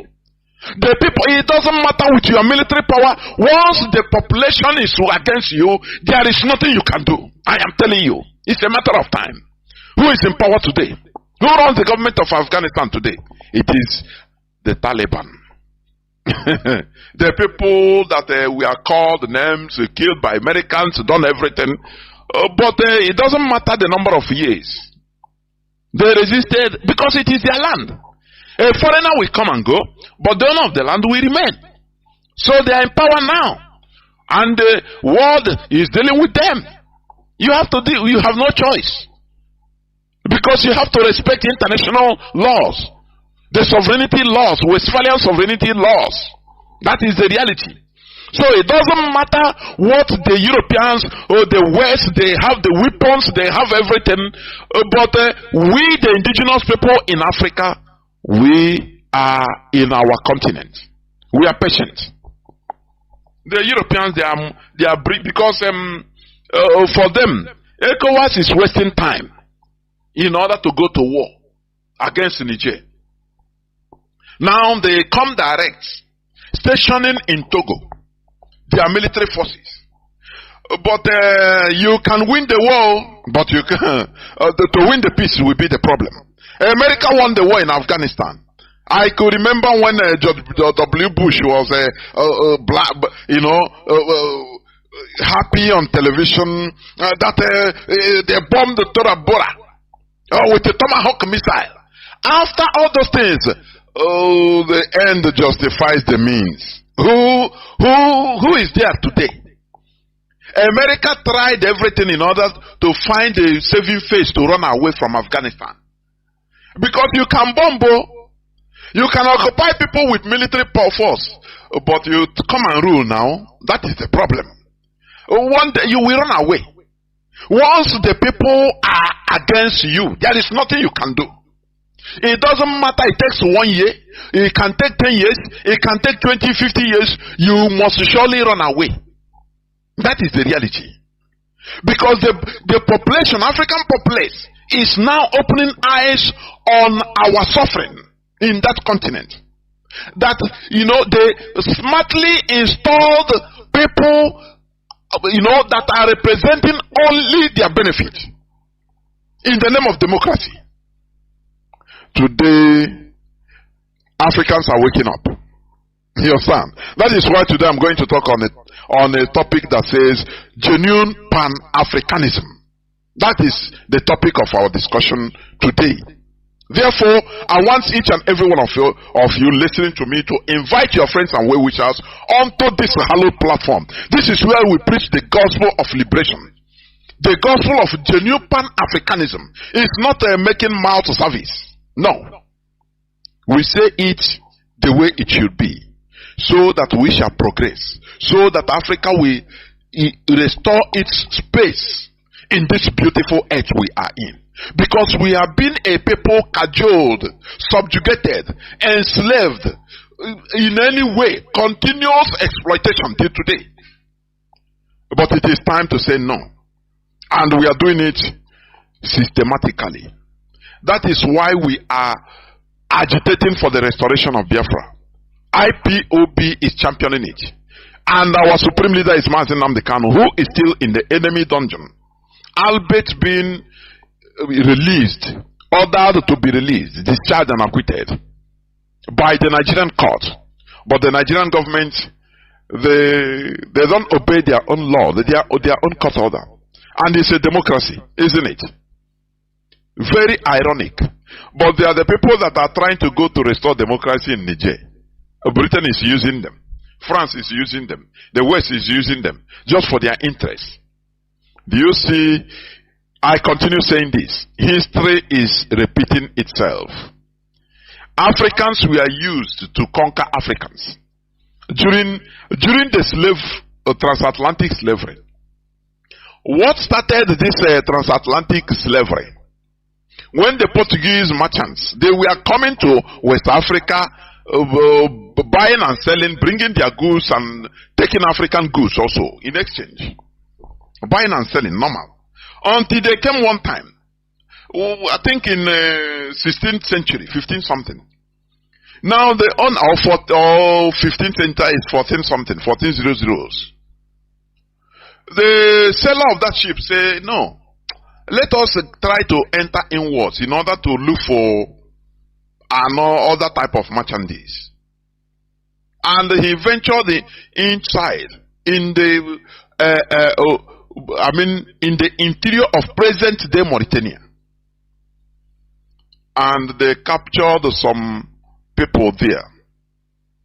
Some people Africans, about whether 10 or 100 of them, they captured them and secretly took them to their ship and off they went. What happened when they arrived in Portugal with these people? These people started pleading that, look, spare us. Do not take us. Do not enslave us. We will rather help you become your agents in Africa, so that we will capture our brothers. We have people that we have been waging wars. They now remember their enemies, the other African, tribes that are their enemies. We will help you conquer them. Now we become your enemy, your agents. You empower us. And that talk, they found the favor in the king of Portugal that time. And after signing some treaty with those people, either 10 or 100 of them, I couldn't remember, but it is either 10 or 100. Either 10 of them. Now, do you know what happened? The European, the Portuguese, they brought back these slaves. Instead of arriving in the shores of Africa and turning against them, these people fulfilled their promise and carried them to other tribes with their arms. Their then guns as of that time. And used them, guided them, used the Portuguese now, guided them and went as either clan or other tribe and captured a whole people. Now the Portuguese were happy. But inside them, they were surprised. What type of people are these? People that can sell their brothers. And they remarked that thing, that mentality. And that is what they have been dealing with. When you talk about black race, African, they label them in the black book, the Europeans, the West. People that can sell their own, for their own private interest. It never changed it today. And they empower these people. And they become their agents. And all other things were history. That was the start of transatlantic slavery. They are still doing the same thing today. And let me tell you also, do you know why? When they established the first church, the Roman Catholic Church arrived first in Onitsha. In 19th century, 1857 to be precise, if I'm not mistaken.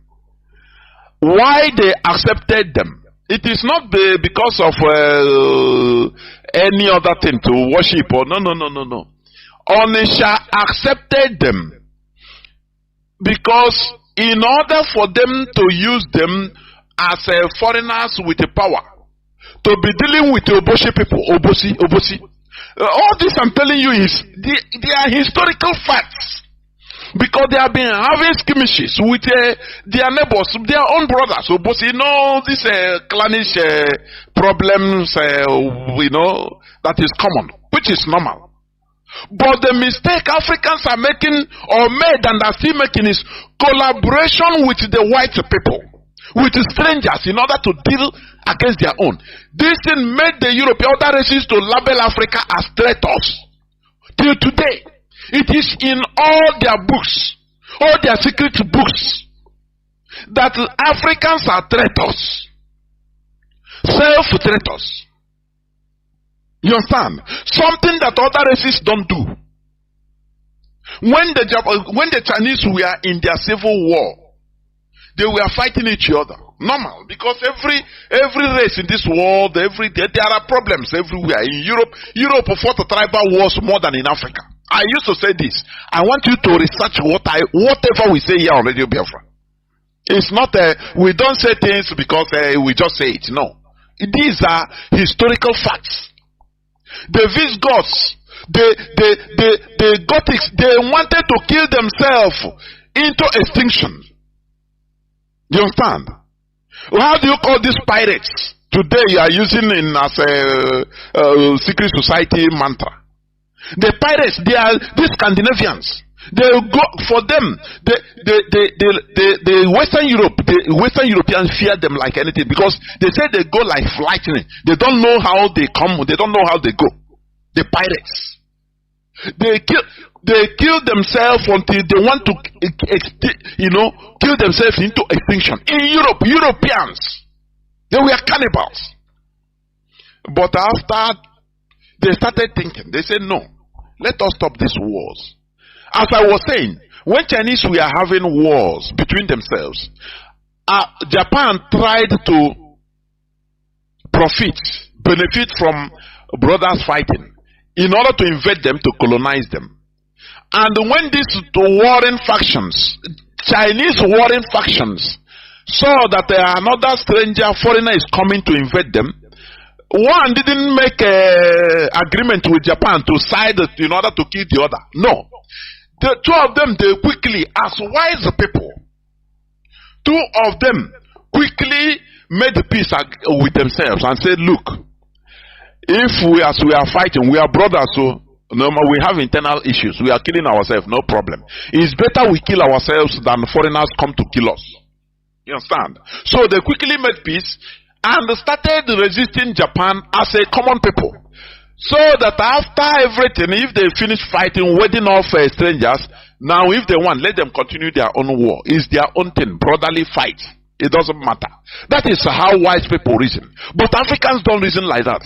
That is why I say Africans, they have not reached a mental, that advanced mental state of enlightenment. I used to say it here, and think about what I'm saying. How can you, two brothers, for example, in a family, if two brothers, they can be fighting. But if a foreigner come, if they are wise, they will make peace, even temporary truce, and now face the foreigner. That is how wise people do. That is how wise people behave. Because they are wise. It is wisdom. But if a foreigner came now and meet them fighting and join one, now one will say, yes, I have a partner now. Help me kill my brother. After killing your brother, the foreigner will turn against you and will enslave you. Do you understand? That is the mistake of Africans. They allow the West in order to continue using them. So that impoverishing Africans, they don't care. They don't care. Any person that rises up, Thomas Sankara rose up in 1983 as a young, vibrant fellow that wants this neo-colonialism out of Burkina Faso. They still use his brother to kill him. And all the things he worked, all of them, they turned them round. That man is still in Blaise Compaoré. He's still in Côte d'Ivoire. He's in exile. What these people fail to understand is that it doesn't matter you are a billionaire, you are a president, or you are whatever, you will die one day. When Silva Berlusconi died, I was marveled. Because this man was a man that I read one time. His doctor was boasting that Silva Berlusconi, he will continue making Silva Berlusconi 50 years younger than his age. Get #1 kidney every time. Any organ that is not has any slightest problem, they will change it. So he boasted that Silva Berlusconi will live very long life, but it is not like that. You understand? It is not like that. Everybody must end. Everybody must be extinguished. This oxygen you are breathing, one day it will no more function, you will no more breathe it. The heart will stop. What matters is the legacy. Because whether you are from Africa, from America, everybody, the ultimate end of every human being is death. The problem is, what legacy did you lay in this planet Earth? That is the thing. But all these African politicians, they don't care about it. They don't care. They don't care. They don't care. Look at Paul Biya of Cameroon. Shamelessly, Macron used to stand up, welcome him. That man is no more living in Cameroon. He lives in Switzerland. He comes to Cameroon. They carry him to come to Cameroon only during election time, election period. That is only time. By his great-grandchildren. He don't know what is happening in Cameroon. But the Europeans are having field day over there. They made the beer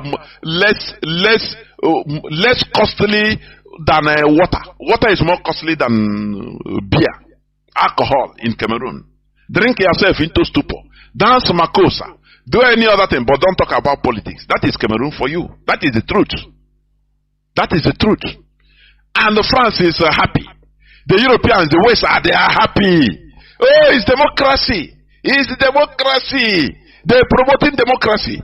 Africans, we need to rise up and take our space. Take charge of our destiny. It's not going to be palatable.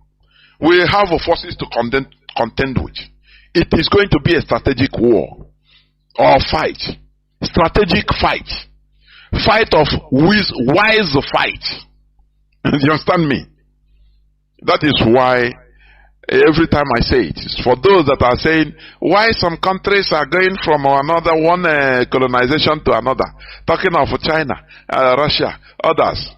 I disagree completely. You cannot wrestle yourself out of a powerful hand oppressor by yourself. You have to do it siding an opposing force, equal and opposing force to that your oppressor. America is today a separate country that detached themselves from Britain. Who helped them? It was France. Without France, America wouldn't be a country today. They would have been part of British colony till today. They wouldn't have had the government they have today. There would have been another type of government, maybe like Australia, bowing down to the Queen. Do you understand me? They wouldn't have been a powerful country they are today. If not of France. France was a powerful country as of that time, in the 18th century, or 19th century, early 19th century. France was powerful also. So, in order to remove themselves to fight a powerful country like Britain, the colonies, the 13 American colonies, they have to beg France to help them. And France will come to their rescue. Because France, no matter their European neighbors with Britain, they are having competitions. They are friendly enemies. Or they were friendly enemies. You understand? So, America at that time, the Unionists, they use that benefit. They made use of that benefit between two fighting giants, and they brought one giant to side them. Did the France after colonize America? Is it not America today that is being in front of France? Is the France pursuing America like licking us? Is it not the same? Is it not it? You in this world, you have to profit. Anywhere you should, you have your interest, you grab it. Even if it is temporal, grab it. No attachment of this sentiment. No, there is no sentiment in international politics. Anywhere you see, you are anything you can grab for your benefit. As of that time, you take it. If you go, now you use your God-given wisdom, because a country is filled up with people that has wisdom. Now you use your wisdom think tanks in order to wriggle out of the hold of that new strong person. That is how it is done. So when people say that Africa is trying to get out from one colonial master to another, I beg to disagree. It is lie. Why didn't France colonize America? When they ran away from British colony, with the tacit support of France, direct support, they didn't hide it. They brought arms to fight against Britain. After, why didn't France recolonize America? But all these things you don't ask. You don't ask all these questions because you don't know. You are ignorant. Anything they talk. You know, when you see people analyzing all these episodes, African episodes on mainstream media, people you call, you think, you see that they are intellectuals. You see that their understanding is highly limited. The way they see things is completely limited to reality. You understand me? You will see somebody when he's talking because he's a PhD from Cambridge. He has to talk for the interest of where he schooled in Britain. That is the truth.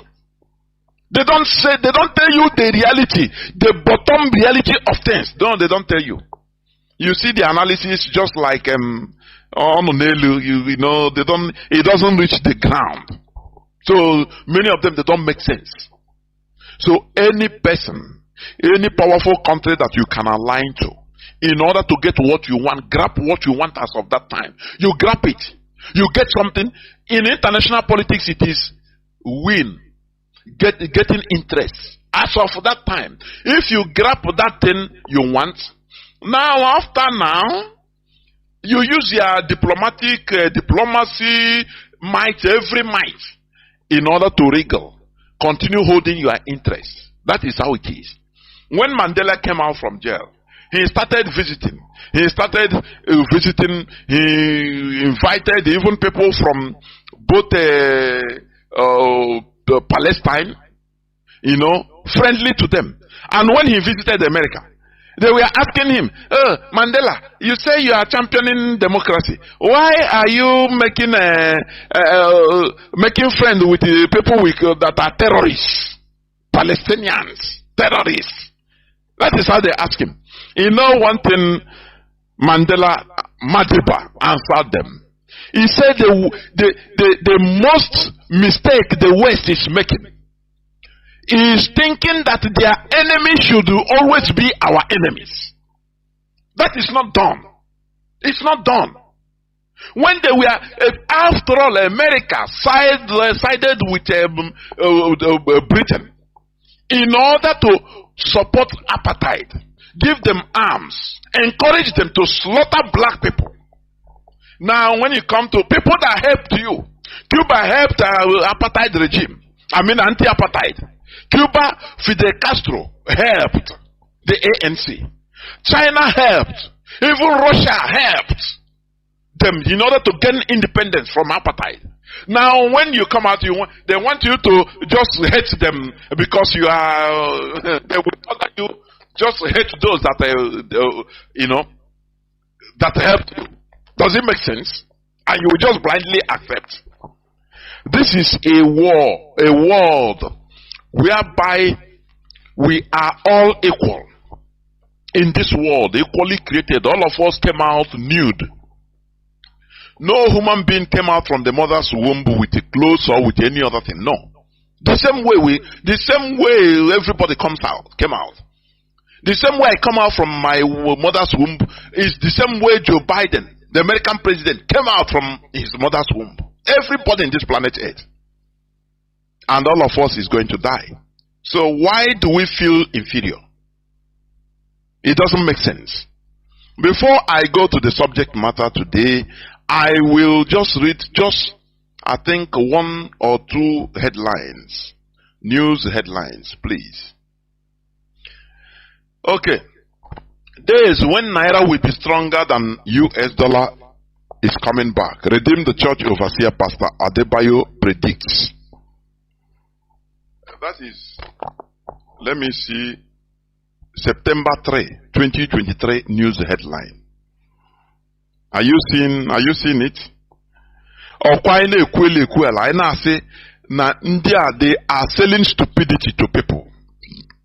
These are the GOs.